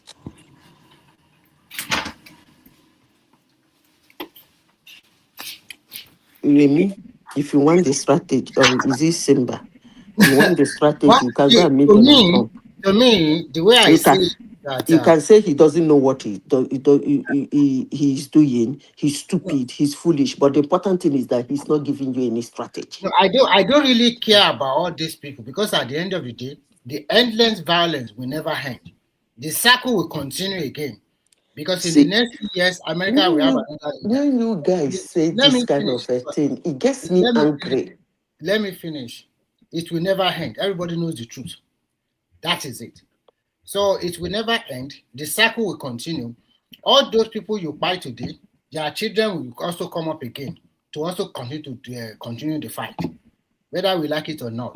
Okay, let me tell you something that will shock you. If this instability or crisis, the whole world does not come together to find the peaceful means to it. Forget about peaceful means. No, so why are we now? We are talking. Okay. Unfortunately, whatever that happened there will affect the rest of the world. If it's not affecting the rest of the world, who cares? Hold on. Any war. Listen, any war between two nations will affect the world. Ukraine and Russia, when they started, it affected the world. Why can't they just leave Israel and Iran to be fighting among themselves? Did they tell you Israel and Iran is not fighting? Of course, Israel and Iran is fighting. What concerns America now? So America should have just left. Excuse me. Listen, when you people say things like this, I begin to see emotions, or we are emotional, or we are ignorant of both. No, this is Let me finish. Okay. Because Israel, wait, calm down. You said leave Israel and Iran to be fighting, right? Okay. Yes. Why did US join? That was your question. If I am to put that same question to you and Iran, hold on. I will ask you, why not Iran, as Russia and China is helping them? US is helping Israel, according to you people. Why not Iran face them? Why is he throwing bombs in the Gulf? Waiting concern them. The way I look at it is that... Hold on, please, let me finish. Why is he throwing bombs? Okay. I don't know if you are following the conflict. Iran has bombed UAE more than he bombed Israel. Why is it that? No, that's not. Check it now. I'm waiting. Check it. No, we're gonna check this one. No, hold on. We check it Can you first. give me You just said 1 it's a minute lie. to counter Let's you and check then you it. continue? Just give me 1 minute to counter you and then you continue. Look, we are not novice. The people that control international media, those ones are the ones that dictate who is winning or who is losing or which country is bombing or not. Everybody knows the truth that as Israel is bombing Iran is also doing the same thing to them by sending a lot of ballistic missiles to them. But when the news Israel is showing their own now. Is no, Israel hiding their own? so when the news come out, No, there is nothing like when the news come out. Israel is showing their let own me on the finish. television. Okay. I'll just keep quiet then so you can continue. Because No, continue. I have no verse. but when you now listen to most of the news around the world controlled by the international media, CNN, Fox News, Sky News, and the rest, of course they will be biased. Everybody knows the truth. And we are talking about these established media houses. Which one does Iran control? Which one can compete with all of this international media? None. So the way they see the narrative, if they want to sell the narrative in this way, that's what they will do. But in this particular thing that is going on now, it is whatever you can say. It is not that Iran that is the first one that go and drop bomb to Israel. It is it, and they were negotiating. In the middle of negotiation, this is not the first time. This was the second time they are doing it. They bombed them. The last time they were negotiating before they can You are open their saying eyes. something everybody knows. So they say, so at the end of the day, I will keep on saying that circle of violence will never stop. After this leader will have gone away, another leader will come in, the circle will continue. So the whole world, we are not ready for peace in that Middle East. We are just deceiving ourselves. That is the Okay, truth. let me tell you something. Maybe there is something we are missing here, but let me say it is a global platform. If there is no conflict, US will create war. They don't give a hook. You see, all those, let's assume they're done with Iran. And Iran said, no more militia group. To calm the situation, peace. There won't be peace. US will create one. Why can't you just go Wait and now. China or Russia? They will create not be that way. another militia by themselves. I'm saying this in a global platform. Do you know why? I've said this separately. Conflict and war is business to the United States. I want to tell you this. That is business. Now, their defense companies have now joined hand with tech companies. So you are talking about almost 8 point something trillion dollar worth of business. You think America will wait for that kind of business to die? Of course, no. So let me finish now. Let me finish. The life of millions of people being quiet is nothing to them. So far, their business continues. Oh, God of mercy. Can we not be moral about this thing or emotional about this? Can we talk? I'm not talking about morals now. You are talking about morals. When you say people are dying, that's morality. Now, you said even there's no crisis, they will create one now. Osama bin Laden, who create them? Okay. So I'm right then. The cycle of violence continues. Yes, they don't give a hook because we are looking at 8 point something trillion dollar worth of business. It must continue. And remember, after describing, say what defining business, the end game is profit. Business is blah blah blah blah blah to make profit. That is very important. Then secondly, people come to say that Trump is a bully. When they say that thing, I laugh off my head. He acts like a king. It's actually funny. It's either you are not watching America or you pretend not to know how they function, or both.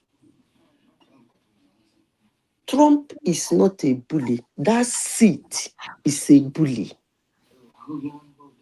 You see, The seat of the president of the United States of America is a bully. Which president are you going to call? Or by the way, what do you even, how else can something be a bully as walking into another person's house and tell the person, I want you to do this? And the person said, why would you come to my house and force me to do this? I said, you're gonna do it or you're not gonna do it. Before the person said Jack Robinson, it's either you start beating the person or you strangle the person economically. That is the highest level of bullying. And can you tell me any president of America that has not done it to several countries in his 4 years or 8 years of presidency? It has nothing to do with an individual. It has a lot to do with the seat. That is how the seat is created. And let me tell you people here, no president of America that will enter that seat that will not cause conflict. He might be buried if he doesn't. Because they're looking at 8 point something trillion worth of business. You want to sit on it to die? Is they mad? Is they crazy? Are you mad? So it is what it is. Leave after Iran, maybe Cuba. After Cuba, maybe Turkey. I don't know, but it is what it is. That's how it works. It's as simple as ABC. For anybody who calls himself MAGA or W or AWA, going to the pool that an American president promised him no conflict, no war, the joke is on you because that's their business. War and conflict is American business. Somehow or somehow, those, do you know how much they're putting into their defense? Some trillions of dollars? Come on now. We should stop all this. The only thing, try to avoid them the way UAE, my president, I salute Tinubu's courage. Because now, maybe after Iran, maybe they will turn their armory to Nigeria. But the man handled, even now, his wife visits White House at will. I like the way he parried them. Otherwise, guns will be ablazing, and there is nothing anybody can do about it. Period. Breaking news. Kwankwaso asks his members to go and join ADC. He's ready to join APC by Monday. Breaking news. Tell him to make sure he hold their hand to join that ATCO. Period. He has directed his member to go and join the ADC. It's They will join interesting. before he will join. It's interesting. He's fighting his governor now. That ADC, I don't even know. They go show him down Broba Chege for Kanu. You see Kanu State. They go show Kwankwaso down Broba Chege. What kind? You mean they will not vote for him? Kwankwaso. Kwankwaso, if care is not taken, we not have up to 200,000 votes in this election. Simba, do you think Atiku is going to step down for him? No, it's not. No. That one is not going to happen now. That they will give him the ticket. So if Atiku is not going to step down for him, so I'm right, he's going for the Senate president if they win. That is it. See, that means Obi is also out of the equation again. Remy, yes. The only person that will pick that ticket in ADC and still have some big wigs in the party supporting his Atiku. I'm not saying any other person cannot pick that ticket too. But the only person who can pick that ticket, and people like, what's his name? This idiot that has been the Senate president for years. Okay. That stupid man's name. Mark. Let me shut up my mouth too. My mouth no good. David Mark. David Mark. All those people, El-Rufai them, Boboe them, all of them, I what is his gun? I agree with you. the Sokoto State former It's governor. only one. It's only one that can still get the Yes, support he's of the only every one other that can still keep them person. Yes. to support the president. Any other Even person picks that himself, ticket. if anybody wins that ticket, Atiku will not support No, another. he already penciled down another party already. He will quickly move there. You see, the way they play, and I He's always saying it's his last stance. If he thought 2031 to if he's alive, he will come out again he and will tell you it's contest. his last stance. He will. In fact, Zita, that was why I didn't want to agree with what one man Baba was saying that by 2031 new setup. There is no new set. Is this all It's these still them Kwankwaso now. El-Rufai, they are still the one that will still be contesting. Amechi, how old is Amechi? How old will he be in How even 2030? Obi, all of them, they Amechi, will still how be the old is same people that will be recycling. where But is by that 2031, that people like idiot that is the Amishi and Senate Obi, president? What's his name? Is already out of the equation now. If Tinubu win again, because the power go back to the north, so both of them will be out. Maybe they can be VP. There is nothing. Wait, nobody. No, the constitution did not restrict anybody from protest. Why is But that? this is like What this. are you talking about? Why is that Chiku and the Northerners are contesting now? If I Obi can know. still contest in 2031 now, I nothing will know. prevent. You know what? Uh, Even if Atiku get that ticket and Obi, I mean, shell of them remain in that party, it's going to be a landslide for Tinubu again. Because Nigerian people are also not gullible like that now. They know you guys are being empowered for nothing to really. Unfortunately, I would have even loved Atiku to step down for that Obi to go and contest against Tinubu. Let's see whether he's going to win. me, I'm not banking on the way Nigerians think about, because what I've discovered about Nigeria, the way their leaders behave, that's the way the followers will also behave. The leaders, once a criminal joins their party, they will forgive his sin. Then even the followers, once a criminal turn to an opposition, they tend to forgive them of their sins also. So the issue here is that everything that was against Tinubu in 2023 is no longer there. And with the way the incumbent I mean the Buhari and his cohort were against him, is no longer there. He has everything in his beacon now. So that advantage alone is going to work for you. But if you want to back on the way Nigeria think, I mean, the rate But is. you know, this is Nigerian politics. No matter what happened, they will also play it as is the local politics, and everybody knows the game. So all of those shakara that they are coming together, they will know they will skill it one way or the other because everybody does the same thing in their region. When So are they doing their primaries? I beg. the primaries, all the Normally, parties, the primaries should end by I think by July. Everybody must have their presidential blah blah blah, and by August they will start campaigning. So by July, no. What do you mean by July? I think it's May. By May It's 31. May now. It so should May. May hear press 31, self. everybody must have their must No, have their no, no, presidential. because they pushed. No, they They pushed must it. submit. I think they must submit. They said they must submit by May 31 deadline. They must submit their That is candidate. for the party registration, party membership.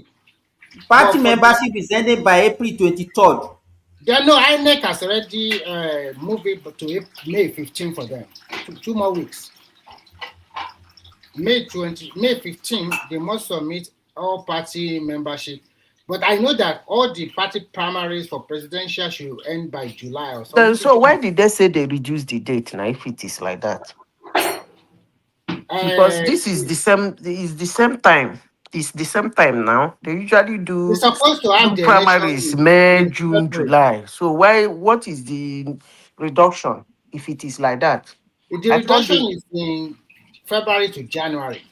The No, no, election was no. dated for February before 2027. And because of the But ordinarily, the reduction supposed to affect every other thing. It's supposed to affect every other thing now. it does not affect you, they don't care. No, if it is used to be February and it's now January, that means every other thing will have to drop one month. Yes, now. Yeah, it's Simple man. supposed to, I don't know. But like what I read, INEC already gave them another up to May 15 to submit their online registration membership of each political party. So there is no excuse no more That than means the last they must submit who is their presidential candidate by June ending. That's what it means, not July. It can't be July. Okay. No matter what happened, June is also not too far. So if by now you don't put your house in order and all your members have not registered, now what for you? I even like it this way. You cannot just take anybody to court if you are not a member of that political party. So it's even good that way. It will reduce the amount of litigation that always arise after the primaries. I think APC is going for more consensus. I don't know about ADC. Let's see what will happen. ADC, they are also talking about consensus now. If they are talking Which about consensus? Hey, consensus is that everybody just sit down and pick one candidate. And What I'm saying, why is sitting people not joining ADC? You mean sitting governors? Yeah, because they need the money. Oh, the sitting governors are wiser than that now. If I were you, hey, I even want to ask you this question, Mazan. Do you think Fubara is coming back? With Wika, I know. If he no settle with Wiki, no go come back. It's very dicey for him. Really, really tough. When are they doing primaries? Can he go to another? And he cannot go to another party. But hey, he cannot go now. He cannot go to another because party. if he tried that, that means he's going to be impeached before the end of his term. I think the agreement they have is that we are not going to impeach you, but we are not going to give you guarantee for second time. I think that's why they let it go. Are we saying that Rivers State has got its own Tinubu? Of course, that's it. Okay. That's what? What did he say? He's trying to say that Wike is the godfather of Rivers politics. He is now. It's not a question of godfather of Rivers State. It's a question that the man that is there didn't campaign. He campaigned for him and put him there. Period. It's not a question of godfather. He had a deal. No matter, I don't know what part he had. I don't know what. I don't know that Fubara. Madam Zita, right from the time of what's the name of the first governor? You mentioned his name this morning now. Who? The first governor, 1999. Peter Odele. No, it's not Peter Odele. No, Peter Odele was not the first governor. Is he? No, I'm talking about this dispensation. Okay. No, I'm not. Peter I know that Odele was one of their governors. After Peter Odele, Amechi. So why did they fail to have the kind of influence that Wiki had? They had their influence in their own time. They had their influence. It depends on what you mean by influence. During the time of Peter Odele was more concerned in becoming the president. So he was moving money to the center to Obasanjo.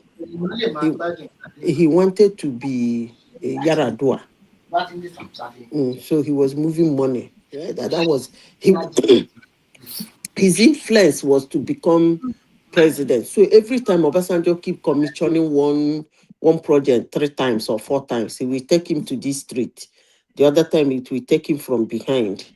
Then they take him from the side. So he was considered, he has his own followers. He made a lot of people. But Obasanjo actually deceived a lot of them now, including even the former Cross River State governor. And Obasanjo liked him. But when Obasanjo found out who he was, Obasanjo went mad. He almost got that ticket too. Then Peter Odede, then Amechi came. Amechi was one of, I give it to him, he was one of the governors of Rivers State that actually did something in Rivers State. Do you think Obasanjo can actually install a southern governor after his 8 years? Not, no, that time now, this Southwest wasn't, it wasn't, this South something wasn't. It wasn't like, it wasn't that prominent, at least for vice president. It would have used Peter Odele. Because Donald Duke also was also on the card. No, Donald Duke, it was Donald, according to hearsay.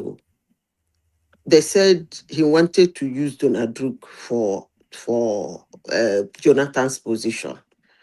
That one was feeling on top of the world, thinking the whole Nigeria loves him because of the work he did in In Napa. Cross River State, that most Northerners don't give a heck about it. Although I have a lot of Northern friends that went to Calabar and came back and told me that why can't the whole Nigeria be like Calabar anyway? The guy tried, but he was feeling on top of the world. Told him to come and be vice president. According to Storio, he refused because he was looking down on Yaradua.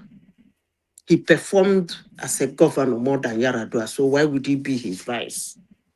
So Obasanjo now picked a drunkard and put him there to finish her. Do you know that all these things you people are saying, oil, crude oil is 100 plus? During the time of Jonathan, wasn't crude oil 100 plus? Check it now. It was, I think it hit like 140 that time, sir. I think 120. I remember vividly. What did they can do? I beg, make I hear what crude oil is 100 at. Actually, that crude something is actually manipulated. You know, I work in share. And even that time, Zita, apart It's from the actually price, manipulated. They manipulate it. It's not because of threat of hormones and blah blah blah. I no, mean, it's because it reacts to no, news and the reaction is the uh, manipulation. That's the manipulation because you cannot tell me that the whole world is crying blue murder because of 20%. Come on it's now. people. It's not even 20%. A lot of oil is still flowing through that place now. They're manipulating it. Even Saudi But the Arabia has thing, the pipe. You the understand? thing US should do is to subsidize That it because boycotted the Strait of Hormuz now. That one can do over 5 million barrels per day. it doesn't matter, it's 20%. And US should subsidize for his citizens. US is making a hell of money from this conflict. Is Their it oil US companies. companies? US I'm companies. telling I'm You say telling yes. you they're making they are this 1 month alone, they're coming out with about 60 or 70 billion US dollars. They're making money. They are oil companies. That's They're what I'm making saying. Yes, the oil companies are They making are the money. highest producer of oil now. They're making huge sums of money And from the country. the funny thing is that they are even some people are saying, hey, since they are producing most of the oil that they are consuming, why is the price going up? I look at them, I said, if you have a company and you have a place where you can sell your product higher, you say, okay, you are pitting some people, you will be selling lower at lower price. Who does that? Who does that? They're just manipulating it. It's not a big deal. If you look at the stress in crude production and everything, 1 barrel of crude oil is supposed to even go for $1,000. They manipulate that to sell because the thing bracket for grand. So they manipulate it. All those times Donald Trump they go meet those Saudi princes to drop the price. Do When you they know finish, that they go drop the price. the one that they are producing within 1 month, the US oil company that have taken over Venezuela have increased their production by 1.1 million barrels per day. Mhm. Anyway, is US have the kind of refineries that can they have refineries that can handle any kind of crude. That's what makes them different from US has other oil about companies. 232 Huh? refineries. That Is that? US has about 132 refineries. That's what I'm saying. There is no crude you bring into US that they won't have a refinery that can refine it. That's what I'm saying. They refine all manner of crude. That Venezuela crude is thick. The the Canadian crude has sand, but US can refine them. It's not every refinery can refine Canadian and Venezuelan crude. No. But that Canada has a lot of oil. Though. Their crude has sand. Is it sand? Yes, it's sand now. There are all manner of cruise in the world, though, but the thing is that the thing break there for ground. For somebody to come and be telling me straight off home, I bet may they leave that story, may they finish this war, make we see what thing that happen. Hold on. The Strait of Hormuz controls 20% of the global oil shipment, so it has nothing to do with drilling or excavating the oil. It has to do with transportation logistics of the movement It's of 20. oil. I So keep repeating myself, it's it's very 20%. important. I It's very say it important is that 20%. That you manipulating don't it. think That thing is 20% is a lot. 20%. You don't think It's 20% is a lot. 20%. If you It's not an shut, issue about if you 20%. shut the Red Sea Hold on. now, It's not an issue about 20%. it's It's not, an it's not, issue it's about not, what it's not countries. supposed, It's also it's an issue about what countries get their anyway. supply from that route.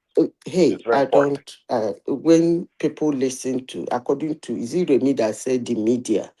When people listen to the media a lot, I find it difficult to get into argument with them.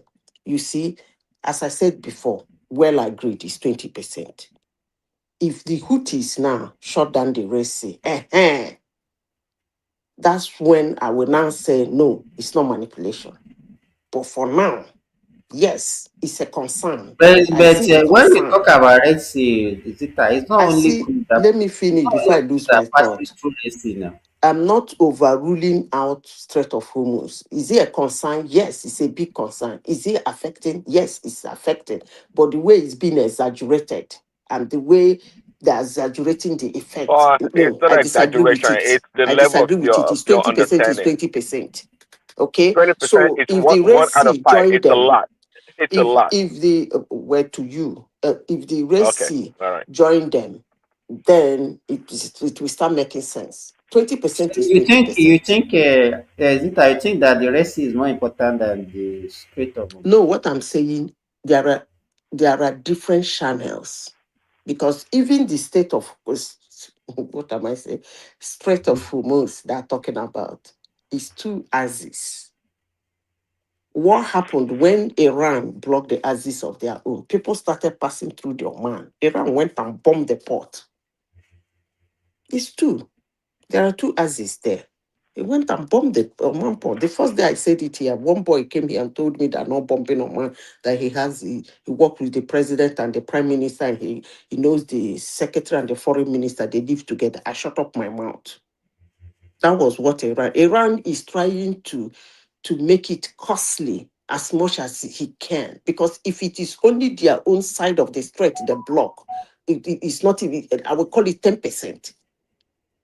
But they blocked their own side. They started passing through the Oman side. They went and hit the port. No, no, no, no, no, no. It's actually, if you look at that strait, it's actually between. Is it the strait leads to Gulf of Oman, but that strait in the narrowest part is actually belongs to Iran. Nobody owns it. It's an international waterway. You people should You let cannot us But see. that's why they're Let me say blocking please, it, right? That's please, why they're blocking it. it's not please. international waterway. It is an It international is not. waterway. It That's is Now, why not. they're blocking it. can I say something, please? Let me finish before you people eat me up. You know I like saying rubbish. So Okay. allow me to finish the sentence before you attack me. Now, it is now in their 5-point agenda, they're asking to own it. Go and read it. If they own it, they won't be asking to own it.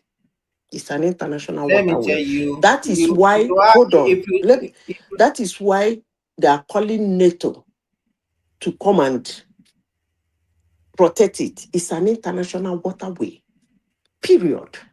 But if you don't believe me, hey, that's okay. Oh. Oman and okay, this let thing me, own okay. it. I think you landed, sir. What does even international waterway mean? I mean, meaning that, is it international waterway or who controls, who has jurisdiction over the passage that matters? But anyways, um, actually, to Remy and Madam Zita, if you guys don't mind. So I was going to ask. Well, you said something earlier, Madam Zita, that no American president comes to power that doesn't go to war. Well, that I can agree. From we can start from Clinton at least all the I way didn't say to. war. I said both war and conflict. Sometimes it might be conflict, sometimes it might Yeah, be yeah. war. Well, same difference. Mhm. War, conflict, whatever. As long as the military keeps, you know, charging American taxpayers, whatever. But the point is that yeah, when it comes to Trump, and when he came to Trump in the first term, we his voters, and also I'm going to ask you, the what kinds of constituents or people makes up MAGA or Trump supporters? That'd be a question to you directly, Madam Zita, because the way you be talking.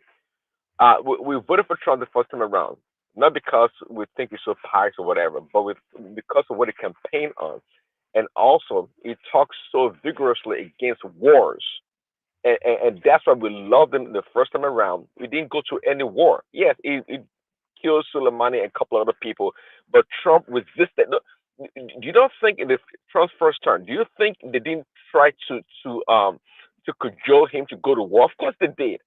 Of course they wanted him to go to war, but he resisted that war vigorously, and that's why we liked him. He campaigned on it, and he stayed on it. And when he came back the second time around, and even the third time around when he campaigned, he talked about it on ending war, this war, and this and that. He talked about it, and people we believed him, and we followed him. So you trying to make an argument that no American president ever comes to power and don't go to war. We know that, but we thought Trump was going to resist that war thing. So we're not like we're stupid, okay? Can But I? because hold on, let You me asked finish. me a question. Yeah, you're gonna yes for you, you answer, but I'm just trying to make that point. So If you look at for you the, not you to hold said on, hold on, what you type of talk. people? Well, not because I, people like myself. you You said see, what type of people are MAGA? That's what you yeah, asked me. yeah. What? Hold on. I for one, I don't give a hoot the type of people that are MAGA. But if you look at the map of the election, it was shocking. Every nook and cranny and every tribe and creed in the United States voted for that man. And I can assure you that most people have their reasons. And if you look at the chart, for the reasons why they voted for him, immigration was number one. It wasn't foreign affairs. So Okay, people good, did not, very good. let me Okay. finish. People did not give, they don't give a hoot what he does outside of United States. You're They wrong. don't, they don't, Maybe your because constituent and your understanding if you doesn't look give a at, hoot. Okay. um, what is his Uh, name? I think let's keep Clinton. the response brief. Let's not Wait, go on a long response, please. if you look at Clinton, because the other day I was going through their charts, what propelled them to becoming president. If you look at Clinton's own, no, Obama's own, the second highest was foreign affairs because the other guy fought a war. George Bush Jr. fought a war. So foreign affairs was top on the list. What brought Obama into the presidency? But for Donald Trump, nobody gave a hoot what he was going to do No, outside. no, no. That's a lie. Okay, so Not that you're hold on, not that you're lying. But the point here, you know why? Just like I said earlier, because Trump campaigned vigorously against intervention and foreign wars. So that's the reason why it doesn't come up on the radar. But this you to your assume, hold on, campaign. for you to assume that the voters or no percentage of his voters care about him being engaged in foreign Uh, wars or affairs is a lie. That's not true. uh, Because if he did that, and if he does that, what happens that his focus, his resources and energy will be directed towards the international affairs, and that's exactly what is going on right now. when you finish, you let me know so that I can reply. Go ahead. Can I reply now? Go ahead. Okay. When I hear people keep saying he campaigned on, it's actually laughable because politicians campaign in a lot of things they don't do. So when people come to say he campaigned on it, I begin to wonder, did they fall from the sky? But now Are you're they not new? listening. Let I me gave you a finish reference point. now. You're not Let me listening. You finish, listen to please. no, Let me listen and finish. present your answer in that Let me direction. You're not listening. finish. Let me Okay, finish. Trump is not a new guy. He's been Uh, around the block, and I told you in his first oh, term he did not go to war. So when he came back the second and third term and said the same thing, we believed it. So don't think we're talking out of vacuum or we don't know what we're talking please. about. When he said in his first time that he's going to throw Hillary into jail, and his supporters were shouting jail her, and according to you people that believe that's why they are being voted, and they voted him. When he won the election, he was bold to look them straight in the face and told them that works well in the campaign. Most of the things they say work well in the campaign. So for you to say he campaigned on the way people the vibration and the motivation of he campaigned on it is actually laughable, because as I said before, it's not everything they campaign on they do. Most of them don't even do it in any way. Joe Biden campaigned that he's going to bring Americans, bringing us together, bringing us people who will bringing us, make us But feel at home, okay, bringing us. Did he bring anybody at home? No, he was the president that looked a reporter straight in before that called him a son of a bitch. but So please, I don't want that your campaign, that he campaigned on it doesn't work okay. well Well, for people like me you who follow failing to listen politicians. to the It doesn't logic work of well my for me. But what okay. I want to let you know is that in his first time, he blow bomb plenty. In his first time, it might not be as bad as Obama's own, but Donald Trump blew bomb. He blow bomb. He blow for Okay. what is it? He blow for Afghan. Blow. He said they go withdraw. He blow for Yemen. He blow. If you say go withdraw, he kills Soleimani. He blow for Those were Africa. Listen, existing conflicts. can I Those were finish? existing conflicts. Okay, wrap Yes, it up, madam. now Go ahead. that's what this one is. It war. This one is not war yet, and I don't know why you Okay, people yeah, are yeah. calling You it know war. what? As long as you know, Let me finish. 200 Before he people goes to get, war, Congress there's must no war. approve it. So as it is now, it's still a conflict. So Okay. I don't know why you people are calling war everywhere.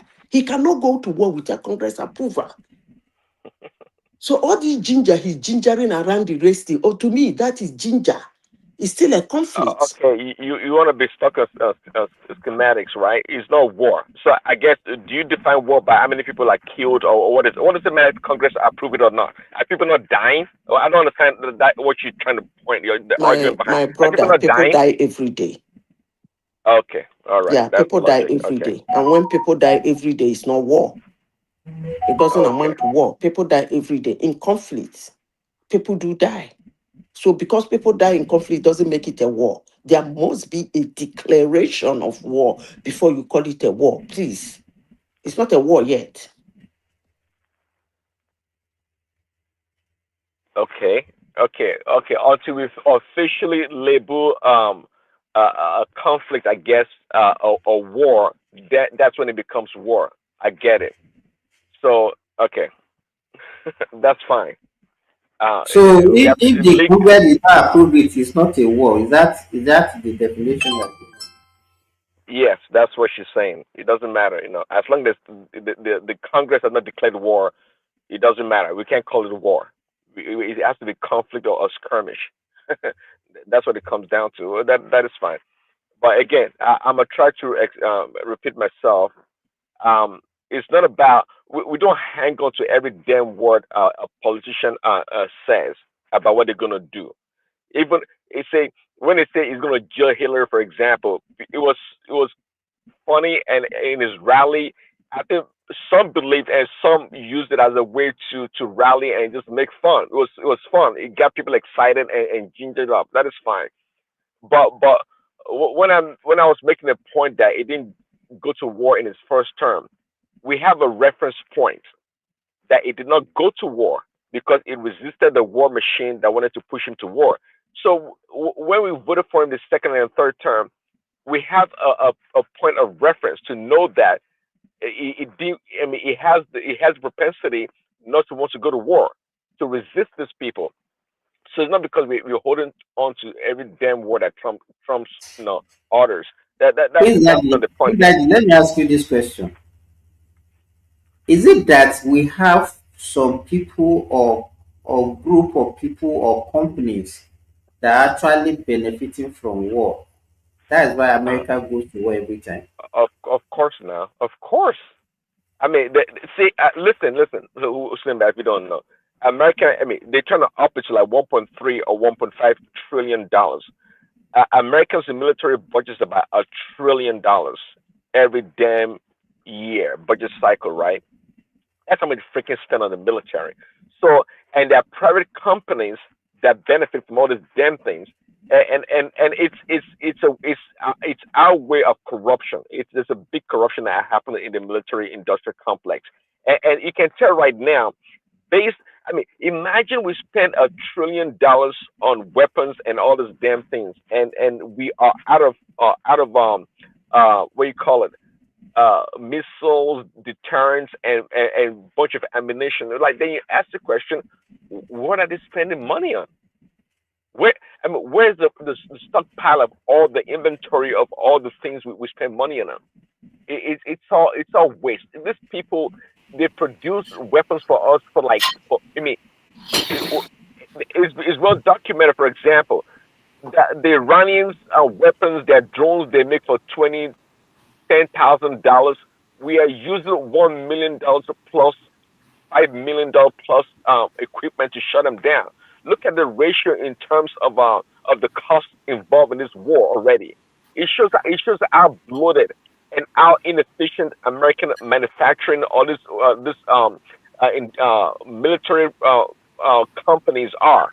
It shows how incompetent they are in so many ways. Okay, only if we can actually outsource our manufacturing to China, China will make it much better for us and much cheaper.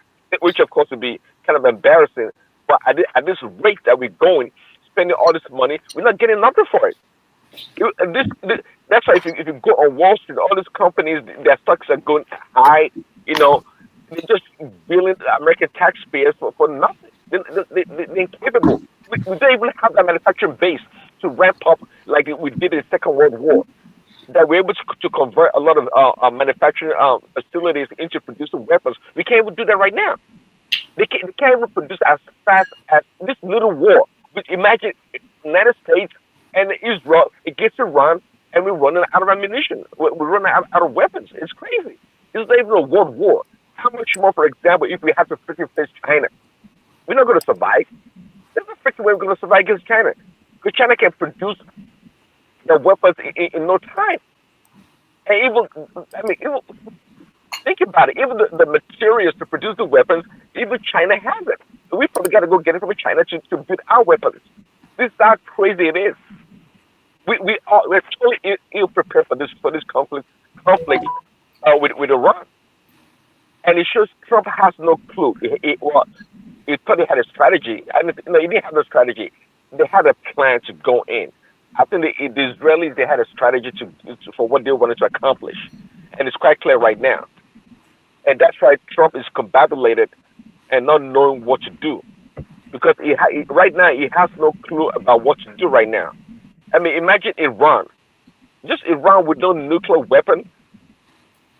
They kind of fight. They're fighting against America and Israel. Yeah, we throw bomb on the Iran, bomb them left and right, bombing girls' schools and whatnot. But they're still on the ground, fighting and pushing back, making demands on America. So, what is the end game now? What is the solution? They don't know. They are confused. No. They know the end game. Zita said that he's keeping so it. Iran is not dictating he doesn't that. want to feel it So, okay, like what Prince Daddy just said now. So at the end of the day, you are spending billions and billions of dollars on a war that you don't know when it's going to end. And your opponent is just spending some couple of millions on this war. So look at the war. Look at the way the world has changed. So it clearly shows that if we have a ballistic missile that can travel more than 5,000 or 4,000 kilometers, It has. You don't need this mighty plane or whatever again anymore. You just drop it. Well, That's yeah, it. you're right. War Peace was trying to explain earlier that the conventional way of fighting war, America is kind of archaic. We like backwards. Trump is confused. He thinks we like so what is the word, so awkward. I mean, there's a different word I'm thinking about. The way we are approaching war right now is not the way conventional wars are fought anymore. Okay, going around the world with your big carriers and ship and to intimidate your opponents when they can have drones and ballistic missile, hypersonic missiles to fight you. It's not. Listen, I just keep thinking every time our display right now with Iran. If we're fighting China, America has no chance. It's quite clear we have zero chance against China because the way we're fighting this I war, beg, make una good night too. it's I so no it's so fit backward. listen to this I mean, trash. America can only do this to weak countries like African countries, Venezuela, and maybe Iran. But to formidable countries like China, Russia, they can't really fight. They can't fight. We kind of exposing ourselves right now, on the global stage, and it's showing clearly. Going around trying to intimidate your opponents with all those big vessels and stuff. It's not really working anymore. Prince, It's not working. Prince, Yeah. my brother. AI left. He referred to your submission as trash. Oh, I just ignored it. I heard it. I just ignored it. It doesn't matter. That's why I just don't. I don't engage on some certain issues. I don't bother. But gas is crude oil is over $100, so I hope you're enjoying that one. I'm not. I'm not enjoying it. Oh, I'm not enjoying it. I'm in the West Coast now, so I know. I'm like, damn, I need to go back to Boston after this. Oh, yeah. Welcome to the West Coast, man. You probably pay like $5 a gallon. $5 a gallon. Oh my goodness! But is it true that the Trump is planning to invade Iraq with the troops and stuff? Is that true? Yeah, so they're talking about it. he is moving the Marines now. I heard Prince. But Yes, it's I think what he wanted to do is to go to not to go to Iran itself, that Kag Island. That's what he wanted to seize. But Simba, that is suicide because that is they can easily that is not you can. yeah. That's Basically, not. from all accounts, you don't even have to be a military expert to see like it's almost a suicide mission. I don't. Maybe there's something missing. I don't know. But if you talk about that Kag Island invasion, it sounds like really. It sounds like a really terrible idea. I just don't. Maybe they know something we don't know. But from just merely looking at what it is, it sounds like crazy a suicide mission. Sounds pretty dumb. Maybe that's what they want. They want Iran to kill those people, and then that would justify them getting you in the mainland because it makes no sense. Yeah. They can't even they can't fight mainland Iran. They can't do it. It will even be easier for them to take that Kag Island than Simba, we could not win in mainland. Iraq and Afghanistan. Now imagine going to Iran. People forget that Iran contributed to almost half of the world's civilization came from Persia. People forget that. I know we don't discuss that in the West, but these are very civilized, advanced people. You think that they're gonna just give up their country of 90 million people to us? See, people think, unlike Afghanistan and Iraq, Saddam is just was a fool. They did not really see when America invaded Iraq, for example. The media were talking about Saddam's special forces. They call it Saddam Fedahim. They're supposed to be like special forces. They're going to face the American Marines and the Army. When the Americans showed up on the land, they gave up, they surrendered, and they became prisoners to the American soldiers. Afghanistan, I'm not sure what damn weapons they have. They were probably using the Russian AK-47 for the wars in the 80s. So the Americans were fighting unsophisticated opponents in these two wars. Not so much for freaking Iran. Nobody knows what Iran has buried in the freaking mountains in the country. We know they got a bunch of stuff all across that country. Using that mosaic strategy in fighting this war. So if we're gonna go on the ground on the mainland in Iran, it's not like a suicide mission. I think Iran, it has to be Iran bluffing, has man. about almost 700,000 ground troops ready, and they are mobilizing 1 million more right now. They Wow. have about right now they have 700 right now, and they are mobilizing 1 million more. So you're gonna need close to 1 million troops in that country to even have a chance. No, but see, the issue is that the way they said they do is that each region have a standing army that can defend that city or that region by themselves. They don't need to wait for central government.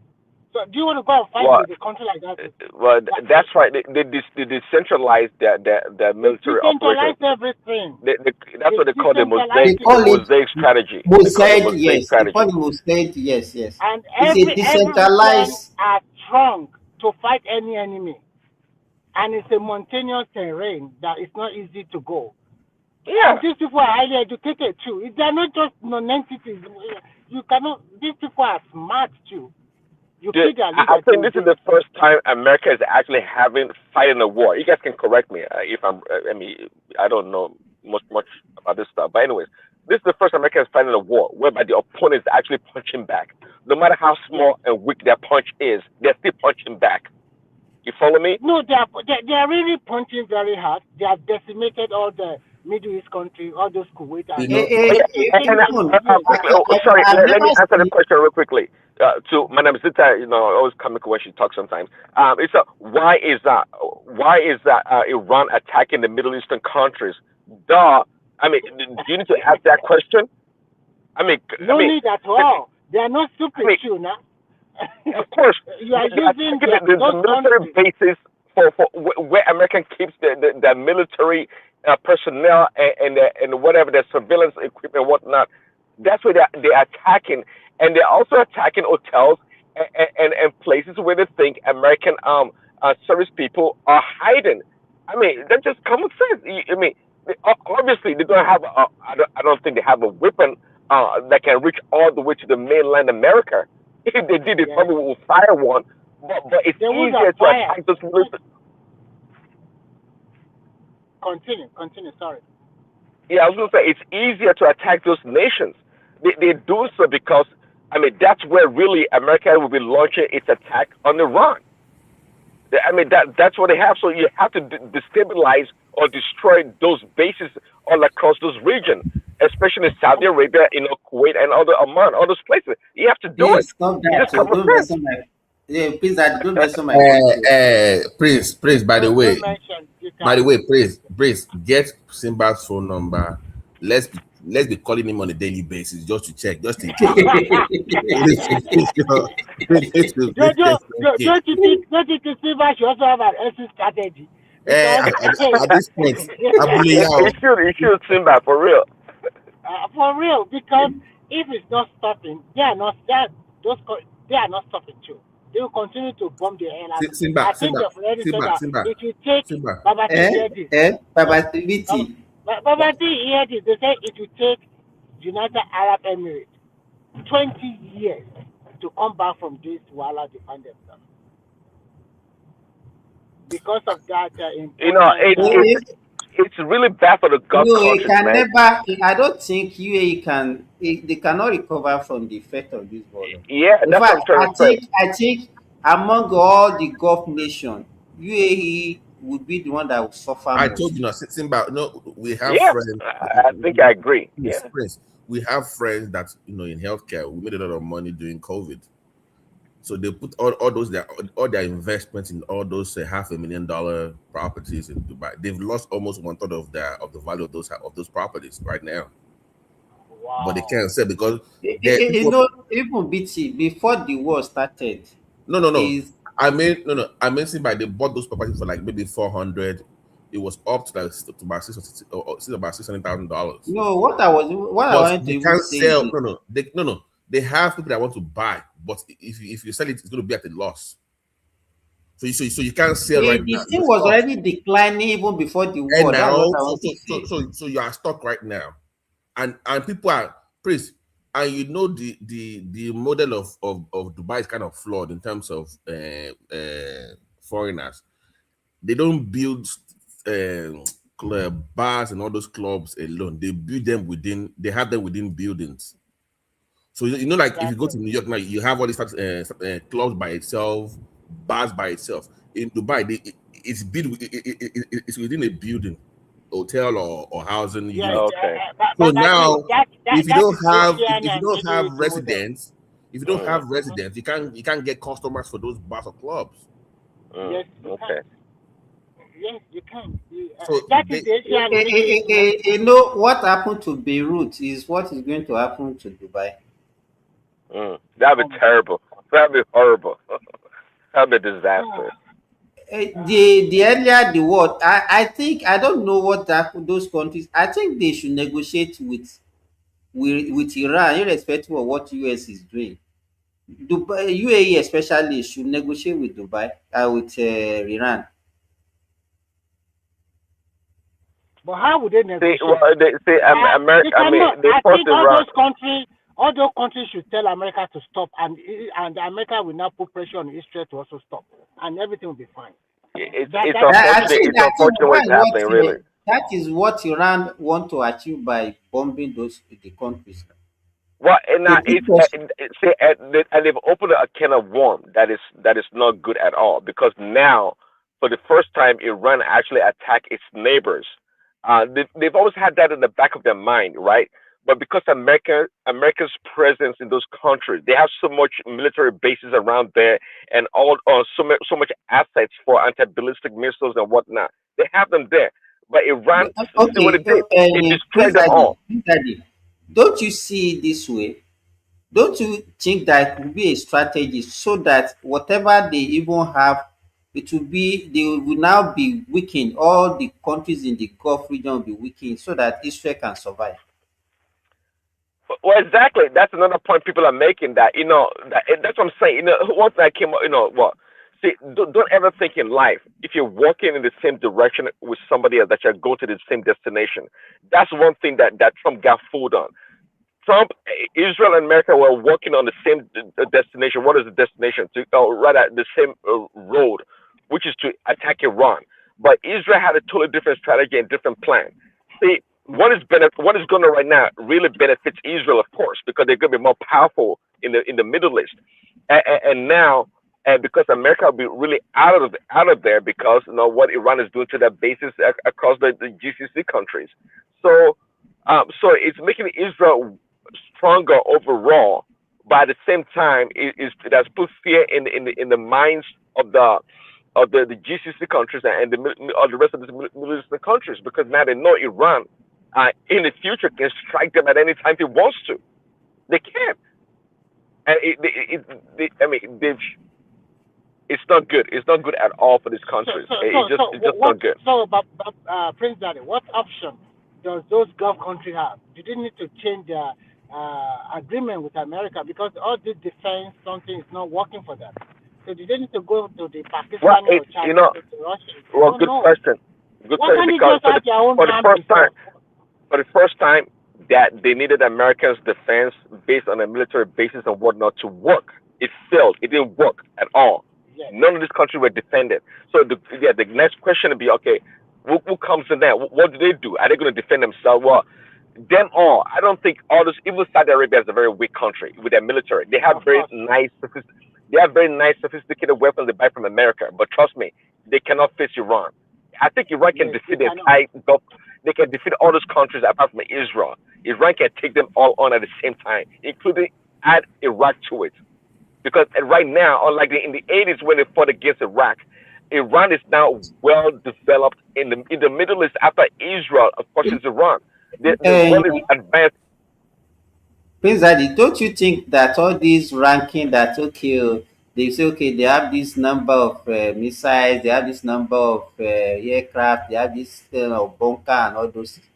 Don't you think that we can't be judging country based on that now to determine their strengths? Yeah, well, that is right, true. Because that is true. We cannot be. The demographic is also important. Where the country is located. Because what they are That's trying a to big say, plus. even if America wants to open the that strait by force, a lot of American people soldier will just buy there unnecessarily. Because Some of them, before this war, if you want to rack Iraq in terms of military strength, I don't think they will be in the first 100 even in the world.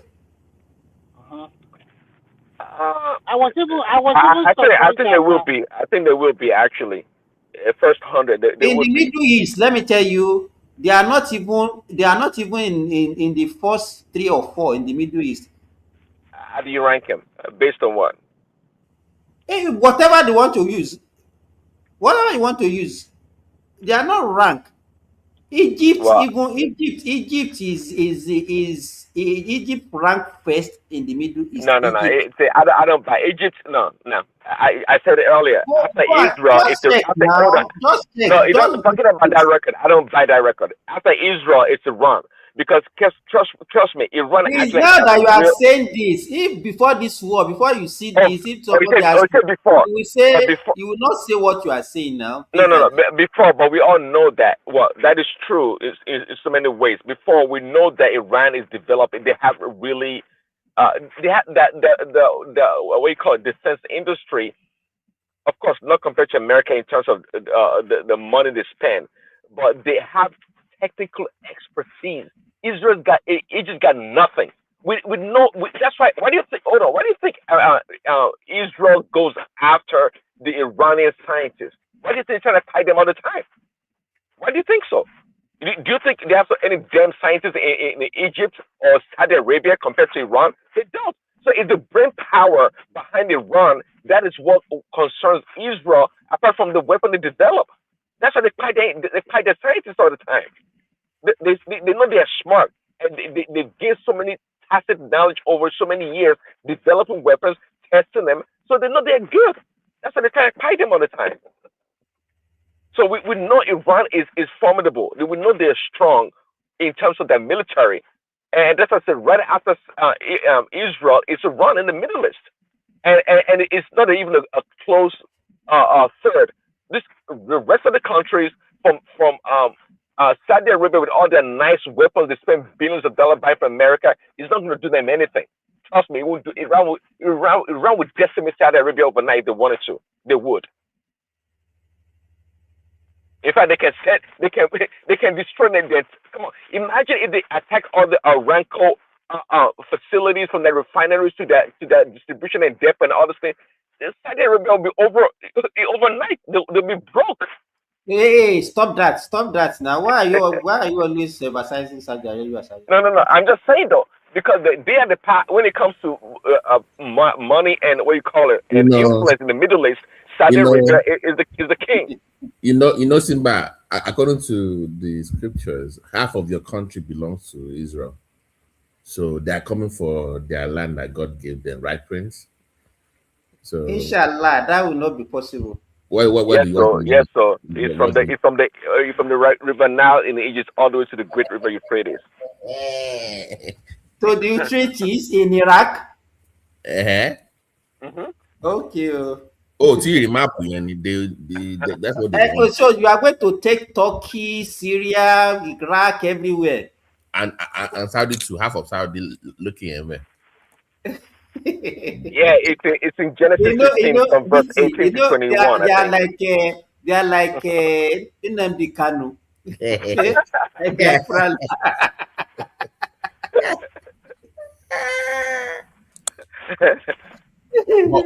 but Simba, honestly, if America touched down in Iran, leave that country immediately. Honestly, I'm being sincere now. No joke.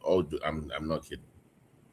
But Babati and Prince, I want to ask you. Babati, I didn't hear what you said. I said, if you hear that America lands in Iran's mainland, you need to leave Saudi immediately. Why? That one doesn't have effect on Saudi Arabia. What will happen if they land? There goes Ben now. There's just stay that there.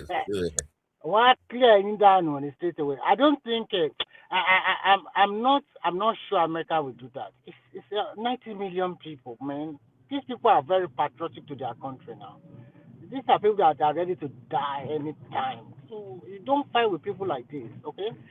They don't care about it. They don't really bloody care about death. You Death know, is just a normal thing. it will really surprise me if America did put boots on the ground, man. It will really surprise me. I like, wow.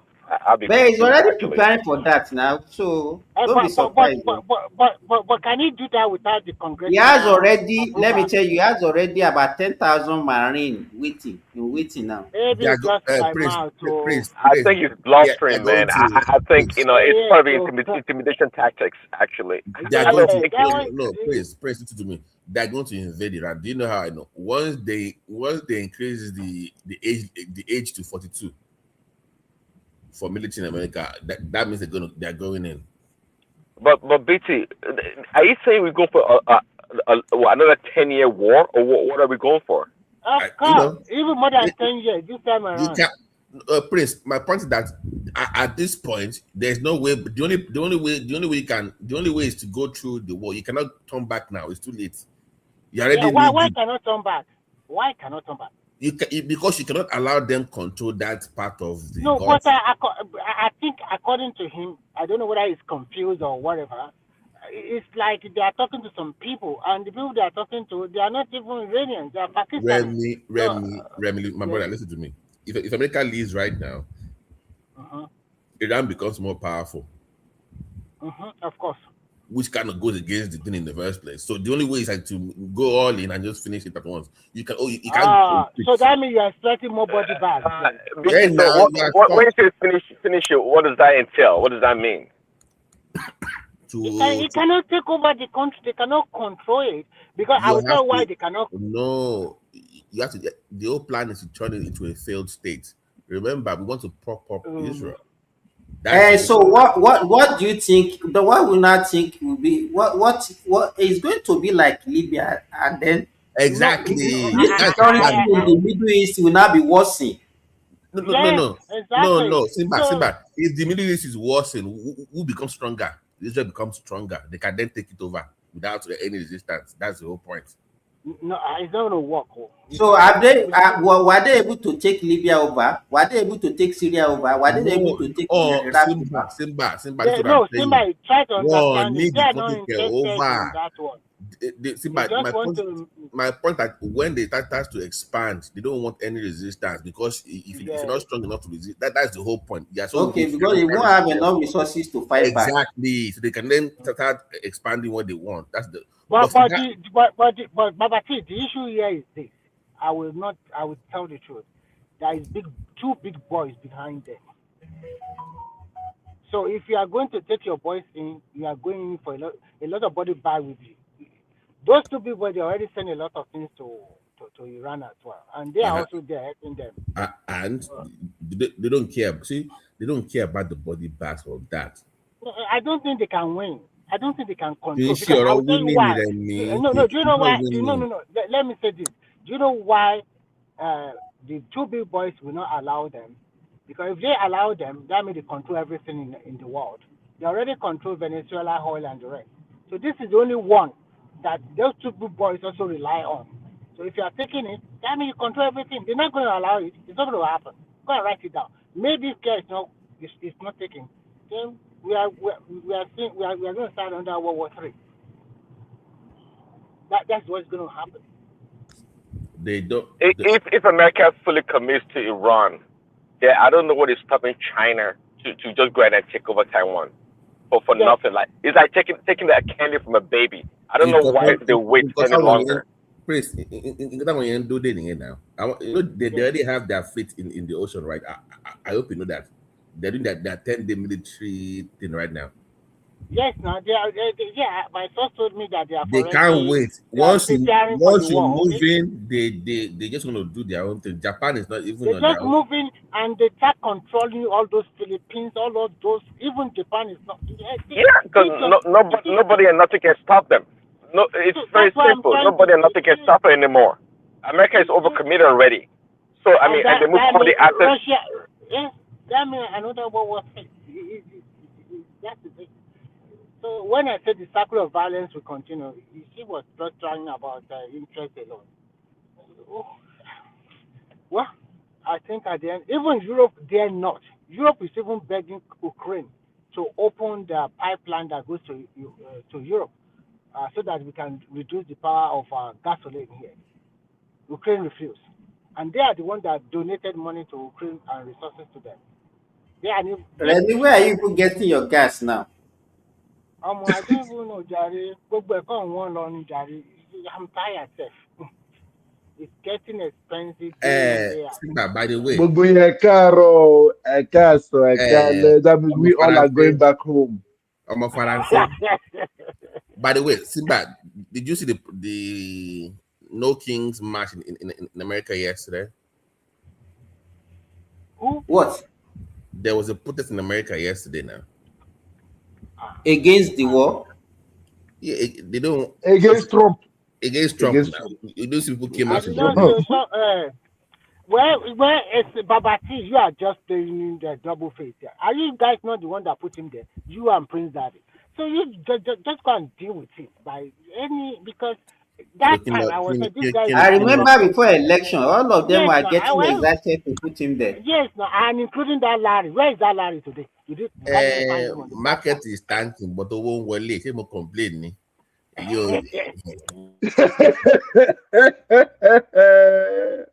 I'm not complaining now. I'm okay. Don't be complaining. I'll be tired. Because so the America they are fun. They already know what is going to happen. You know one thing that is favoring America is their location. If they are very close to all these things that people are talking now, you will not be talking like even if it was only one bomb that entered that America and blew up one place, they will not be talking the way We they are talking. know, Mr. They Simba. still Mr. feel Simba. that they are secure because they are far away from where the action is. They are not far away, Mr. Simba. You know what? You know that in UK they are pushing their prime minister to join. The prime minister said no because if they join, they will just throw missiles to UK immediately. It's not far now. It will get to them. Not it now. From my own point of view, one point of view, America is not far. Anything can happen. Their rocket can get to America. China's rocket can get to America. Russian rocket can get to America. They even in close to your sea. So don't touch me, I will not touch you. That's what they are playing. You understand? Yes, for sure. But can Iran's weapon get to America?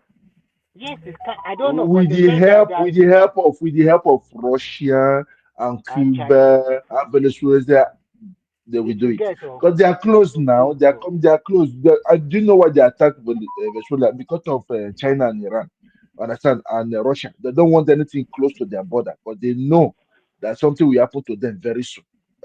When you know what it is, that if you watch it every 500 years, civilization, what you call power change hands. So the power wants to go back to the east. So what the Westerners are doing now? They're trying to keep that power. So they are dying already. So that's it. We know. Every 500 years. After 500 years, everything's coming back to Africa. So we know that one already. So Africa will be part of it. So we are going to wait for 1,000 years. We're already gone. No. Not 1,000 years. With that 500, with this range that within the 100 years, everything is coming to Africa now. If you watch it, when the only world is on fire, Africa is always peaceful. That's when people run to Africa. That's when Africa is going to be developed. Gbogbo that we are all, how would I put it? We're all in Europe and outside world. But We are all going back now. Mr. Triumph. Like me now, I want to go back to Nigeria now. I'm preparing it in the next 4 to 5 years. It's already started happening already.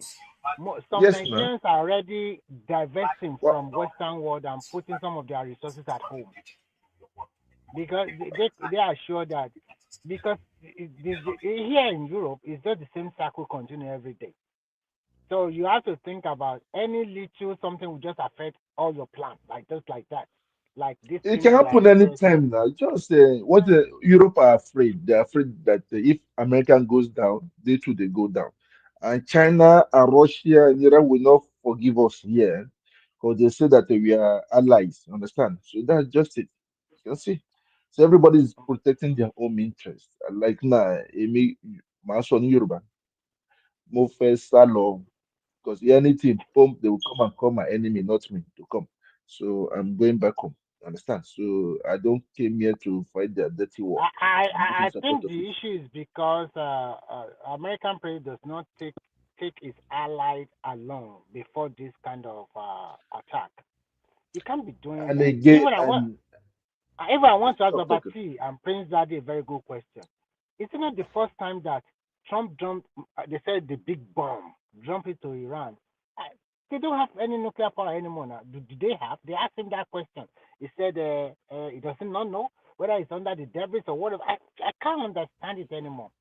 So why Trump not? just Trump just broke what's it called British hand in the Iran in that way. Do you know how Well, much because the it's British? always been.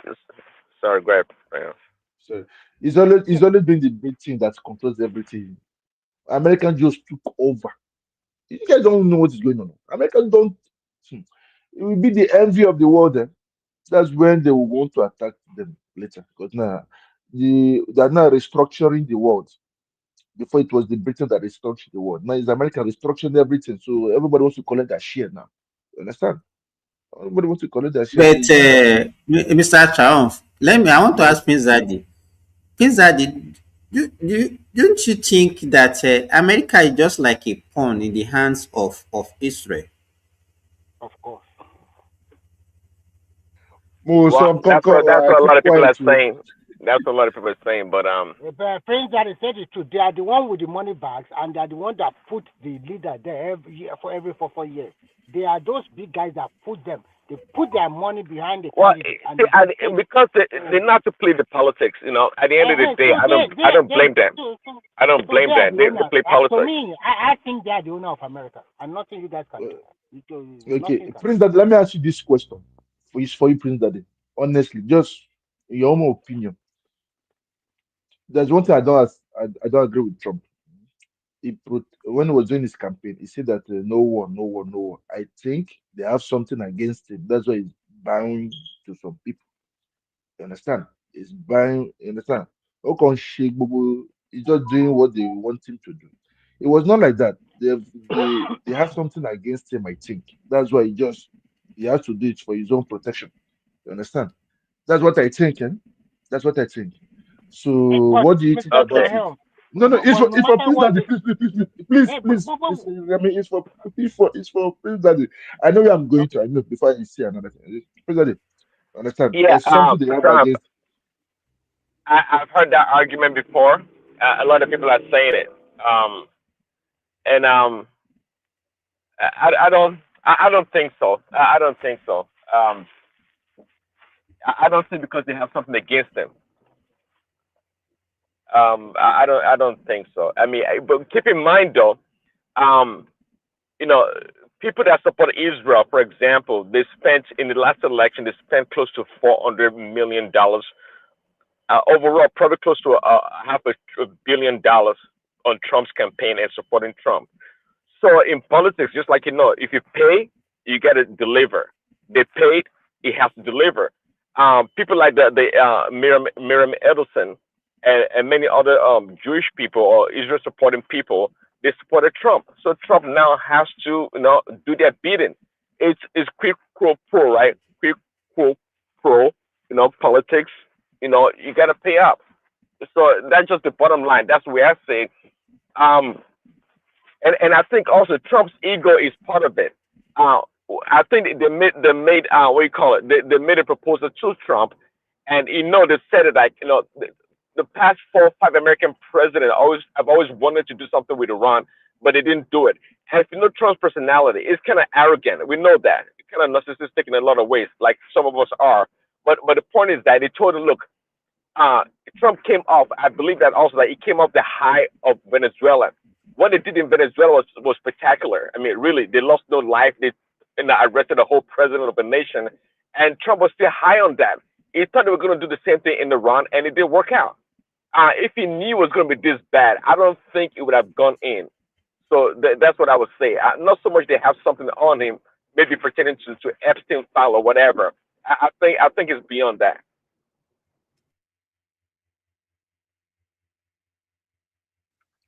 Hmm. I won't say anything.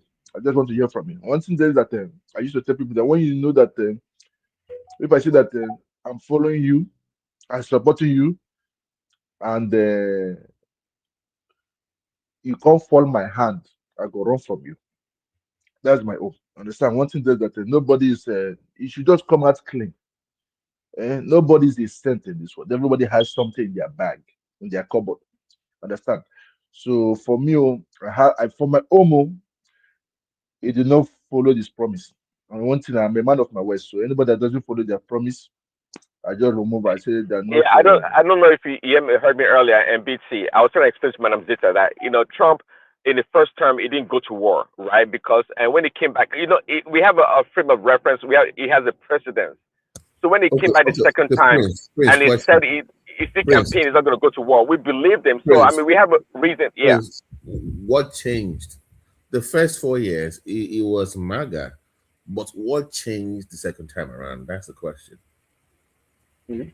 Because it is the same individual, right? So what changed when he came back after Prince? Yeah. That's a good question. What changed? So to Triumph's question, well, obviously, the Epstein file was there in his first term. No doubt about that. It was there, and the Democrat had power also in his first term. Remember, they almost impeached him. So if they have something so bad on him, they would have revealed it. I mean, and if they wanted to compel him to go to war based on what they have against him, they would have used it against him, but they did not. So to your question, BT, what changed? That's a very big question.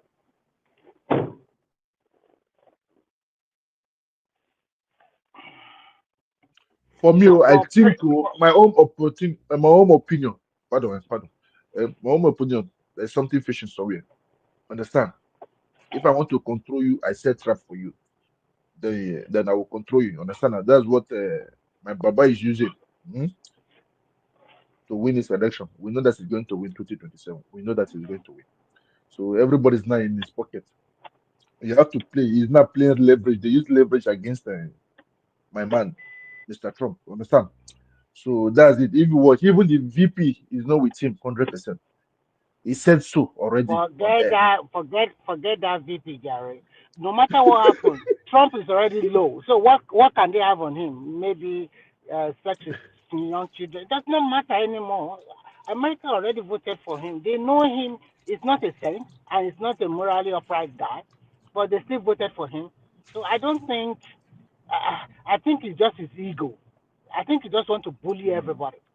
Remy, I put that first. His ego, I put that number one as being the reason why he went for it. I put that at the top of the list. Not because they have something so great against him. I think his ego got the best of him. Yeah. So he does not care. So if Trump is still my guy. Understand? Trump is still my guy, but there's something fishy. Understand? He cannot just follow. Forget about the something fishy. Look at it. Let's put it on the table. I went to Venezuela, kick out the leader. I can go to anywhere and kick out their leader now. So I can kick this one. I can kick the second one. And if I start kicking everybody out and the rest of the dummy head of the world, they didn't say anything, that means I'm the number one. I control whatever I want to do. So exactly. Right after Venezuela, he was going to take over Greenland. He was going to take over that country. Yeah, so if I continue to do it, who is going to stop me? So if it's just because American policy never changes. American policies outside, foreign policies never change. It's still the same thing. Whether Democrats, this way Republic, doing it. It's not the way they are doing it. This one is just too. It's kind of confused way, and it's not too daring like this before. They put a touch of things to it, but this time around it's too low, just too low. But it's okay. That is the world we find ourselves. So we just have to live by it. So what is in there for France? Nothing, right, Mr. Triumph? No. Don't put France. France. All that none, all that the one in France. All that the You know that France, no. France has a business, a contract with Iran. No.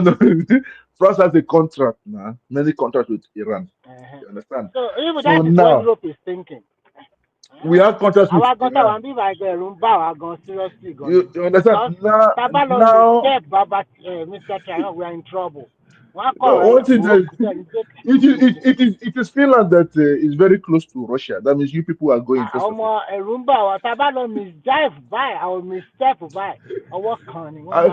I know, like now, why I cancel my trip to the US this month of June. Because of I'm afraid that any of this airline they can attack the airline. I'm still young there to die. Understand that? So that's why I said that I'm not going. You It's see true. some video on social media that some people on the aircraft and they can see Iranian missile passing them. They were dead. They were so scared that it's unbelievable. It's really unbelievable. Like now. In the month of May, I'm going to Poland. I'm afraid just for a business trip. I'm afraid. No, but I just I pray. think go ahead, Look, go ahead. no, I'm afraid because I don't want it to start when I'm there. So when I've left, it can start. I don't do my sign my deals and I come back. So that's just because of if you watch, I said that World War III have started in a very long time, but what we ended is nuclear bombs. We know it has So started that since. is even my fear. Maybe I should ask you guys. Do you think Iran have it? If they don't have it, they will borrow them now. And if they push them to the wall, they will use it all. They will use me.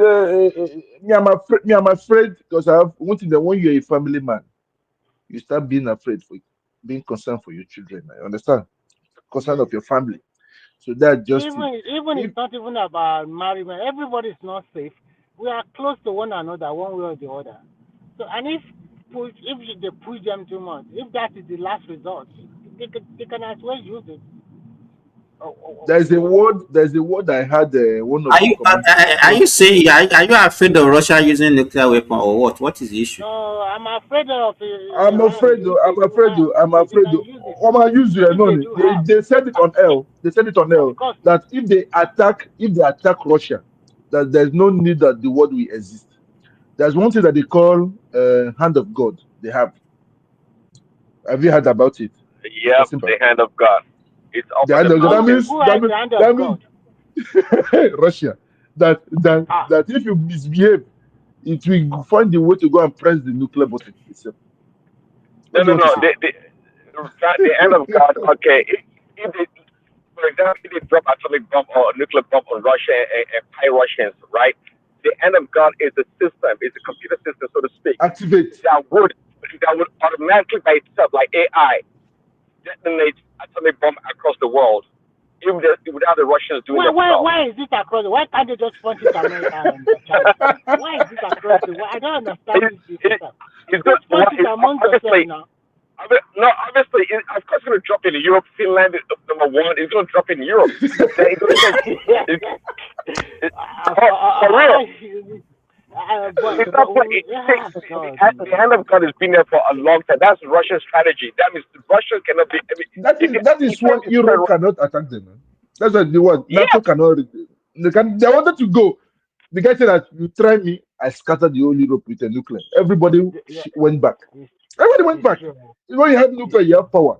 They cannot touch North Korea. He has nuclear too. Everybody run away. Anybody that has nuclear, they don't touch them. They don't. That's why Iran wants to have their own so that they'll be untouchable. Hmm? Untouchable. That's the problem that Libya did. Libya was constructing their own. The moment they gave it out, they scattered Libya. Oh no. They flogged them well. There's none. Libya cannot put his head up anymore. You understand? So one thing France has it too now. As France is small but mighty.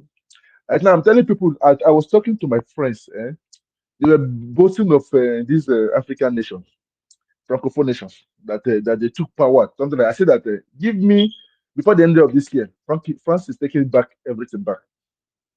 They will just follow what if the moment Donald Trump say go ahead, they will go ahead. I bet it with me. They will go and pick the guy where he's hiding. That's what I'm seeing about guys are already on ground. They're just waiting for just to do boom, they will do it.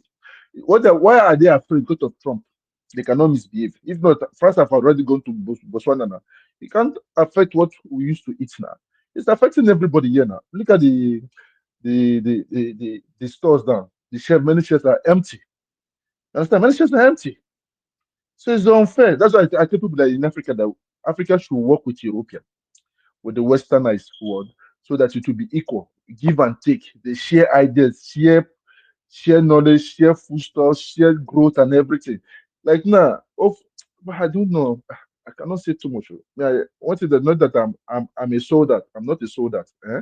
I think as a one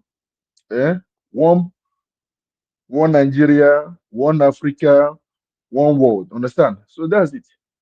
So we all should come and live as one. This one that they are everybody just want to kill themselves. They want to bite themselves. Let me change it. Yeah? Because it's making us being afraid. Understand? You cannot travel very soon. Mark my word. Before the ending of this year, they will be restricting flights. They will restricting flights left and right. So at least I know that Africa will not be touched. Because everybody now, because the world will be. Forget Africa to be one. It can never happen, and it's because of you. It will happen. It will happen. It will happen. It will happen. The French colonized country. They are dummy, Jari. They won't let it happen. Forget it. They won't, because no matter what, they are still under the influence of France a lot. Okay. France control them one way or the other. But I think that my own personal opinion is that the war will end soon. America is going to. It's not ending. No, we done the year for the past 2,000 years. It will end. It will end. It will not end now. It will not. Now you want to end them? Are you a Christian or a Muslim? Let me answer you this question. It's not about religion. What do you say? You said the war of the world will end. The world will end. The world will end. Prince, why are you trying to prepare us for the Armageddon? What do you need that kind of thing? What do you mean? It's like you were happy, like, yeah, God is coming finally. I can leave this earth. I mean, what do you mean by that, Prince? Do you mean the world will end? Why would you even bring that up? I thought that's what Triumph said. I'm just asking. It is not me. It is Remy that said that the world will end. I said no. No, I did not say that. It was you that was saying that everything is going to collapse. That you are afraid. Collapse the system. The system will collapse. It's normal for everybody to be afraid, because when crisis starts, you might not know what will happen. If they just drop one bomb in Paris now, why Paris? Why Paris? Drop one bomb in the island. Huh? It's better in Ireland. The ripple effect of this war is what I don't understand why. America we always go with this so-called containment plan. How was it called, Prince? Containment plan, where you kind of everything was coming up. Then you can then prepare. For the first time in a long time, the American military is not prepared or fully understand the scale of this of the war or the ripple effect across the East. Okay, Russia is becoming more powerful. China is just flexing at this point. Japan, you saw their minister in DC with Trump, all panicking. Taiwan is freaking out.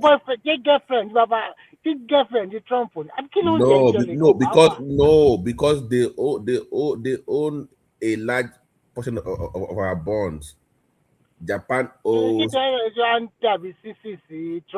because if your country goes to shit, then what is the value of me owning your debt when it's not worth anything? I'm going to panic now. Like, hey, what are you guys doing?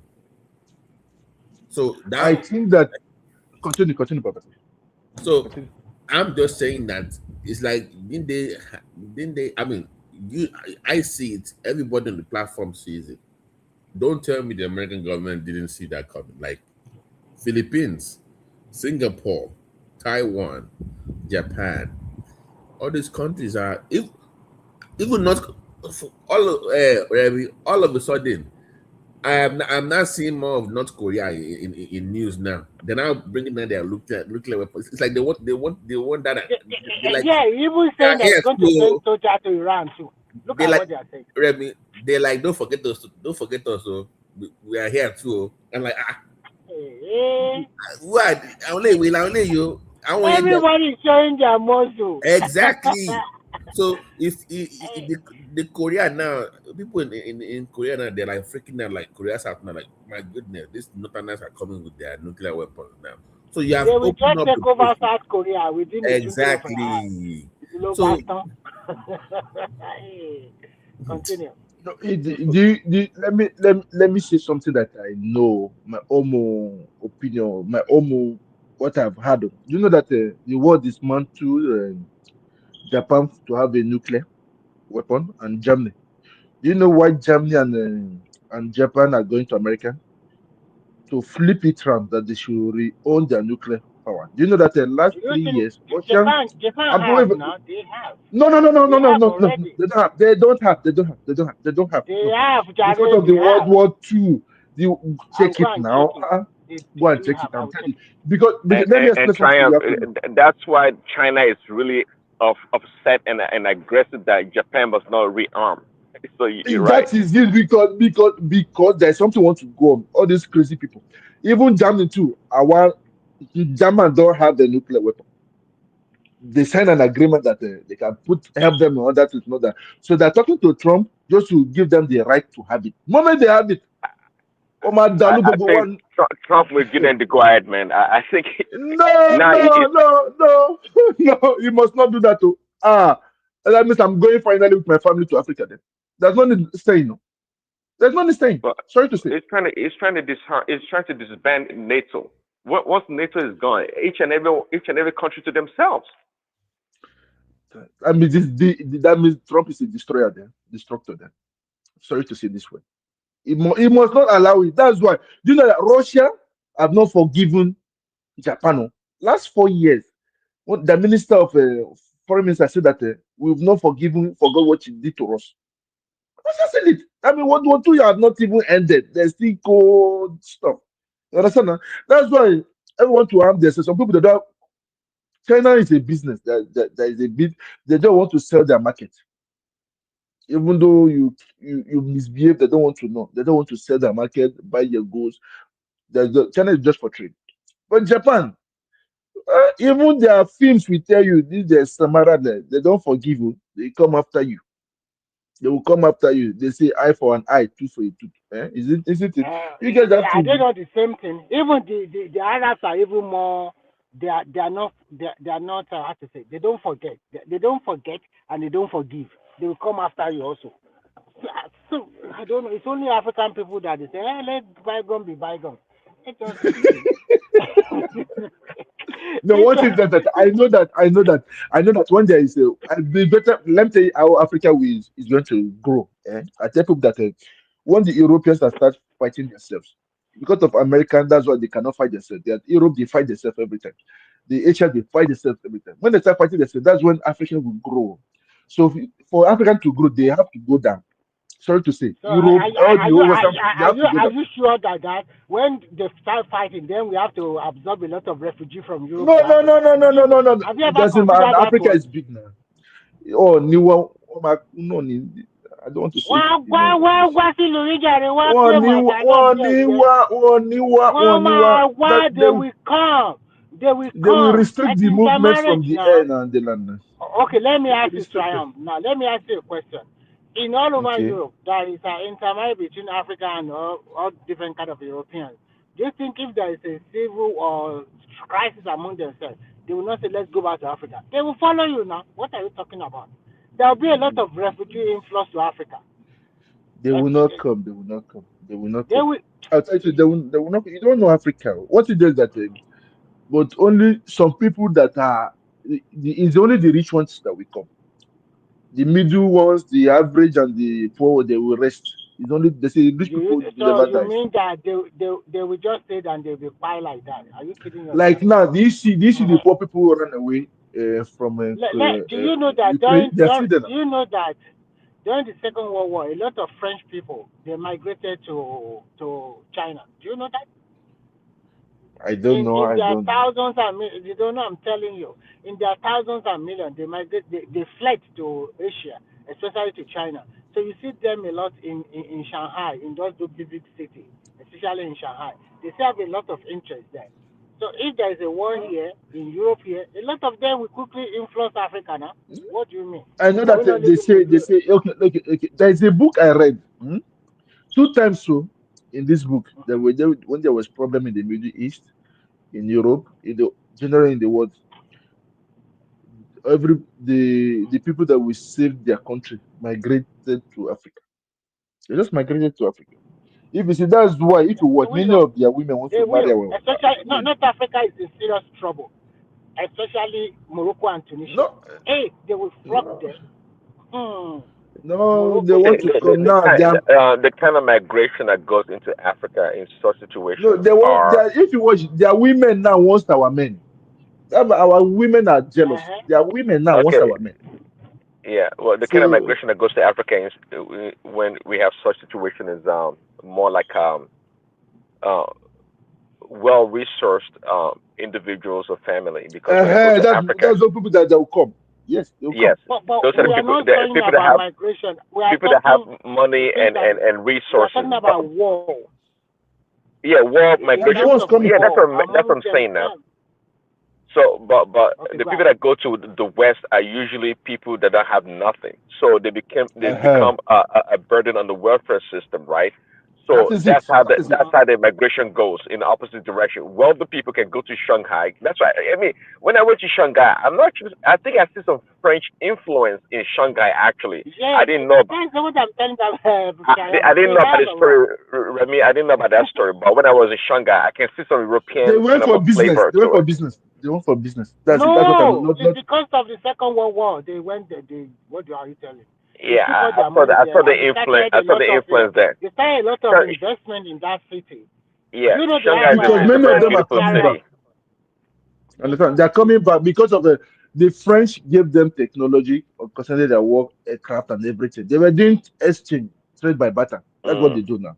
So now, that's why I would like Baba, if he wants to work with them, trade by barter. Give us Yeah, it doesn't. investors and Well, everything. Then you take our raw you gotta resources have as an exchange. leverage. That's Kind of gotta leverage. have leverage. But But let me that say is to it. what you were saying earlier. Actually, I'm making a prediction here, which is I think is going to happen soon because Remy, you live in Europe and Triumph. Um, Trump has put since his first term actually has put a demand on the European nations to pay up to 3 to 5% of their GDP towards NATO, right? Okay. Yes, Um, yeah. At the end of the day, if you collect all that money from freaking European nations, that's a lot of money, a lot of money. So what is going to that's end up true. happening? What is going to end up happening is that I think the Europeans will think twice. Say, look, why do we spend all this money and give it to NATO so NATO can buy American weapons and American industrial complex, a military complex? And they're like, well, how come we can't develop our own internal military industry? That's what they're going to start thinking, especially Germany, right? Germany and France, for But example. Uh, Germany cannot do that because of your uh, embargo what? since the Second World No, War. forget So about BT. That's about to end. Listen to my logic. And because Trump is saying because they see them apart from Trump trying to withdraw from NATO, I think the Europeans are thinking themselves that they don't need NATO anymore, and in so doing, they have to empower themselves. So that international law after the Second World War that is restricting China and Japan, I think they have to do away with that. And I know China is fighting aggressively against that, especially against Japanese aggression. Okay, against Japanese aggression. So eventually, I think, just like Trump said, Trump has become a disruptor in some sense. These countries will eventually be free to own their nuclear weapons and develop that military industry. And that's going to be eventually turned around and be a disservice to Americans' dominance in this industry. So some That means they things will are kill about to themselves now. They will kill themselves now, But which is Prince better. They will Daddy, kill do they themselves now. have the population? I don't know. Do they have the population to do that? So they are going to rely on immigrants to join their army or what? So you see, They there is started big already. No, problem they in Europe. started. They started already now. They started already now. So They started already now. which country are you talking about? Which country? all of them, them. The All of them in Europe. All of Even them. now, I Well, have that. it's all about the money now. Once they start having the money, they start enticing people from Nigeria and Togo to join the army and die. Yeah, they would do that. Nigerians are there They already. they'll Nigerians are give them there. benefits. I They'll did give it them too now. I benefits. did it too now. There you go. I was But they are once in a in their military dilemma. too now. They don't want some of this country. They don't want immigrants to take over their traditional, color or whatever. So it's not going to be easy. It's not so easy like that because there's the far right movement which are anti-immigrant. So where would they get the people to fight for them? No. It's only It always through. happened every 7 years. Oh. Look, I'm a man of history. Understand? Everything is all like now. I tell people that if you watch your Buhari era, sorry to go back to Nigeria, era was 7 years. That 7 years are complete. Now, Baba is lucky when there is problem in the oil. People want to buy our fuel now, our crude oil. That will bring prosperity to the country. So Baba is anybody that's going to win 2027. It will be like a godsend. Windfall. Yes. Yes, you get So the thing with every 7 years, if you just follow it, I think you know when to put your money. There's a billionaire in Nigeria. I won't call his name. He has problem every 7th year.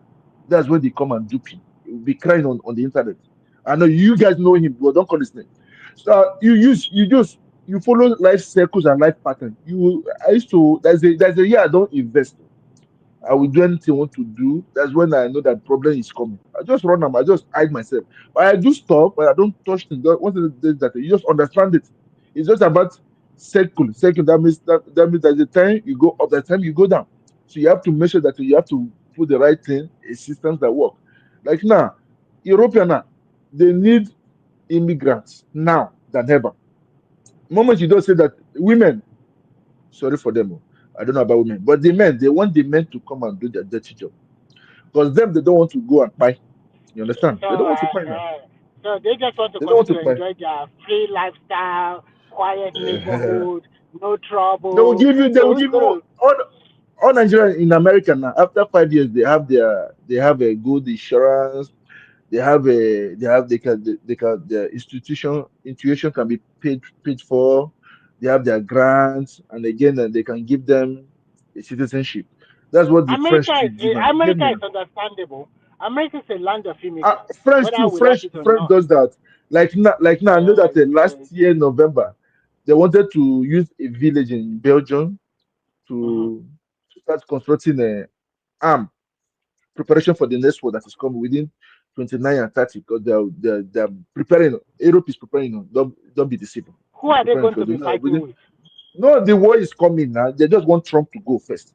Trump is the one holding everybody. Understand? Moment it goes, it will explode. We know that one. So they told Within the who? Spit it in out Europe now. We first. can go Europe to over it will in Europe. In Europe, that's why I tell people that just among you themselves get your again. I they don't will like start this again. It's kind of just Trump hold mentality. it. I'm telling you, no, forget that one. The do you know how many Trump invitations would. I've let me finish my train of thought, please. I So if think you watch it, this village, we in the Nordic we don't always put mouth there they and will start engaging. Sweden, Finland, those Nordic places, it will We be. don't put mouth there. Oh, If we know we have Russia will standing take. No, army, Russia will take over now. They just NATO just gave them America. They gave them a defense system there already now. Russia take over. Last year now. Understand now? Russia will take over. We know that one. It is. I saw the border now, very close. When they want to come to Europe, they But you pass should through know there. that we have NATO base here already. It In the doesn't northern matter. part. It doesn't matter when they want when go back share like Bobo Wama Salo none who wants to die. Everybody life is sweet now. Hey, Who wants to die? See before except one thing except. But as for now, one thing is that I would like to talk more, but if we're in the background, because it is the like they say Simba can triumphant. put us into the background now. Simba. So we can so we can talk. But no, some people will not be happy. Some people over 50 people are listening. 48 people are listening to us now live. So I know that at least I can say things I have to say private. At least more. Get the One thing words I going. know, one thing I know is that because most of these European countries is already their economy is not good. In fact, let's say the worst. So they want to restart it too. They are restarting Yeah. everything to So how zero. did they? How can Do they restart it? Most times It's after the war now. After the war. They have to fight war. Okay, I hope Africa is not there so that they can just fight their war by themselves. Ofesalo.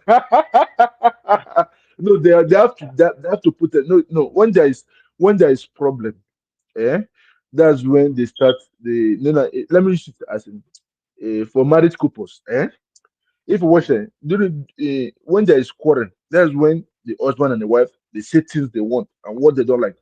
They put this ground that this is what I want, this is what I don't want, this is what you follow. Understand? And I use it at times when I'm with my business clients. They have been offending. I cannot say anything. But when there's quarrel and when we want to readjust the contract, then I put many things I don't like. I reinforce my omo deals on the floor. If you don't want it, we break. So that's it. So once it does that, that's what they want to do. And again, do you know that last 2 years, Euro they've gotten their Euro currency. Everybody's going digitalized.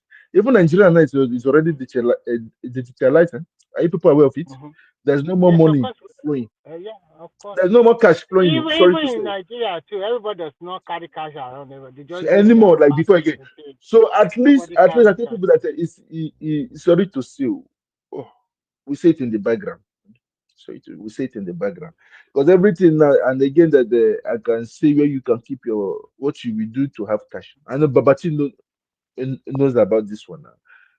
I know that it does it.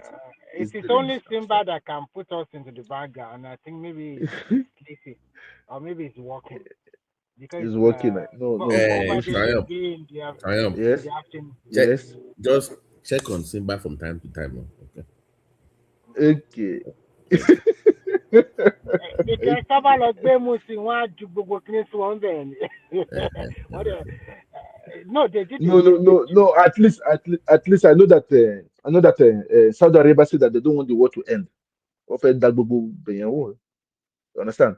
They're So if enjoying you it watch, now. Don't you see what the price of oil? they're enjoying it now. You, God bless you. You understand? Once I said this is where Nigeria will make that money. During the time of Jonathan, they were booming now. You understand? The how 500 billion disappear, we don't know to date. But Go and if you ask look at Madueke Jonathan, and the rest now. Jonathan, that time we were doing over 2 million barrel per day. Okay. Or money not good on it now. Except even does not include the windfall. They just my god. Look at that Madueke.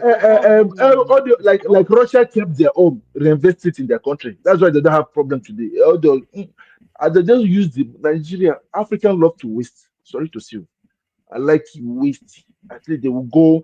They should.